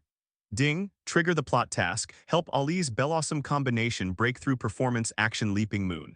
There is a sense of decline after prosperity. But in their Johto region Silver Conference, it is at least the top 4. Maybe Ash really has a way. In training, they can succeed 5 times out of 10 times, but when performing in public places, Huahua and Meimei have never been able to perform it successfully once. Just now, she saw that Meimei and Huahua's performance contest condition was so good that she thought they were about to complete the breakthrough from 0 to 1. I didn't expect that it was still just her illusion. Yes, Ash is a very good trainer and the champion of the last Kanto Indigo Plateau Conference. The champion of Kanto Region Indigo Plateau Conference. Although the quality of the contestants is slightly lower, the gold content is not as high as the champions of other regions. Her Bellossom group has been worried and distressed about the specially designed performance action of flying over the moon for the annual performance competition in Dongmen Town. In the end, not only did it fail, but it almost hit Ash. Seeing that Ash was willing to help this performer named Ali, Sunday and Sally teamed up to chime in. Ali, who knew Ash's level of training Pokémon, agreed quickly. That's too much trouble for you, Ash. What do you think we should do next? Where do you usually train Bellossom? Ash swallowed the last bite of food and looked at Ali and asked. It's in our backyard. Then we'll go there later and see how to help Meimei and Huahua complete the leap to the moon. After everyone finished their meal, the 4 of them went to her home under Ali's leadership. Serena, are you interested in the Pokémon show tomorrow? If you are interested, I'll ask Ali to help you sign up. On the way to Ali's house, Ash asked Serena, 337. She knew that Serena was very interested in the contest coordination trainer, so why not start training from now on? Of course, he mainly wanted to ask Serena's opinion now. If she was willing to participate, that would be the best. If Serena didn't want to participate, Ash wouldn't force her. Although he regarded Serena as his future girlfriend, she was also an independent individual, not his attachment. Ash couldn't impose his will on her. However, judging from Ash's understanding of Serena and the strong interest Serena had just shown in the Pokémon show, Serena should still be willing to participate in the competition. Of course, at this stage, Serena and the Pokémon she has are probably still a little low. If she wants to perform well in the show, she needs an emergency special training. Ah, is this really possible? Isn't it too troublesome? As expected by Ash, Serena's face showed some excitement after hearing Ash's proposal. Obviously, she is still looking forward to participating in the Pokémon show competition. She is just worried that if she participates in the middle of the competition, it will trouble Ash and her new friend, the street performer Ali. No trouble, definitely not troublesome. I think the organizers should also be willing to see more contestants from outside Dongmen Town. This is also a recognition of the event they hold. Ash quickly patted his chest and promised Serena. If she starts to get involved in contest performances now, laying a solid foundation can help Serena avoid many detours in the future. Yes, Serena, there is no requirement for the registration deadline for the Pokémon Show Conference. You can participate as long as you register before the competition starts. And there is no requirement for the identity of the registrants. As long as you own Pokémon, you can participate. This is a competition program that reflects the openness and inclusiveness of Dongmen Town. Please give me the information later. I will make a phone call when I get home and ask a friend to help you with the procedures. At this time, Stephanie, who heard the conversation between Ash and Serena, turned her head and smiled at Serena. That's really troublesome for you, Ali, thank you very much. Stephanie said to Ash in annoyance. After arriving home, Ali hurriedly began to ask Ash for advice. When they came to the equipment for their daily training, they raised their heads and waited. Trainer Ali's instructions. I think Mei and Huahua's movements are still a little unskilled, but generally they are standard. This is why they can use the moon jump in many situations during training. And the effect of the performance was unexpectedly good, as can be seen from the surprised expressions of Sunday and Serena as the audience. Then she looked at Ash and Sunday and asked them if they wanted to participate in this performance competition. It's nothing more than whether the heart is big enough and whether you can remain calm in the face of high-intensity pressure. At this time, the two women's faces were shining, and they kept praising the two Bellossums for completing this contest and the high-difficulty action performance with perfect tacit understanding. Not very interested in exhibition matches. Yeah, no problems. You're welcome, Ali shook her head. This was just a piece of cake for her. Mei Huahua Leaping Moon, get ready. Originally, I saw that Mei and Huahua's contest conditions were very good today, and I thought they could achieve a breakthrough from 0 to 1. Ash, what do you think I should do next? As for the fact that they failed to succeed once during the performance, it should be mainly related to their psychological problems.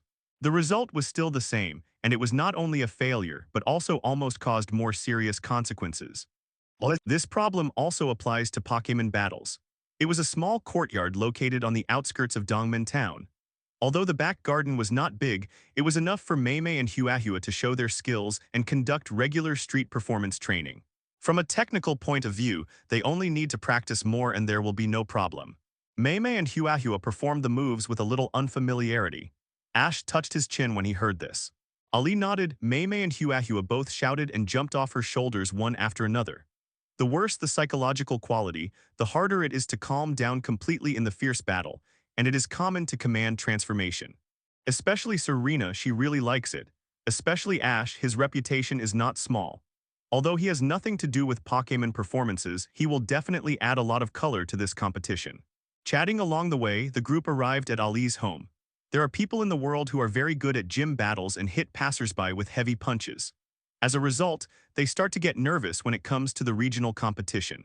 Obviously, Ali's two Bellossums have not reached that level. Ash touched his chin and suggested, let Mei and Huahua perform a flying moon during training first. Their goal is to become all-attribute Pokémon Master. Without any other foreplay, Ali came up and directed the Leaping Moon, a very difficult move. But fortunately, they succeeded in one try. Ash, you see, they can easily perform it in many situations during training, but when performing, they have never succeeded once. But the two shook their heads and refused decisively. Serena is a polite Stephanie and hurriedly thanked Ali. If I remember correctly, you said before that Leaping Moon is a special move specially prepared for the annual Pokémon Performance Conference to be held tomorrow, right? Is that so? What's wrong? Ali nodded and asked Ash in confusion. The problem is here. It is because the competition prepared by Leaping Moon is too important to you, and it is also too important to Mei Mei and Huahua. This also makes them have extremely high expectations for this move. It's okay when practicing, but once they perform in front of others, they will be distracted unconsciously because of the fear of the consequences of failure, which makes them fail once. And the more they fail in public performances, the more they increase their inner tension and anxiety, so no matter how they train, they can't make greater progress. It's not that they don't work hard enough or don't have performance talent. It's just that they can't get over the hurdle in their hearts. Ash said the conclusion he had just drawn by observing and monitoring the emotional fluctuations of the two Blossoms in real time with his Super 17 ability. His analysis hit the pain point directly, and it made sense logically. Ali thought about it and found that it seemed to be just as Ash said. From the beginning of designing the Flying Moon, she had repeatedly emphasized the importance of this action to Mei Mei and Huahua, as well as its significance to the three of them. Presumably, this is why Huahua and Mei Mei had too high expectations for the Flying Moon and were too tired of the pressure. It was not like the previous training, but they devoted themselves to it wholeheartedly because of their love and enjoyment. Efforts mixed with too many purposes and a lot of expectations always show the effect of getting half the result with twice the effort at the critical moment. When they practiced the Flying Moon again, not only was the learning progress much slower than the previous performance, but the success rate was also not high. After getting familiar with it, the success rate in private has increased a lot, but when performing in public places, it has never succeeded once. She had thought that the set of moves she had designed was too difficult, and some of them were beyond the capabilities of Mei Mei and Huahua. Now it seems that it is not that the set of moves is too difficult, but that the psychological pressure on Mei Mei and Huahua is too great. Now that the problem has been solved, how can it be solved? She doesn't know how to solve the psychological problems of Mei Mei and Huahua in such a short time. At this time, she can only pin her hopes on Ash. Ash, do you think there is any way to overcome the psychological pressure of Mei Mei and Huahua? Although she asked this, Ali didn't dare to have too much expectations, and even didn't count on Ash. After all, Ash is only outstanding in the field of Pokémon battles, and he is not a professional Pokémon psychologist. It is actually amazing to be able to help him analyze the problem. Then he walked forward and reached out to touch the little heads of Mei Mei and Huahua. Ali was actually skeptical at this time, but Ash was kind after all. Let it dilute the importance of Flying Moon in the hearts of Mei Mei and Huahua from a subconscious level. Ash actually knew the doubts and concerns in Ali's heart. In fact, she had expected that Ash could not help her solve the psychological problems of Mei Mei and Huahua. Under Ali's expectant gaze, Ash threw the Pokeball and released Ghastly. The main reason why he does not use Hypnosis for 47 himself is that Ghastly's attainments in Hypnosis are unmatched. Even if she believed that Ash had great powers, she felt that he was just pretending in front of her at this time. Let them subconsciously think that Flying Moon is just the simplest and easiest action in their performance. Is that it? But Psychic, as a special ability, is the most extensive and effective among the ability users, and it is absolutely unreasonable. Lucky, the treatment process went very smoothly. The simplest and most effective way is Ash assist Ghastly's amazing hypnosis. In coordination with Ghastly's hypnotic fluctuations, Ash's eyes flashed with blue light, which quickly faded the importance of Leaping Moon in their hearts. After finishing, he smiled and clapped his hands. If they practice with this mentality, they can easily overcome the psychological problems caused by their excessive tension at this time. It only needs Ghastly to help stabilize the minds of the two Pokémon when he performs hypnosis. She shook her head helplessly, but it was not easy to refuse Ash's kindness. She was ready to encore Leaping Moon. Whether it achieved the expected effect or not, it was better to tell Ash that there was progress. Even Mutewo has praised its attainments in this skill for many advantages. Then he told it how to act through telepathy. She nodded to Ash gratefully. Then please give it a try, Ash. There is a way. After all, this matter has troubled her, Mei Mei and Huahua, for a long time. Especially Ash, a psychic that is completely inherited from the system and has no negative hidden dangers. Even if the most professional Pokémon psychologist comes, it will probably take a long time to slowly guide Mei Mei and Huahua back to normal. In this case, even if there is a way to solve it, it will take a long time to provide psychological counseling for Pokémon. I am grateful to you on behalf of Huahua and Mei Mei. Is there really a way? Ash not only has a way to solve it, but also has a lot of calendars. Normal people, even professional Pokémon psychologists. As for the psychological problems of Mei Mei and Huahua, they could only spend more money to ask professional psychologists for treatment in the future. It is also very simple to solve the psychological problems of Huahua and Meimei. At this time, Ali's expression was extremely complicated, the kind that was difficult to describe in words. However, Ash's reaction once again exceeded Ali's expectations. At least not in the next day. Thinking of this, Ali began to act. Meimei, Huahua, are you ready? Let's encore Leaping Moons. Meimei and Huahua nodded in response, and walked to the equipment they usually used for training in a calm manner. That demeanor was different from any previous practice of Leaping Moon, and they looked extremely relaxed. It was as if they were practicing the warm-up movements for the opening of the performance. The demeanor of the two Pokémon also made Ali's undoubted heart waver for a moment. Could it be that Ash just asked Ghastly to use hypnosis, and then reached out to touch Solaceon, and really solved the problem of Meimei and Huahua? It's impossible, how can it be so simple? Ali muttered in her heart. Rationally, she couldn't believe it at all, but in fact, she was still a little shaken in her heart. The main reason was that she hadn't seen Meimei and Huahua so calm for a long time. The current performance was clearly a careless attitude towards Leaping Moon. Note that the word, not paying attention here, is not a derogatory word, but a compliment. It means that Meimei and Huahua did not actually regard this technology as important, but just treated it with a normal mind. Isn't this the state they need most now? With excitement and trepidation, Ali began to stare at Meimei and Huahua after giving the order. Meimei and Huahua completed the jump at the same time, with uniform and extremely graceful movements. They completed one difficult move after another that she had set in advance and finally landed perfectly. All succeeded. At this time, Ali's mind was filled with the joy of success. Although it was just training now, and Meimei and Huahua had many successful cases in training before. But she could be 100% sure, and certain that Meimei and Huahua had indeed miraculously overcome psychological barriers with the help of Ash. As a professional street performance artist, her vision was naturally beyond doubt. This time, the moon leap was completed more perfectly than any previous one, and Meimei and Huahua were more confident and calm than ever before. This was a height that they could never reach in the past. The only explanation was that Ghastly's hypnosis and Ash's subsequent touch really helped them overcome their psychological barriers. Thinking of this, Ali suppressed her excitement, bowed solemnly to express her gratitude to Ash, and apologized at the same time. Apologized for her previous contempt for Ash. Even if she didn't show it, just thinking about it in her heart. She felt that her thoughts just now were completely insulting Ash, a top Pokémon psychology master who didn't show his talent. That's right, although Ash only showed off a little bit of his skills with Ghastly, she couldn't even see the deep meaning in it. But for this immediate effect, all the top psychology experts in the Johto region, one by one, had to kneel down and kowtow to Ash to learn from him. At this time in Ali's heart, Ash has become a hermit, a master in the field of psychology. Ash was not surprised to hear Ali's thanks, but Ali actually apologized to him just because she had a presumptuous thought in her heart which made him a little surprised. His recognition of Ali has also increased a lot. To be honest, Ali is a good person. Although helping Ali's Bellossom team overcome psychological problems and enable them to successfully perform the difficult technical action, Leaping Moon tilde, is a condition for completing the system task. But judging by deeds rather than intentions, Ash, as the main contributor, also accepted Ali's thanks and apology. However, Ash never agreed with her, saying that he was a master of psychology. In this regard, he had no accomplishments at all. The ability to quickly analyze the psychological problems of the Bellossom group and complete the treatment was mainly related to Ghastly and his own psychic. Apart from these powers, even if Ash could successfully help Ali and the others, it would take a very long time.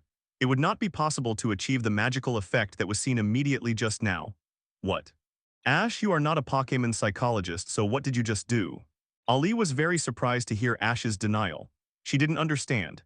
Ash's move just now had clearly surpassed those authoritative experts in the field of Pokémon psychology that she knew. Why was Ash still unwilling to admit it? Is it because Ash didn't know much about this matter and simply thought that there were many experts who were better than him? At this time, Ali had already imagined that Ash was a mega genius who crossed over but didn't know how powerful he was. It's just a little trick of assist not worth mentioning. Ash waved his hand slightly and didn't mean to continue to entangle on this topic. However, this attitude caused a storm in Ali's heart. To be able to do this, it must not be a small trick. Just now, Ash cooperated with Ghastly's hypnosis to touch casually, and it didn't seem to have the special psychological suggestion gestures of psychologists. In other words, it is very likely Ash's special ability. And if you think about it carefully, the special ability that can cooperate with hypnosis must be psychic. 14,110,017 Philo, 94,340,2440. Could it be that Ash is also a powerful psychic? DOUT, she recalled the scene when they first met when Ash easily caught her failed Bellossom. Ali took a deep breath in her heart. Psychic is a special ability that only very few people can possess. It is also very difficult to control. Those who cannot be affected by it and use it completely freely in her eyes are truly favored by heaven. She didn't expect to meet such a powerful person in street performance. And it was quite fate that she was hit by her Huahua's mistake. Is it that the world is too small or her luck is too good? Well, it should be her luck. With the rarity of psychics, it is hard to say whether each region can get 2 or 3 people. She was able to meet Ash in the small town of Dongmen and even got her help so that Meimei and Huahua's psychological problems were solved. She was definitely blessed by heaven. Knowing that Ash didn't want to go deeper into this topic, Ali tactfully stopped talking about it.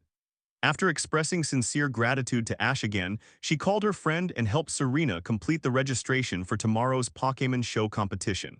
As for the Pokémon that signed up for the competition, Sally didn't choose Fennekin, who had been with her for a longer time. In any case, Fennekin was the Pokémon partner with whom she had the best tacit understanding and was more suitable for participating in the show competition. Of course, Ash also planned to help Serena train her Fennekin before the game. Try to help it evolve before the game so that it can better exert its own abilities. Afterwards, Ash and his 3 companions rejected Ali's enthusiastic invitation to stay at Ali's house. Instead, they booked 3 luxurious private rooms in a hotel in Dongmen town. Each of the 3 people had a room. Every time at this time, Ash would feel that it was extravagant and wasteful. He thought that the progress of the strategy for the 2 women had to be accelerated. Serena, get ready. Let's go and do special training for Fennekin, Ash said to Serena after he came to the room and put his things away. Serena nodded, full of expectation. Yes, I'll listen to you, Ash. He was still looking forward to the Pokémon performance competition that he would participate in tomorrow. However, Serena had a basic idea of his own level. He had never received any training in Pokémon performance before, and Fennekin had not received any relevant training. If he went to participate directly, he might end up with a consolation prize for participating. But Serena was not satisfied with just participating.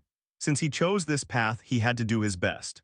Although Ash was not a professional Pokémon coordinator, there was always something in common between coordinator and trainer. For example, Wallace, the champion of Hone Region, was a Pokémon Master and a Pokémon Coordination Master. Ash is a Pokémon Master who has reached the top of 263 in the trainer journey and is comparable to ordinary champion-level trainers. Even if he studies the performance details of Pokémon Coordinator from scratch, he can get started and learn a relatively advanced realm in a very short time. Coaching her and Fennekin to participate in the realm performance competition held in Dongmen Town, that is definitely more than enough. Since the few people rented a luxury hotel, the hotel was fully equipped. There was even a Pokémon training ground specially configured for guests in the luxury suite. Ash and the other 2 simply took Fennekin to a training room, saving the trouble of finding a venue. Ash, just tell me what to do. Serena rubbed her hands and asked Ash with expectation in her big cyanwood eyes. Ash touched his chin. In fact, as early as when he was at Ali's house, he already had an idea about how to conduct special training for Fennekin. Fennekin's level was not high, and he knew very few skills and even fewer skills that could be played in a variety of ways. Fortunately, as the Pokémon that has been with Serena for the longest time, Fennekin is not far from evolving into Braixen at this time and only needs a few fierce battles. After consideration, Ash chose to design a set of contest combo performances for Fennekin.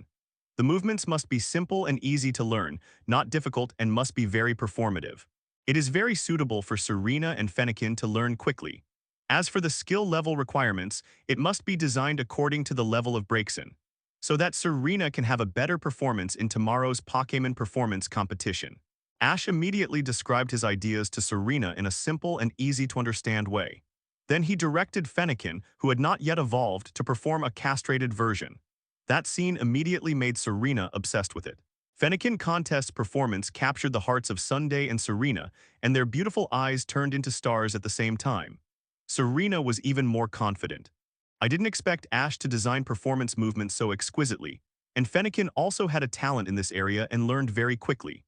The castrated version that has not undergone multiple special trainings can be so charming, let alone the appearance after special training. Serena, who originally had little confidence in the Pokémon performance competition tomorrow, now has some confidence. As long as she can get Ash's help, she will be invincible. Fennekin, time is running out.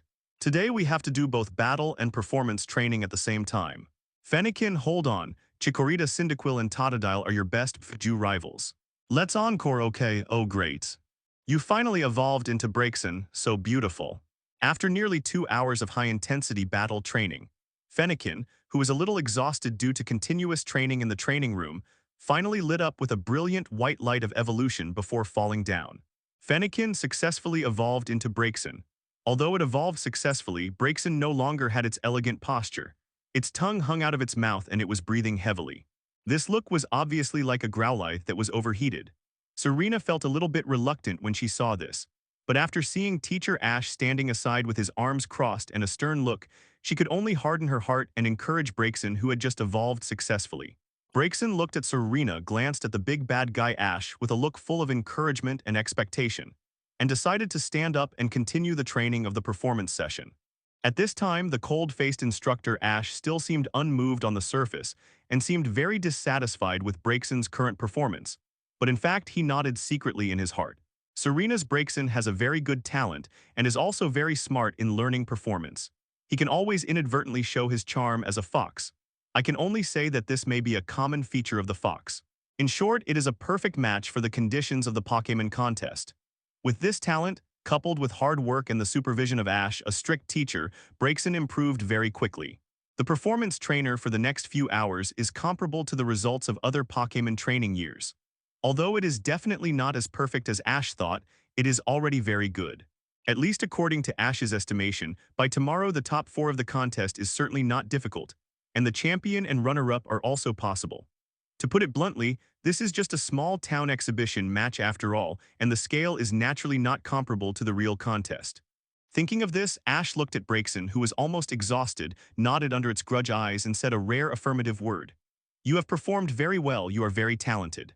Take a break, wait until the evening to train for 2 or 3 hours, it will be enough." When Braixen heard Ash finally let it rest for a while, he immediately put on a long live expression. Then he lay on the ground without caring about his image. The previous battle and the performance of the 2 major trainings made it exhausted, especially the battle training which almost drained it.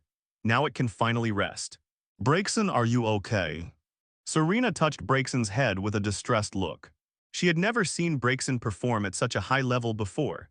She even held him in her arms when she walked. Of course, it was not realistic to hold him after he evolved into Braixen. "He's fine, just a little tired. Let him rest well and then send him to the Pokémon Center for treatment. He will be able to fully recover his contest condition," Ash said to Serena. As a top Pokémon trainer with Psychic, Ash has a very sharp vision. He can always find the right time to maximize Braixen's potential without hurting his body.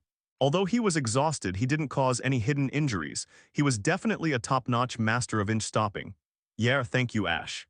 Serena took the initiative to hug Ash. She was no longer uncomfortable with the physical closeness with him.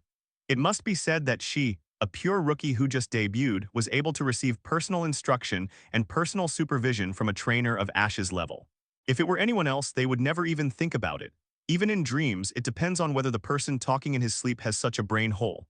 "Serena, don't be shy, don't worry, I will definitely not peek." At night, after going out for dinner and sending Braixen to the Pokémon Center for treatment, Ash and the other 2 finally returned to the hotel. As the relationship between the 2 quickly heated up, Serena, who knew what was going to happen at night, seemed quite shy. Although she was about to be eaten up by Ash, every time she thought about what might happen at night. Serena was numb. Soon, all the lights went out and the 2 figures entangled together under the night light. Considering that Serena still had to participate in the performance competition tomorrow, the 2 went to bed early. There was no conversation all night, and the next day, when the 3 woke up, it was already past 8 o'clock in the morning. Although Serena looked a little haggard compared to before, at least walking was definitely not a problem. So Serena was just a little bit worse in the mental contest condition. What happened last night was a bit of a supermodel for her, as a very traditional Stephanie who even adhered to monogamy before being with Ash. She was still a little embarrassed to devote herself completely to Ash, the boy she loved. But since she had already broken through this boundary, there was no need to be shy in the future. Besides, although her body was a little uncomfortable, it was also very wonderful. Recalling some embarrassing scenes, Serena's face turned red. "Let's go Sunday, Serena, let's go downstairs for breakfast, and then go directly to the venue of the Pokémon show contest." Ash looked at the time and found that it was just after 8 o'clock. They couldn't help but be surprised at Ash's origins. How could a single look frighten them so much that they sweated profusely? Ash was definitely not simple to have such a terrifying look, and ordinary people should not take the initiative to cause trouble. At this moment, many people's eyes have become a little crazy. Ash's mental power was too strong, making him look particularly aggressive and majestic when he stared back. It is a long way to go. It can be said that they stared at Ash without concealing it. The two girls nodded in succession and then released their Pokémon to have breakfast. Yeah. According to Ali's introduction yesterday, the start time of the Pokémon show contest was at 9:30, which was quite sufficient time for several people to have breakfast downstairs. I can only say that if you want to enjoy the blessing of having two wives, you must work hard. Being stared at by her like this, Serena couldn't help blushing, and her big cyanwood eyes rolled at Ash coquettishly. Sunday, your eyes are not right. It was okay to have a normal look of appreciation, but for those who looked at him with resentment or covetousness, Ash always stared back. As a psychic, even if he didn't use psychic deliberately, the mental pressure he could bring to them was considerable. Why can others have two such high-quality girlfriends at a young age, while they are still single dogs who are neither high nor low at their age? In the restaurant on the first-floor lobby, they quickly buried their heads under the dining table, not daring to raise them at all for fear of causing disaster. Sure enough, those who show affection will be severely punished. They couldn't help but sweat coldly on their backs as if they were being stared at by the abyss. Please give me flowers. Ash and his group of 3, handsome men and beautiful women, attracted the attention of other guests in the restaurant. Reaching out from behind, he touched Ash's waist and accurately controlled the soft flesh. After Ash's eyes swept over, everyone's stiff bodies gradually regained consciousness. Serena laughed and released her delicate hand on Ash's waist, which was considered to have taken over the matter. They are not convinced. Compared to the outside world, Ash's Pokémon now think that Pokémon Home is the real paradise. Knowing that it is necessary to maintain interest with his girlfriend, Ash cooperated with the expression of pain, immediately sent a hidden look to Sunday, and then made a fake move to beg for mercy to Serena. The female guest's eyes were mainly focused on Ash's handsome face. Seeing Serena's slightly pale face, but full of spring between her eyebrows, Sunday's eyes were full of doubts and curiosity. A single look directly controlled them for a long time. Ash symbolically released Pikachu, Totodile, and other Pokémon to show off. The male customers looked at Serena, who had their own characteristics but was a first-class beauty, and Sunday's hand holding Ash's arm, and the jealous green light in their eyes was about to turn into substance. Did you not sleep well last night? The people he swept over were like mice being stared at by a cat, and they were frightened and unable to move. Ash looked at Sunday again and laughed bitterly. But he never really wanted to use force, just twisted it lightly twice, more than expressing his punishment for Ash's misconduct last night. Punishment. Okay, Ash, let's go over and eat. Sunday Serena seemed to be used to the scene in front of her. After all, the same thing had happened a lot during the trip. Most of the time, it can be easily solved with just a look from Ash, just like before. If it doesn't work, then just take another look. As for taking action, they are really not worthy. Ash nodded and pulled the two girls to order some special delicacies of Dongmen Town. Ash and Serena fed each other, and the atmosphere was so sweet and ambiguous that Sunday on the side said that he was still a step slow. It seems that he has to be bolder in pursuing Ash in the future. However, the atmosphere in other places except their table was quiet and a little scary. Even many people had finished eating long ago, but they were still sitting at 313, as if they wanted to wait until Ash left before leaving. The main reason was that Ash's controlling look just now was too scary, which made him feel a little uneasy. Even if the probability of leaving early and provoking Ash was extremely low, they didn't want to take the risk. Especially those who had shown obvious malice towards Ash and his party, they wanted to put their heads into the plates and dared not raise them. It was not until Ash and his party finished their meal and left together that the atmosphere in the restaurant relaxed a little. The Pokémon Performance Competition is an annual event in Dongmen Town, a town that performs Pokémon. The venue is located on the stage of the central square of Dongmen Town. When Ash and his party arrived at the square, it was already crowded with spectators and contestants. Ash successfully mixed into the contestant channel with Serena's identity as a contestant, avoiding being squeezed in the crowd like those ordinary spectators. After passing through the contestant channel, the three of them came to the rest area where they met yesterday's acquaintances. Trainer Ali of the Bellossom group. At this time, she and the two Bellossums were in high spirits.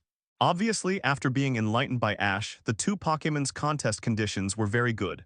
Ali, you're here too so early. After seeing Ali, Sunday and Serena hurried forward to greet her.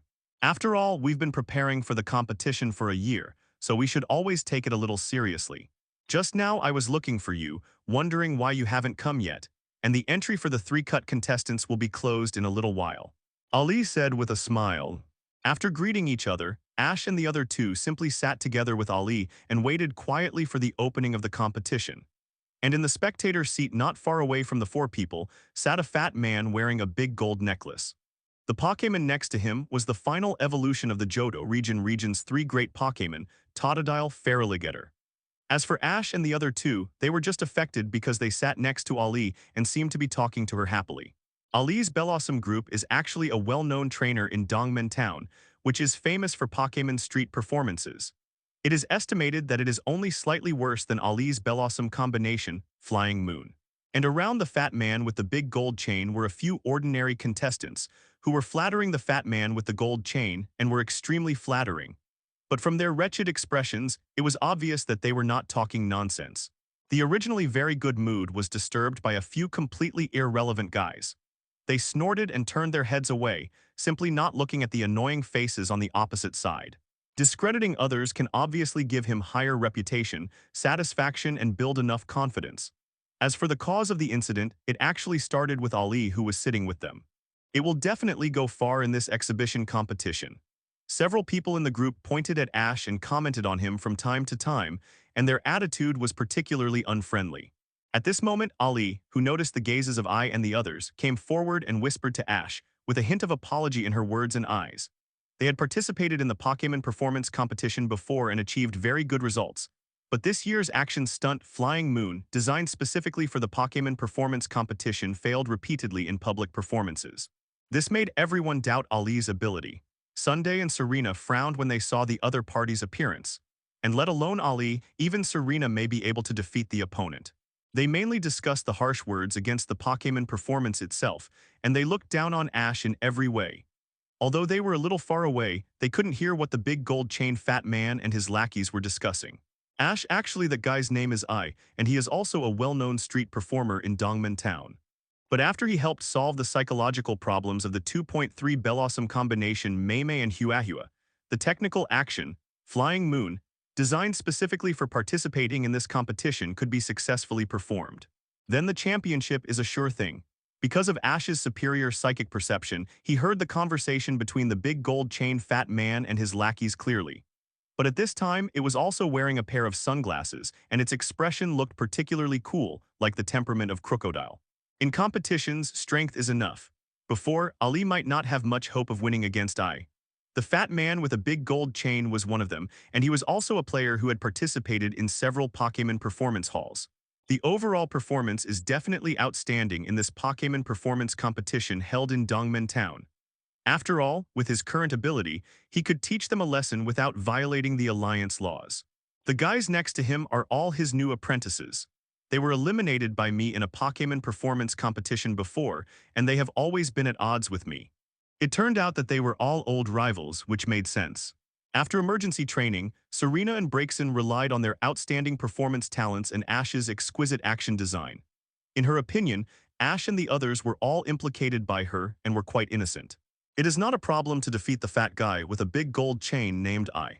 A flash of understanding flashed in Ash's eyes, and he shook his head at the same time to indicate that Ali didn't need to care about it at this time. There was no dirty talk, otherwise Ash would have punished them long ago. Next, please welcome the next contestant, I and his partner Feraligatr. As time passed, the contestants in the contestant lounge were called by the host outside to perform. Soon it was the turn of Ari's old enemy, the fat guy with a big gold chain. I, surrounded by his apprentices and lackeys, walked out of the lounge with Feraligatr in a heroic and high-spirited manner. About 10 minutes later, he returned to the lounge triumphantly with applause that could penetrate the lounge. This time, his Pokémon performed exceptionally well, and the content of the performance was much stronger than that of the usual practice. He is currently ranked 10th among all the contestants who have appeared. According to his guess, there may be contestants who can surpass his performance in the future. It can only be said that this is also thanks to Ali's self-defeating and insisting on letting her two Blossoms perform Flying Moon. If not, he would probably have to be worried for a while. And as long as Ali doesn't give up Flying Moon, she will definitely lose today. In other words, in this Pokémon Performance Conference on 17, he will most likely get his best result in history, that is, the championship. And he won the championship by stepping on the head of Ali, his old rival who once defeated him and made him look humiliated. At this time, he can be said to be in high spirits, with a particularly bright smile on his face, like a blooming old chrysanthemum. He sat directly on the lounge chair and puffed out smoke proudly. Seeing Ali and Sunday, Serena and the other two were secretly upset, and they wanted to punch his hateful fat pig face twice to vent their anger. Next, please invite the next contestant, Serena, and her Pokémon partner Braixen to perform. About half an hour passed, and after several contestants were called away, it was finally Serena's turn. In other words, this trainer who was sitting and chatting with her old rival Ali was actually a rookie trainer from Kanto Region.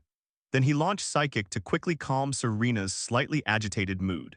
Generally speaking, the three Pokémon are unique to each region and are determined by their respective regional alliances and bred to rookie trainers. If she failed to achieve good results or even messed up, she would definitely feel extremely guilty. At this time, after I's analysis, he had already 127 identified Serena as a cannon fodder. However, Ash and the others sitting opposite him were not paying attention to him at all, but were staring at Serena and Braixen on the big screen on the broadcast stage. This made I unable to take Serena seriously. Then, with Braixen, who was also full of expectations and fighting spirit in his eyes, he left the lounge and walked towards the contestant channel. Now he just waited for Ali to fail in the competition show and get a pitiful low score. Serena nodded heavily and imitated Ash's usual way of cheering her up and made a cheering gesture. And if he didn't use this trick, it would be impossible to win him with the old trick based on his super performance today, so that she would not perform abnormally due to excessive tension. At this moment, Yi, who felt that he had won the match, had a smug smile on his fat face, and his already pitifully small eyes seemed to have narrowed into a slit. After all, Ash spent a lot of energy to teach her and Braixen contest performance experience. But the technical threshold is still very high, at least for a rookie trainer like Serena who knows nothing. Especially at this moment when the fat man with a big gold chain, who made her feel extremely uncomfortable, achieved an extremely amazing result. If any random person could win a prize in the Pokémon Street Performance Competition, then Dongmen Town would not be famous throughout the Johto region for street performances. Although Pokémon Street performances are somewhat close to juggling, the technical content is definitely not as good as the online coordination trainer participating in the contest sponsored by the Alliance. Naturally, I know that Braixen is the evolved form of Fennekin, one of the three fire-type Pokémon in Kanto Region. The fat man with a big gold chain looked at Serena and Braixen beside her leaving, snorted, and a hint of contempt flashed in his eyes. Although he also heard that Ali and the two Blossoms performed the Flying Moon repeatedly in training yesterday. Only Ali could make him a little more serious, but it was just a little bit of cheering up. Serena was a little nervous when her name was called. This was her first time to perform Pokémon in public. Although he is just a Pokémon Street performer, he has a lot of experience and is not unfamiliar with Pokémon in other regions. At this moment, Serena wanted to fight for her reputation, surpass I in points and fight a beautiful counterattack. After all, before the start of today's competition, he also heard that Ali and her Blossom team still planned to perform the stunt Flying Moon in this competition, and before this, they had never succeeded in performing in public places. Ash saw Serena's inner tension at this time and immediately reached out and pinched her little face. If she said she was not nervous, she must be joking. But for some reason, she went to Johto region to start her own travel adventure. But as a senior street performer, he also knew that the difficulty of training and performing on stage was completely different. Yeah, I will do my best, Ash. She was also worried that she would not perform well and embarrass herself in front of Ash. It can even be said that it was her first time to perform with more audiences besides Ash and other friends. Outsider or rookie trainer, these two labels were clearly slapped on Serena's head. It's okay, Serena, believe in yourself and fully trust Braixen, who Ash has long said that we should treat it with a normal heart and believe in ourselves and Braixen. On the other side, Serena, who had already walked through the contestant channel to the stage, patted her chest with her little hand. She calmed down her emotions silently in her heart, and the panic in her eyes completely disappeared, replaced by absolute calmness. The reason why she was able to control her emotions so successfully was that Ash's psychic played a big role. The most important thing is to participate, believe in yourself and Breakson, and believe in Ash's teachings. As long as you can fully demonstrate what Ash taught yesterday afternoon, it will be a success. Thinking so in her heart, Serena breathed a long sigh of relief. Breakson, are you ready? Woo tilde tilde. Breakson called twice softly, and then came to the center of the stage from Serena's side. Standing there with an elegant posture, waiting for Serena's next instruction. Breakson is a Pokémon that most people in the Johto region have never seen before and is both elegant and charming. It immediately attracted the attention of the audience and judges. Judging from his appearance, Breakson has already received a very high impression score from them. Many times, the first impression is very important. At this time, they have begun to look forward to Breakson's next performance in their hearts. Breakson Ember. Following Serena's order, Breakson reached behind him, took off the wooden stick stuck on his tail, and then spit out a small ball of ember from his mouth. Condensing ember on the top of the wooden stick, forming a ball of flames but not causing damage to the wooden stick. Breakson's wooden stick is similar to Marowak's boomerang, which is not a body part but better than its own body parts. The flames created by oneself will definitely not cause any damage to it. Breakson was seen waving the wooden stick in his hand and at the same time jumping up with light steps. When the flames on the top of the wooden stick passed through the air, they left a bright flame trail. Those flame trails were depicted as a big fox smiley face. Some of them are similar to the emoticons in the world where Ash lived in the previous life, which can be said to complement Breakson's temperament. The competition held in Dongmen Town could actually attract more street performers outside the Johto region. Although he could still get a high score, the viewing and difficulty would be greatly reduced. He could get a high score, but he would definitely not be able to win the championship. Until he was about to leave the stage, he stepped heavily on the ground and the whole Pokémon flew into the air. 14,110,017 Philo, 94,352,420. Then Breakson gracefully descended from soaring in the sky with a rain of fire all over the sky, and stood at the forefront of the stage with elegant movements, accepting the cheers and shouts of the audience like a fire Pokémon. This performance captured the essence of street juggling art, and many spectators secretly ordered to buy it. Breakson's performance was far more than that, although it was just a performance routine that Ash thought of in a very short time. At this time, Serena gave another order, and then many fireballs appeared on Breakson's body. This alone was enough to get a medium score, and with Breakson's elegant posture and image, there was no problem with a medium to high score. Ash originally thought that Breakson's performance on the stage would be the same as the one at the end of training yesterday afternoon. For a small scene like Dongmen Town, she really didn't need to be so nervous. In the lounge, Ash's eyes flashed with surprise. Breakson's performance has completely exceeded his expectations. In this way, there is a good chance that the championship will be in his pocket. I think Serena secretly practiced with this little guy and spent a lot of energy. This mentality is easy to understand, similar to Ash's previous life. When some Huxia people looked at foreign nationals expressing their recognition of their country, they would unconsciously add a few points of goodwill to the other party. In order to let Breakson learn Flame Charge, he even bought a learning machine. But it was definitely not that simple, otherwise it would be Ash's face. Ash could also understand why Serena was so nervous before going on stage. It is true that as a rookie trainer performing for the first time, it is natural to be nervous. But Serena is not an ordinary person after all. Besides, before coming to Johto region, she also accompanied Ash on a month-long trip and watched countless exciting Mega Pokémon battles. After all, it is basically impossible for Breakson to learn Flame Charge by his own understanding at this stage. Then, Breakson, wrapped in the flame gauze, put a little force on his feet and turned into a stream of light and sprinted towards the front of the stage at a high speed. Breakson Flame Charge tilde. The fireballs gathered together and covered Breakson's body with a flame gauze. After coming to the conclusion, Ash looked at Serena with a gentler look. The psychological impression points rose rapidly, and even at the same level, they were more willing to give Serena and Breakson a higher score. This also made the judges participating in the competition very proud and unconsciously improved their good impression of Serena. It turned out that she wanted to give Ash a surprise and let him see the most exciting and perfect performance. Otherwise, it would be impossible to perfectly present the performance moves he expected on the stage. I was so nervous because I was afraid of failing and disappointing Ash. This is definitely an unforgettable and wonderful performance. Serena's Breakson just completed a series of technical moves, which was the complete version originally designed by Ash, and it was a high-difficulty performance without any castration.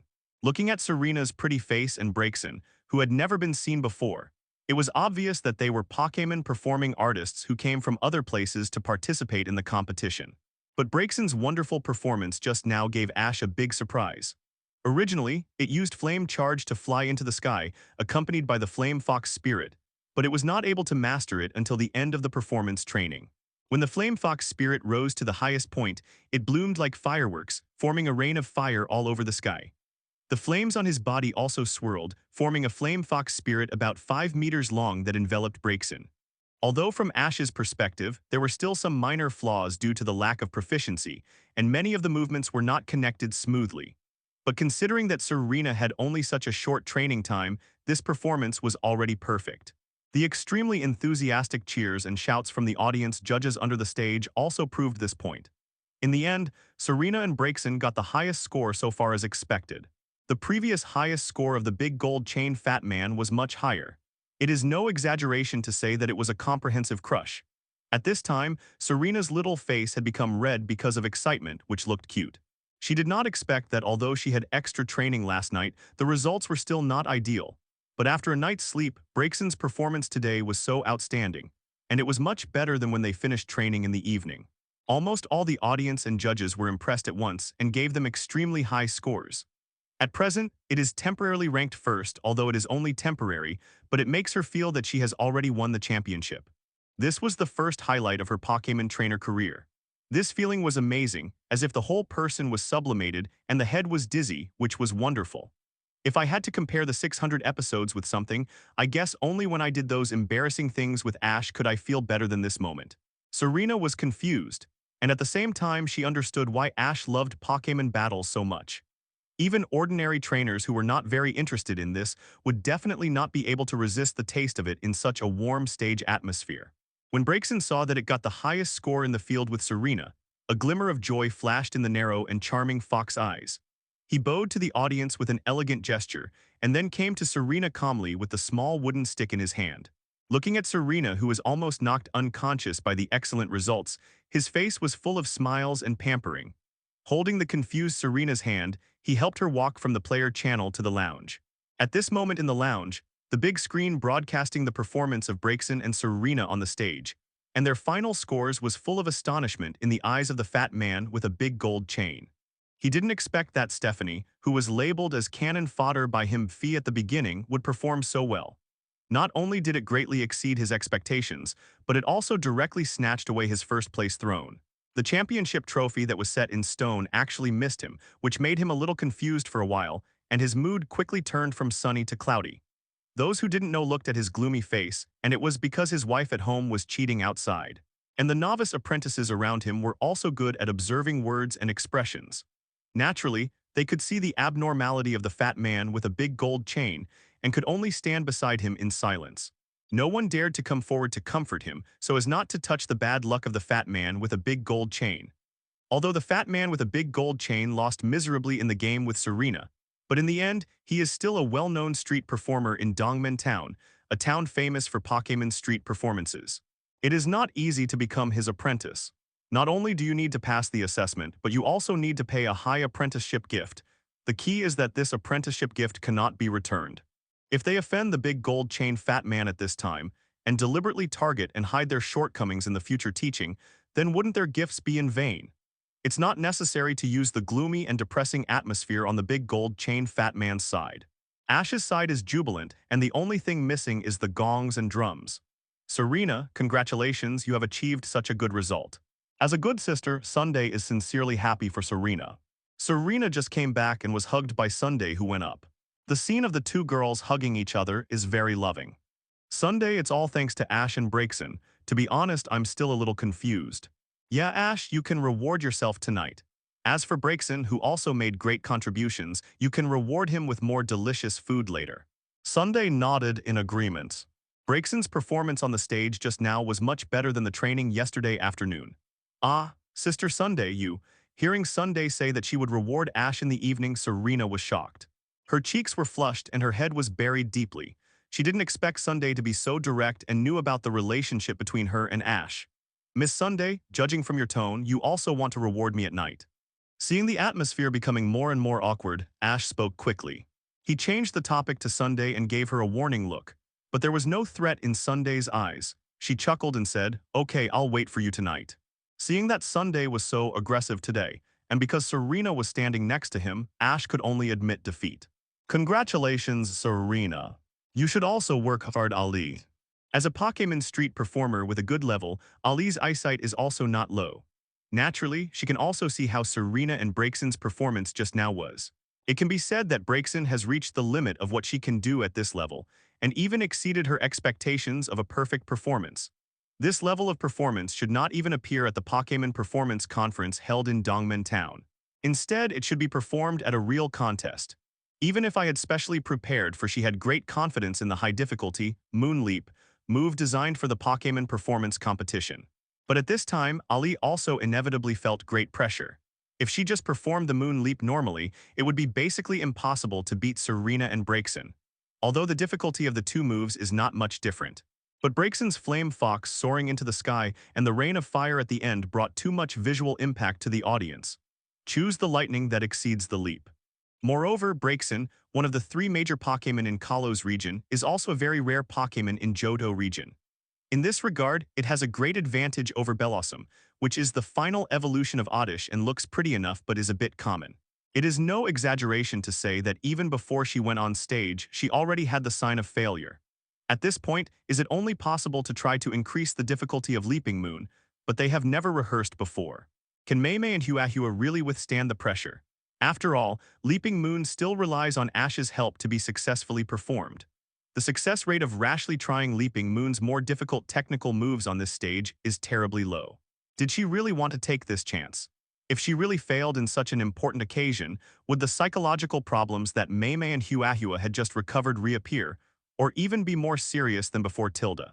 How could she have the nerve to trouble Ash to heal her Pokémon at that time? At this time, Ali was also in deep entanglement. Ash's psychic, which was almost always deployed, naturally detected Ali's emotional fluctuations. As if he had thought of something, he shook his head and did not try to influence Ali's decision through himself. The road is walked by oneself, and he has helped the other party enough. If Ali tried more difficult technical moves to win the championship, he would have nothing to say. At most, he would introduce the contact information of the top Pokémon psychologist through Professor Oak's Pokémon introduction to her afterwards, and he would definitely not help her personally. After all, if Ali really chose to challenge difficult moves, it was for his wife Serena's championship. If she failed to snatch the championship that his wife had easily won by trying a difficult move and still wanted him to help clean up the mess, that would definitely be impossible. There is no such good thing in the world, and Ash has never been a kind-hearted person. He kissed her rosy cheeks a few times. Sunday, who was watching this scene, couldn't help but feel a little jealous. Ali and Huahua walked in from the lounge with smiles on their faces. Although they lost this time, they had a very rare transformation in their hearts. Perhaps they will achieve much higher achievements next time they meet. After accompanying Serena to receive the championship trophy of the Pokémon Performance Competition, Ash and his team said goodbye to Ali and Huahua and set off for Violet City. On the way, the familiar system prompt sounded again. Ding, mission completed. Help Ali's Bellossom combination breakthrough performance action, Leaping Moon, task completion reward. 100 W points, any Pokémon level plus 5 points balance. 734 W selected Pokémon. Little Lugia level increased from IV.45 to IV.50 in the tense mission reward phase.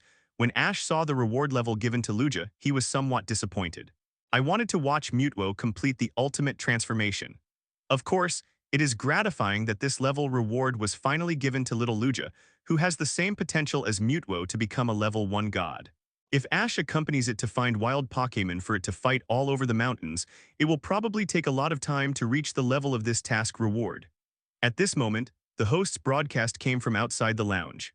Serena could get such a cliff-like high score, but it was inseparable from the little guy's secret extra practice last night. Mei Huahua, let's go, it's time for everyone to watch our flying performance. She sat there staring at her hands with a confused look and occasionally stretched them out to gesture. Braixen was a little shy and timid after receiving the rare praise from Ash, the cold-faced instructor. She was obviously in a deep tangle of emotions. Don't mention the results, just talk about the heart. When congratulating Serena, Ash did not forget the proud little fox who was following Serena. After Serena came back, time slowly passed. Of course, the most important thing is to give an explanation to the audience who have never witnessed the complete and successful Flying Moon in the street performance before.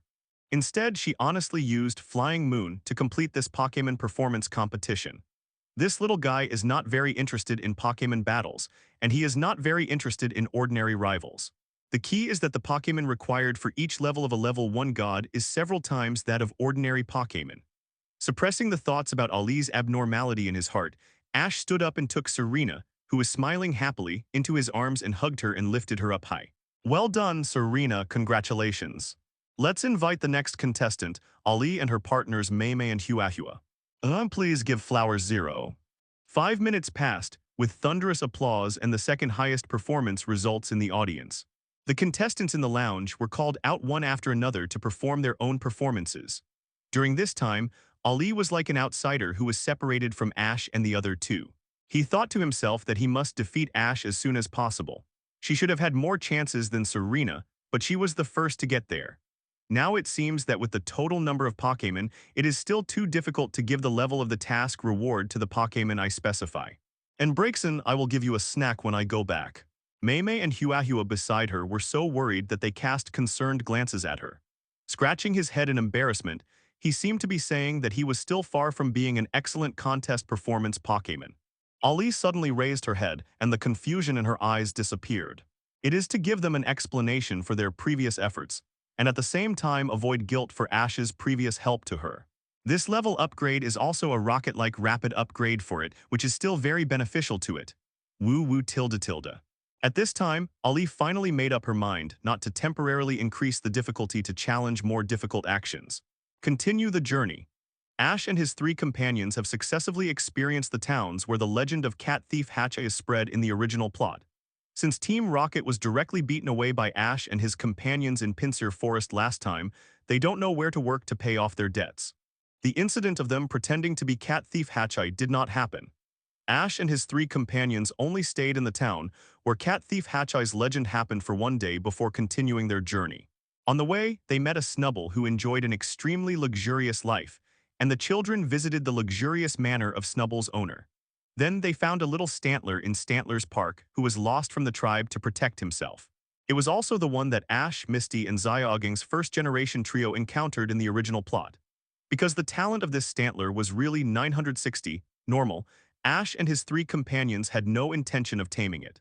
Ash immediately used Psychic to calm its emotions, and then sent it to the Pokémon Center and handed it over to Nurse Joy. It can get the best treatment from Nurse Joy, and after the treatment, Miss Chi will release it back to the forest to find its partner. After experiencing these stories, the 3 continued to set off. On this day, Ash and the other 2 came to the foot of a snowy mountain. Ash, it seems to be very late. I see there is a Pokémon Center over there. Why don't we spend the night in the Pokémon Center tonight?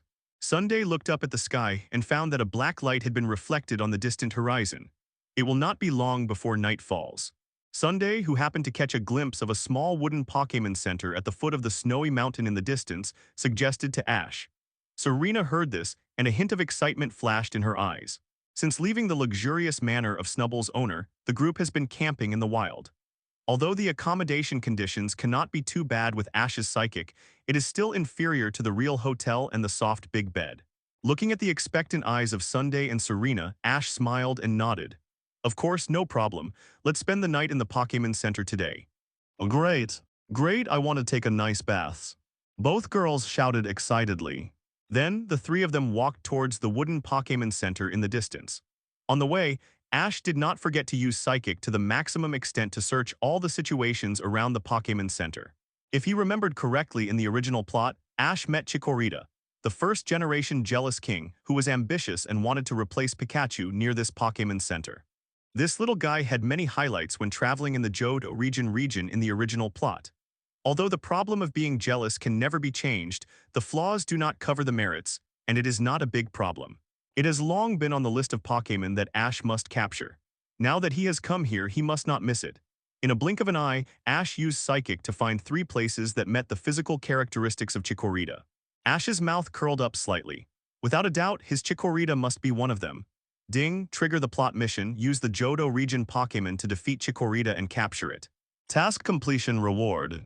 1 million points, top quality miracle seed. After carrying it, the power of grass type skills will increase by 50%. Just then, the familiar system task prompt flashed through his mind. Ash's eyes showed joy and he took the task without hesitation. Since leaving Dongmen Town, Ash has not been able to trigger the mission. Now it is finally triggered, and the reward is the top-quality Miracle Seed Master with Chikorita plus 1 million points. Such an opportunity must be seized. In fact, with Ash's own ability and the extraordinary talents of the Pokémon in the team, it is still very likely that he wants to become a Pokémon Master. The system is a shortcut for him.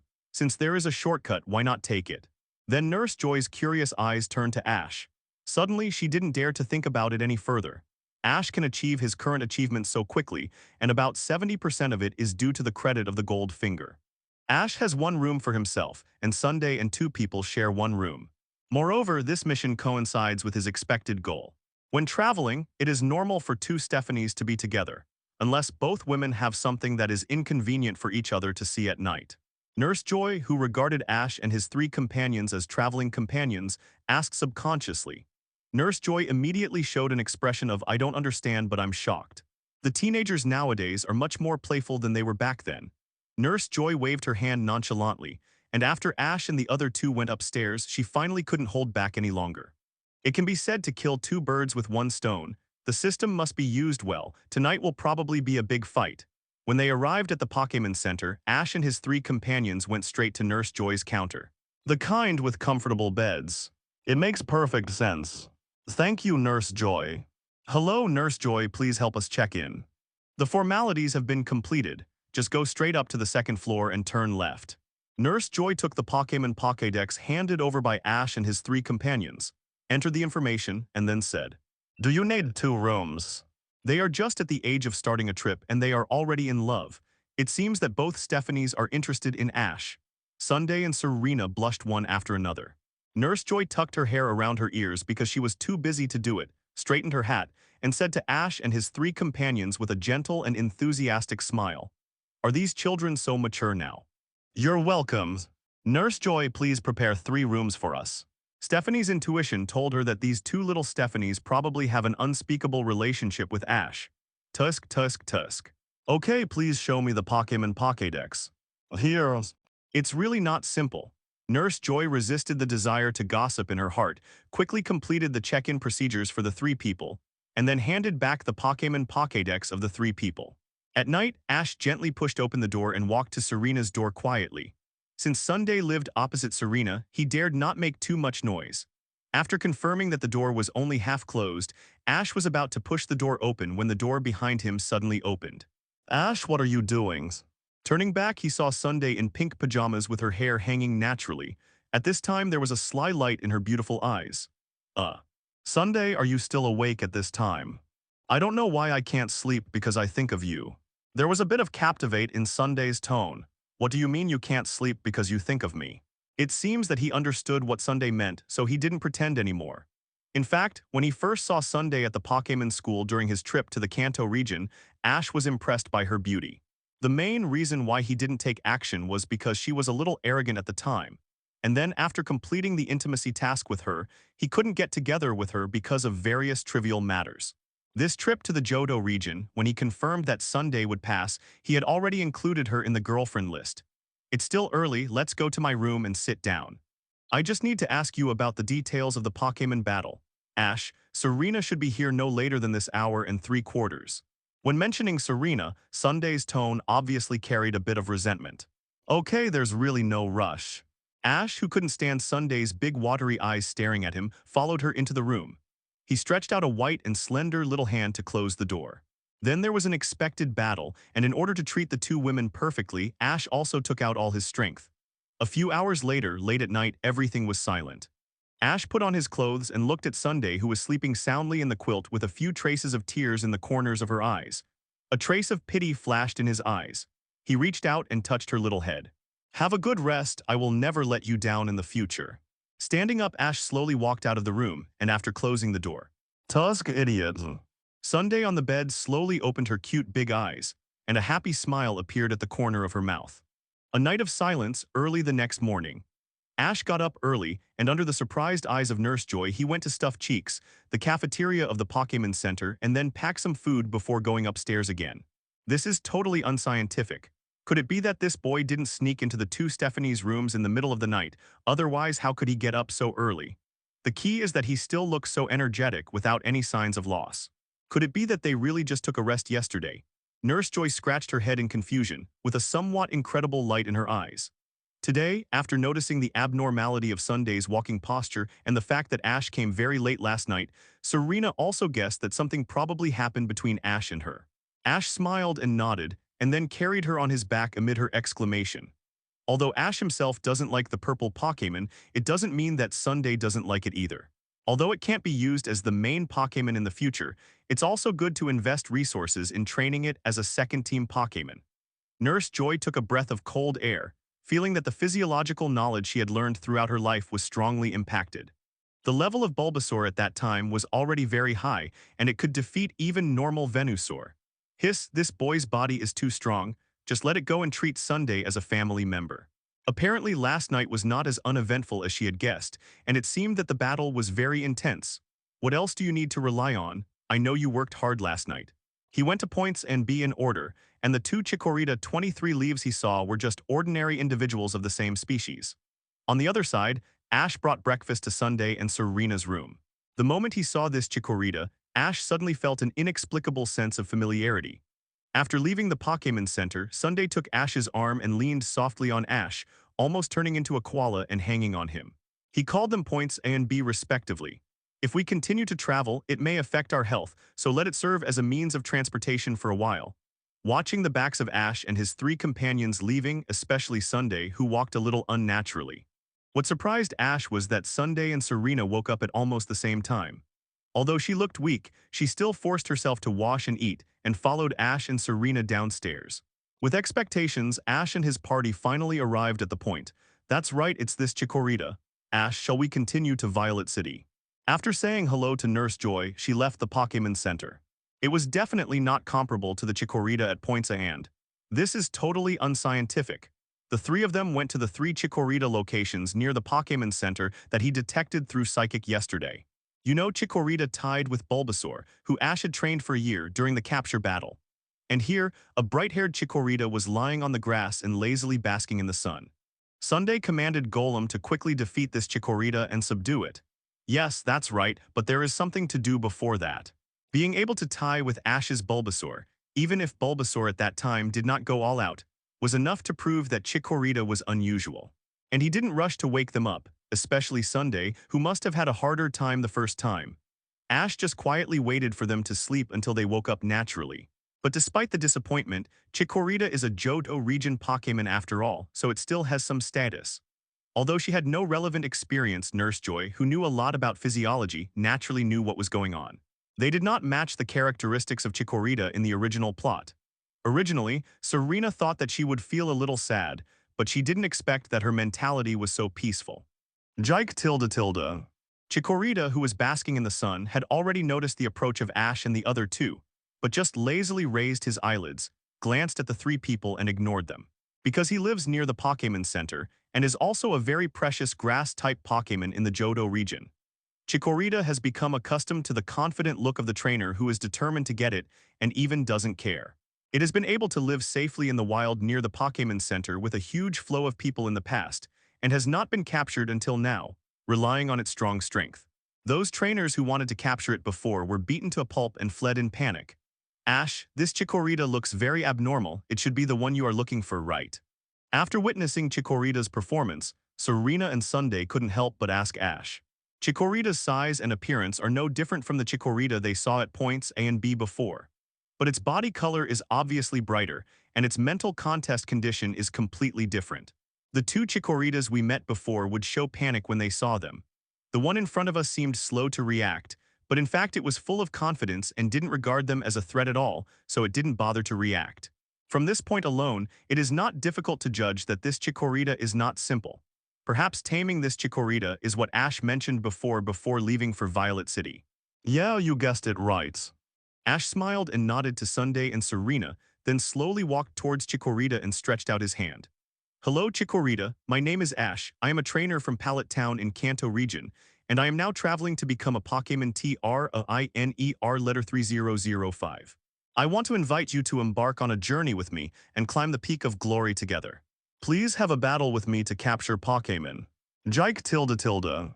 Chikorita ignored Ash's outstretched hand and was obviously not interested in traveling with him.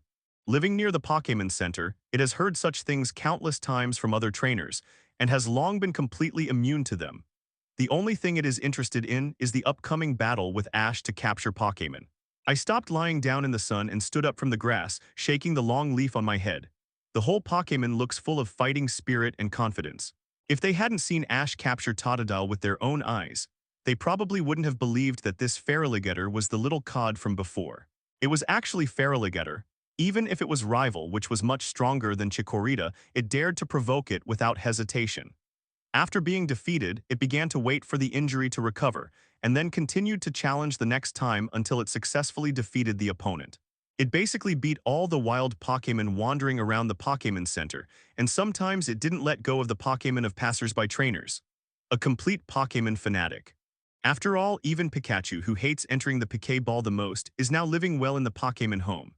When did Croconaw evolve quietly again? As a result, when their Cyndaquil and Chikorita were still in the baby bus stage, Ash's had already evolved into a large crocodile. Every time he waits until he fails, he will rush to train for a period of time to improve himself. He wants to transform all of Chikorita's jealousy into a driving force for internal improvement. In addition, Ash is a top-notch water-keeping master. He can handle the harem properly, so how can he not handle a small Chikorita? It stands to reason that Ash should wait until they have passed through half of the cities before he can train it into Feraligatr. The time difference was only about 1 or 2 days at most.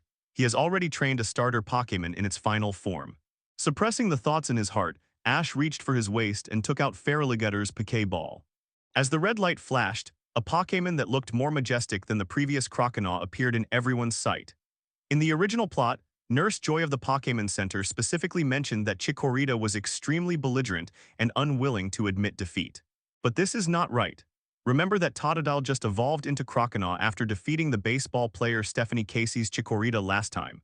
In Ash's view, the reason why Chikorita in the original story is so jealous and repeatedly competes with Pikachu for favors is simply because he is too idle. Ash was not surprised to see Chikorita's amber eyes filled with fighting spirit and a faint smile on the corner of her mouth. Otherwise, let alone surpassing their rival Gary, they are slightly inferior to those more ordinary trainers. But this problem no longer exists in front of Ash now. At most, they are slightly stronger than those insect catchers who cannot get Earl Dervish's 3 major Pokémon without paying a huge alliance breeder fee. Chikorita, your rival is it? It is decided that it is you. Prepare to fight Yin Wanghua. But we haven't even got our first gym badge yet. Even with a small amount of training, they can still achieve very good growth, coupled with the full support of the first-generation Father Zyoging and the occasional coaching of Misty. After all, the silly guy in the original story is a famous on-the-spot player and basically doesn't like Pokémon training. It likes fighting the most. This is too fast a coincidence. It was only after he met Ash in the original story that his personality changed and his attention shifted to Chikorita. Even with this, they were able to get the top 16 in the Kanto Regional Conference and the top 8 in the Johto Regional Conference, purely because the Pokémon partners in their hands have outstanding talents and potential. At this time, when Sunday and Serena saw Ash's Feraligatr, a strange color flashed in their eyes. Good money, you should know that Ash's Totodile and their Cyndaquil and Chikorita were basically captured in New Bark Town at the same time. Pokémon Feraligatr level, IV.32. He was always thinking about competing with Pikachu for favors, and he was not as focused on fighting as before. I wonder if this is a major loss, fighting. Feraligatr should be the one who has the most say in the doubts of Sunday and Serena. At this moment, its eyes were full of fighting spirit, and it looked like it was determined to win this battle. Just last night, it was suddenly released from the Pokémon home by Ash. Then, after feeding it some delicious, colorful candies, its level began to rise rapidly. It directly broke through the critical point of evolution, successfully entered the elite level, and evolved into the final form of Feraligatr. As the saying goes, a man dies for his friend. Ash is so good to it, it must perform well and win this victory beautifully. That's right, Ash made a temporary decision last night after he tired Sunday and Serena. Find an open space, clear all the remaining low-level rare candy in the system space, and raise Croconaws level to the elite level of IV.30, allowing it to successfully evolve into Feraligatr. It just came in handy today, Pokémon Chikorita level IV.28. It has been able to live near the Pokémon Center for so long without being captured by past trainers, and it often challenges powerful wild Pokémon nearby. Chikorita's level is as expected, reaching IV.26. Although I don't know what happened, Chikorita, which should have evolved into Bayleaf at IV.16, has not evolved until now. But for most rookie trainers, it is already very powerful. It's just that it seems a little weak when facing Ash's Feraligatr now. At this time, Chikorita looked at Ash's Feraligatr with a serious face and full of fear in his eyes. As a starter Pokémon, Feraligatr not only completely surpassed it in level, but also evolved to the final form. The reason why evolution is called evolution is that when this magical phenomenon occurs, Pokémon will complete a complete transformation, and the Pokémon species' strength will also be improved. Therefore, the gap in strength between the two sides is still quite large, and this gap is difficult to make up even with attribute restraint. He walked forward and gently tapped Chikorita, who had lost her fighting ability and fainted on the ground. On the way, he defeated all of its Razor Leafs and hit Chikorita with one blow, knocking it out directly. This may be the most difficult battle it has ever encountered. Then he took out a blank Poké Ball from his waist. Suppressing his thoughts, Ash focused on commanding Feraligatr to fight the enemy. When Chikorita couldn't dodge, he hit it directly. It would be best if he could get all the items at once. The Poké Ball shook gently for a moment and finally regained its calm, which also showed that Ash had successfully captured it. Instead, it will be cultivated reasonably and scientifically. With the power of the assist system's cheat code, Ash can even help it reach the peak beyond its ability limit. As for the top-grade Miracle Seed, it naturally belongs to Chikorita. Ash put Feraligatr, who had evolved twice and whose eyes were still full of wisdom, back into the Poké Ball. After receiving the order, Feraligatr sent out a low growl and water gushed around him, and he rushed towards Chikorita with a high splash. Ding, complete the plot task. Use the 3 major Pokémon in the city region to defeat Kakuba and capture her. For example, before the battle to conquer, he, as Chikorita said, work towards becoming a Pokémon Master and climb to the top of glory together. Ash smiled in surprise and stepped forward to pat Feraligatr's head. The achievements that can be achieved are far beyond the original plot Ash. Not to mention that after the Johto region trip, he directly became a member of the Pallet Town Pension Association. Okay, let's go back and have a good rest. However, Chikorita did not show any intention of retreating. In the original plot, after Ash sent Bulbasaur to no avail, he then sent out the powerful Old Spray. As a result, Chikorita still launched the attack fearlessly. This unyielding fighting spirit destined it not to retreat at the last minute. At this time, Chikorita, knowing that its strength was at a disadvantage, did not hesitate to launch the attack first, wanting to take the lead. The long leaf on its head swung, and dozens of blade-like leaves appeared out of thin air, fiercely attacking Ash's Feraligatr. It was the grass type's group attack trick Razor Leaf. Although the power is normal, it wins in terms of extremely fast release speed, high enough attack frequency, large range, and not easy to dodge.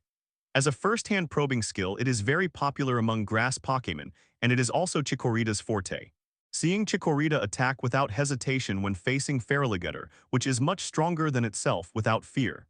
Ash's eyes flashed with appreciation, and he nodded repeatedly without leaving any trace. This matter in the hands of any trainer who has a plan for his future and attaches great importance to Pokémon training. Then, in Chikorita's painful expression, Feraligatr opened his mouth and launched another Hydro Pump attack. Well done, Inly Crocodiles. It lost its ability to fight. The item reward has been stored in the system space and can be withdrawn at any time. Feraligatr stretched out his claws and scratched his head, looking very embarrassed. The total points have reached over 8 million again. When the system store is refreshed next time, I believe he can get a lot of points. Feraligatr, Aquajet. Apart from Chikorita's jealous personality, this fighting spirit is undoubtedly what Ash likes the most. With a flash of red light, Chikorita was put into the Poké Ball. Task reward, 1 million points, top quality Miracle Seed. After carrying it, the power of grass-type skills will increase by 50%. It would be fine if it was other Pokémon, but it is too regrettable for Pokémon like Chikorita, who has a strong fighting spirit and obvious covet for strength. Unconsciously through the accumulation of task rewards.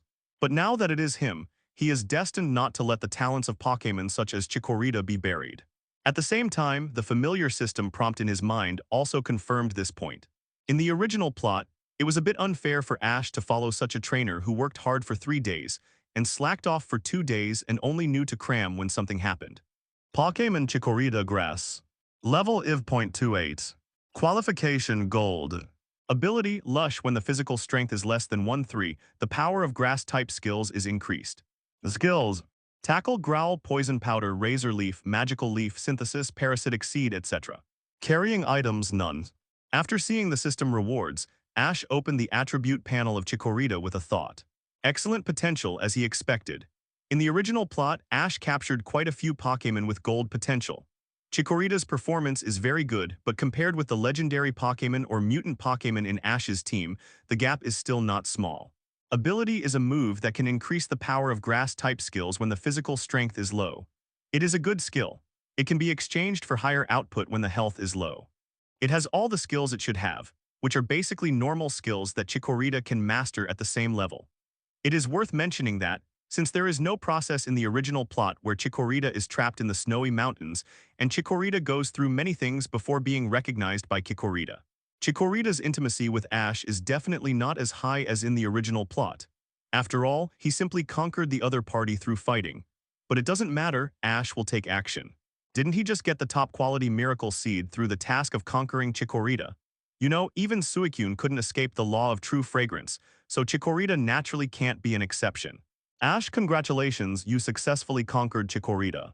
After seeing Ash put Chikorita's Pokeball back to his waist, Sunday and Serena came forward to congratulate him.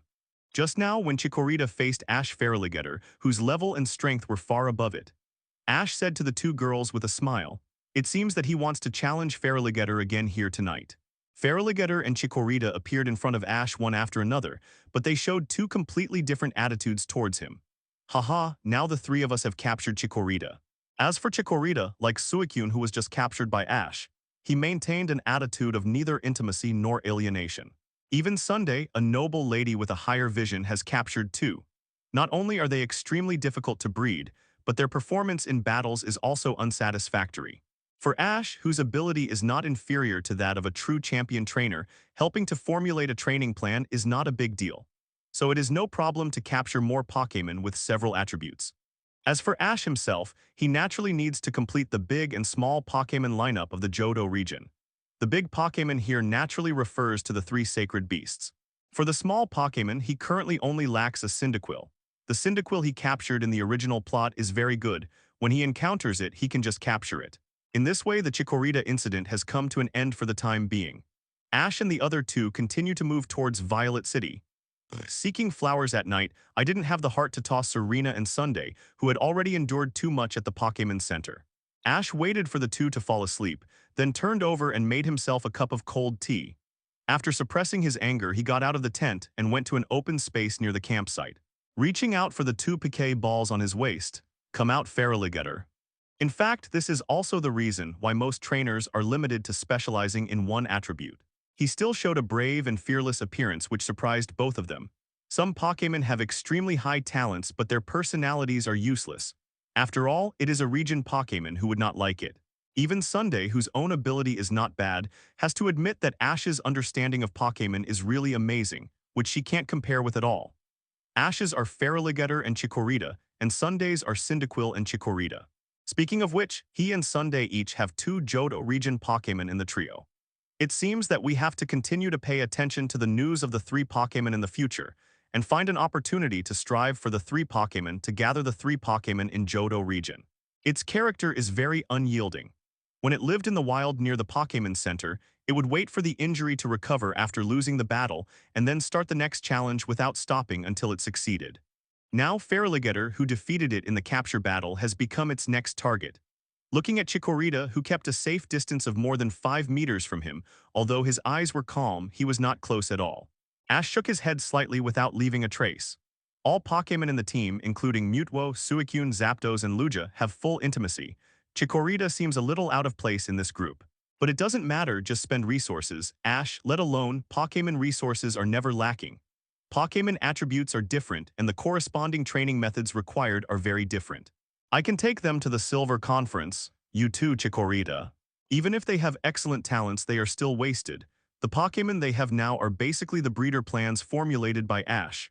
A white light flashed. It is a waste to keep them in the system. The evaluation of Chikorita has risen to a new level again. It can only be said that it is worthy of being a Pokémon that Ash has taken a fancy to. Since we have all got the props, we must use them on our Pokémon and improve their strength. If I capture one more Totodile, I will be perfect. Not to mention Serena, she doesn't have too many requirements for the attribute combat power of Pokémon. The only thing that can limit her to capture Pokémon is her own ability. Normal trainers must not have the energy or financial resources to train Pokémon of various attributes. But Serena and Sunday are not ordinary trainers, and they are accompanied by a Pokémon Master like Ash. Although he has the physique of a Mega Rookie, he doesn't want to be hit by the evolved Dolly for no reason. Feraligatr stared at Ash with eyes full of wisdom as usual and rushed towards him, but was stopped by Ash, who was well prepared with Psychic. At the same time, he glanced at Feraligatr, who defeated it and helped Ash to successfully capture it, and he was a little unfriendly. Ash flipped his hand and took out the top-grade Miracle Seed, the reward he got when he completed the task of catching Chikorita during the day from the system's space. Chikorita's eyes had changed visibly. He stared at the top-grade Miracle Seed in Ash's hand and couldn't move his eyes away. Although he had not seen the power of top-grade attribute objects like Suicune. However, as a grass-type Pokémon, it instinctively felt the unprecedented Captivate power from the top-grade Miracle Seed. At this time, Chikorita looked at the top-grade Miracle Seed in Ash's hand and then looked at Ash's other hand that was waving at it. The whole Pokémon fell into deep contemplation. He took a step forward, thought for a while, and then took it back. This repeated dozens of times. Ash was not in a hurry. He just watched quietly, waiting for Chikorita to make a decision. The captivation power of the best items with the corresponding attributes has been personally tested by a series of powerful and rare Pokémon such as Zapdos and Suicune. Even legendary Pokémon can be captivated, not to mention the current Chrysanthemum. Ash is very confident in the appeal of the best Miracle Seed. Jaiki tilde. As expected, Chikorita finally made a decision after hesitating for several minutes. It walked in front of Ash with a pretentious and reserved step. It looked at the best Miracle Seed in Ash's hand with a covetous gaze and almost said, "Give it to me." In Chikorita's covetous gaze, Ash smiled and handed the best Miracle Seed to Chikorita to carry. Like Suicune, after getting the best Miracle Seed and experiencing its magic, Chikorita's intimacy with Ash suddenly increased to nearly full value. And the look at Ash also became intimate. No Pokémon can escape the captivate of this attribute's top-quality carrying item, and the really fragrant warning never gets old. Chikorita, who got the top-quality Miracle Seed, felt that his strength suddenly increased a lot. The long leaf on his head had a long-lost feeling of fullness, and a huge amount of grass-type energy was filling the... Hello, everyone! As we wrap up this video, I want to share a quick note. I have a Patreon account. If you'd like to support me and enjoy on-demand audiobooks, you can become a Patreon member. Alternatively, you can check out my Google Drive link, which has 500-plus novel audiobooks available through my Ko-fi or Patreon shop. I appreciate your support.